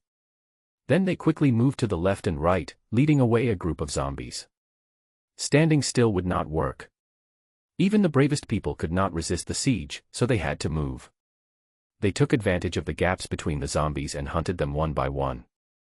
The second group to take action were not Zhang Wenchu and Lu Yongqiang, but a big black dog. It has strong mobility. Although it is difficult to bite zombies to death, when it cooperates with Zhang Wenchu, it can achieve twice the result with half the effort. But the beginning of today was not smooth. Because Zhang Wenchu changed his weapon today, from a sharp blade to a spear. This was the inspiration I got during a fierce battle in the supermarket. After returning to the camp, he had a conversation with Xue Tiantian, and then Lao Jiang, and he worked together to forge the spear. In the past, the big black dog would pull the zombie's legs to make it fall to the ground, and then Zhang Wenchu would finish it off from behind. After switching to a spear, piercing the neck was not fatal, but piercing the head would cause great resistance. So I failed several times in a row. Even the big black dog was so anxious that he jumped on the spot. Fortunately, the dog was smart, and after Zhang Wenchu's signal, it quickly understood the problem. So, it started to pull the zombie's legs forward instead of backward. The difficulty suddenly increased. Even it itself is surrounded by dangers. Then go help Qiangzi, I'll do it myself. Seeing that the effect was not good, Zhang Wenchu shouted. The big black dog didn't seem to want to stay and just turned around and left. Zhang Wenchu fought alone. He had to face the zombies, find their eyes or mouths, and shoot them, sending them to death. He had good accuracy, but it was also very difficult in the process. Especially the eyes, which are relatively small and move around. The best target is still the mouth. But the problem is that the zombie's mouth is half open, and if you stab it, you will definitely hit its teeth. The smoothest way is to break its teeth and pass it through its throat. But the teeth are hard, and it will directly push the zombie's body crooked, which is completely ineffective. If only there was some way to make zombies grow their mouths bigger. When the fierce battle entered the second half, Zhang Wenchu found this method very accidental. When he was being chased and ran around with a spear on his shoulder, he felt helpless and angry. He couldn't help but turn around, opened his mouth wide, and yelled at the zombies. It was just an act of venting, and had no practical significance. But he found that the zombies also opened their mouths wide and roared at him when they saw him. The sharp teeth and the blood-stained mouth were clearly visible. Zhang Wenchu stabbed with a gun, and the sound stopped abruptly. When the spear was pulled out, the body fell to the ground with a bang. His heart trembled violently and his whole body became hot. He felt that he seemed to have mastered some kind of law, and with hope and trepidation, he found another zombie to try. Zhang Wenchu opened his mouth and shouted. Sure enough, the zombie also opened its mouth with a hideous expression. When Zhang Wenchu saw her, he found her particularly adorable. He tried it a few more times and couldn't help laughing. The others saw him shouting and laughing, and their hearts couldn't help but beat fast. The scene was too weird. Could something have happened? If Zhang Wenxu went crazy or got bitten, it would be a disaster for everyone. Xue Tian and Lu Qinshan attracted most of the pressure and were unable to move over to check the situation. Zhao Shiqing pushed the zombies away with all his strength and rushed towards him. "Brother Wenxu, are you okay?" He shouted anxiously and had to turn around to deal with the zombies chasing him. Zhao Shiqing was not an expert fighter and he almost couldn't resist these attacks and was bitten by the zombies. It's okay." Zhang Wenxu laughed, moved over and said, "I'll play a trick on you. It's very interesting." Even someone as calm as Zhao Shiqing couldn't help but curse when he heard that. "It's already this late and you're still thinking about playing tricks." Zhang Wenxu yelled at the zombie, then stabbed it with great speed. The zombie also started to howl, and the tip of the gun went into its mouth and hit the back of its head. "How about it?" Zhang Wenxu asked with a smile. Then he did the same thing again and killed 2 zombies. Zhao Shiqing was smart after all, and he quickly figured out the key. But he also found it very strange, as he didn't expect that zombies would be affected by roars and respond subconsciously with roars. Really? He wanted to say an adjective, but he didn't know how to describe it for a moment. Zhang Wenxu became more and more courageous. As you become more familiar with the operating procedures, efficiency will naturally improve. Originally, the situation was dominated by Xue Tian and Lu Qinshan, but he was forced into form a 3-way confrontation. However, his path is not easy for others to follow. Discovering the characteristics of zombies is just one of the conditions. Another condition is that the stab must be steady, fierce, and accurate. Zhang Wenxu has a talent for this, and he knows it.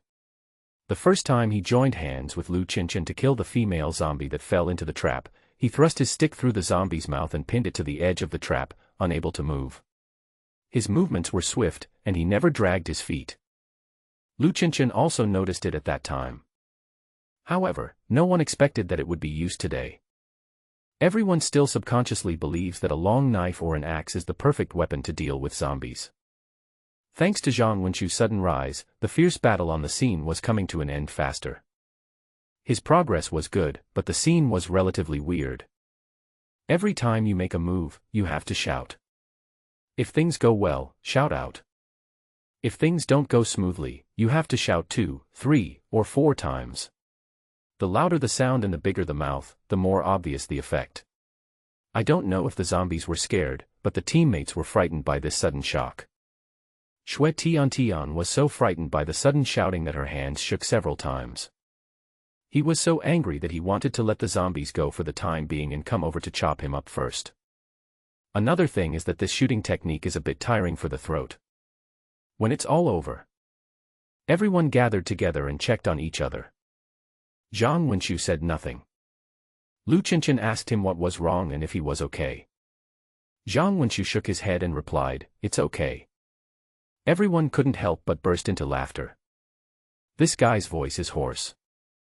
Zhao Shiqing smiled, stepped forward, and assigned tasks for him: Captain Lao Jiang, take Li, Mrs. Su, and Fatty to finish off all the zombies to prevent any that are not completely dead. Be careful, don't get too close, and don't miss any. Then go back and get the tools to prepare for burial. The rest of you take a rest and wait where you are. Everyone followed the instructions and started moving. Things are proceeding in an orderly manner. Zhao Shiqing turned around and smiled at Zhang Wenxu. "Brother Wenxu, I see that your spear skills are swift and fierce, and you can hit the target wherever it hits the throat. How about giving you a nice name?" Zhang Wenxu looked at him, his throat was strained, and he spoke only one word: "Speak." Zhao Shiqing laughed and said, "Nucleic acid gun technique." Zhang Wenxu wanted to give himself a name that sounded mighty and domineering, or light and mysterious. Unfortunately, no one showed up. Zhao Shiqing's joke was remembered by everyone. The combatants rested on the spot, while the non-combatants dug pits to bury the bodies. This was not the first time they had dealt with such a situation, and everyone was familiar with the process and very efficient. The pit was not very deep, and there was no need to prepare any coffins, let alone consider the aesthetics. As long as it can bury the zombies, it's fine. Everything will eventually decay, and then turn into nutrients, blend into the earth, and nourish all things. Nature has its own operating laws. Even the rotten flesh of zombies can still produce bright and fragrant flowers, and sweet and delicious fruits.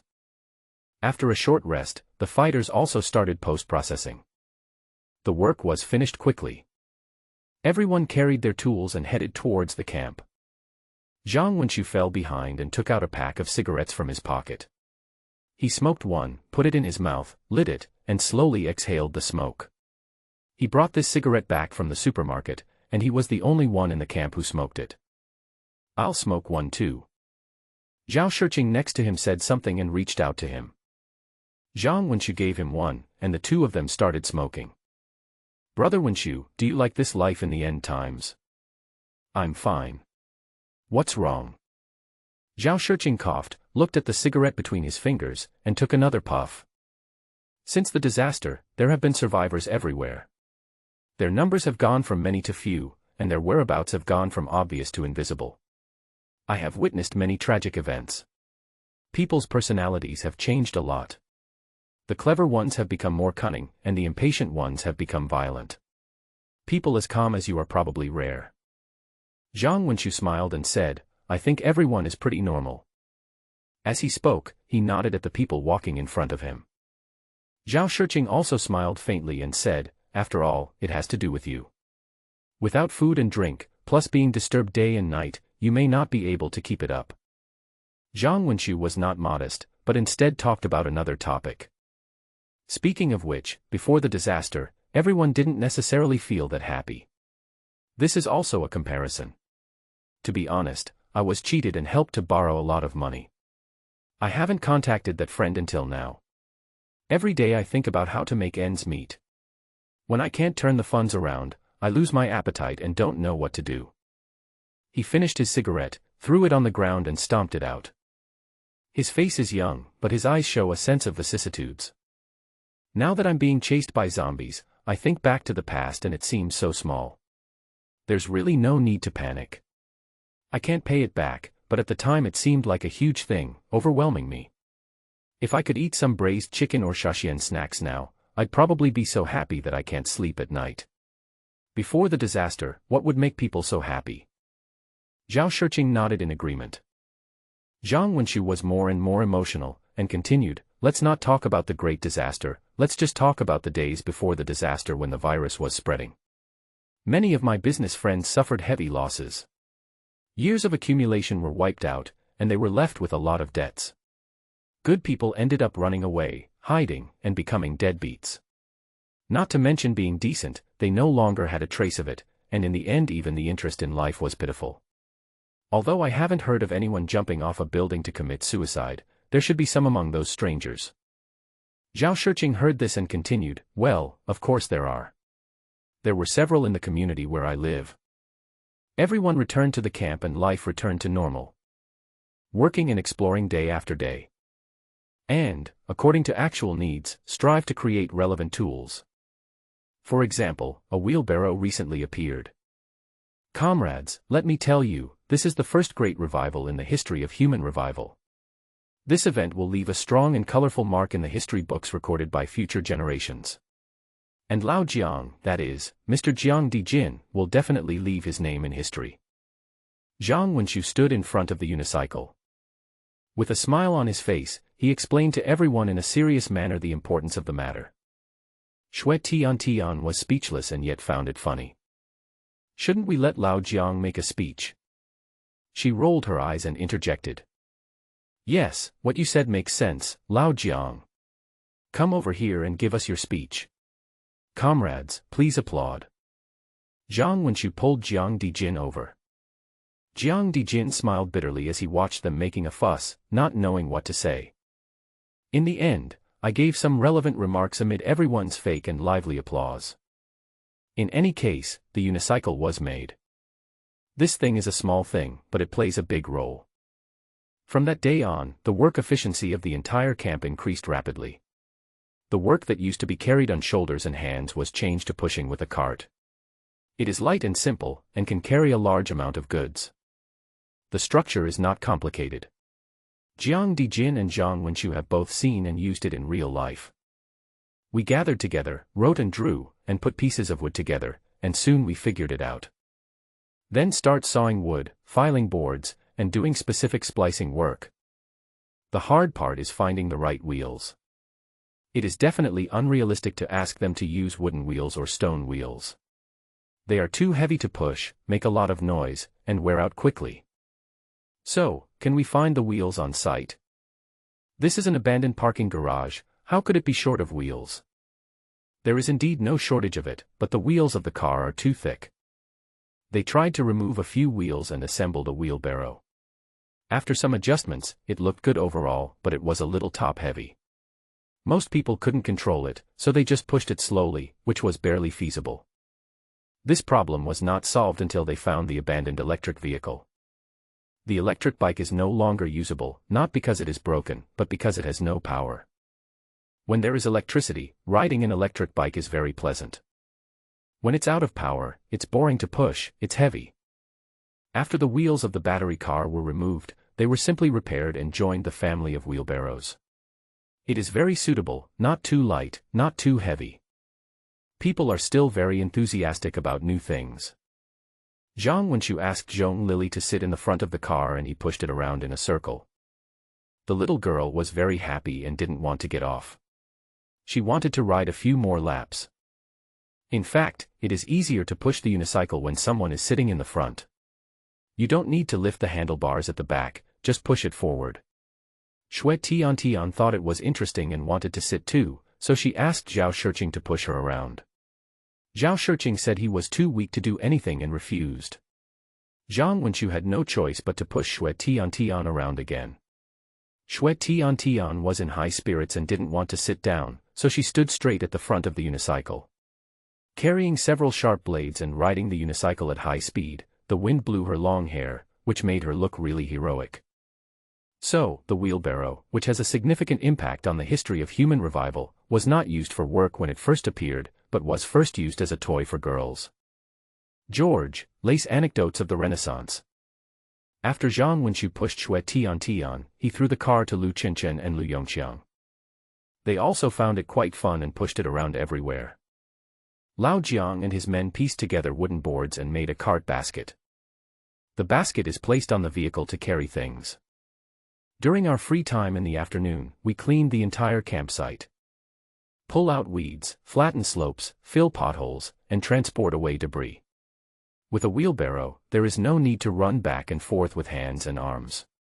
Everyone takes a shovel, shovels the debris and pours it directly onto the cart, then pushes it out together.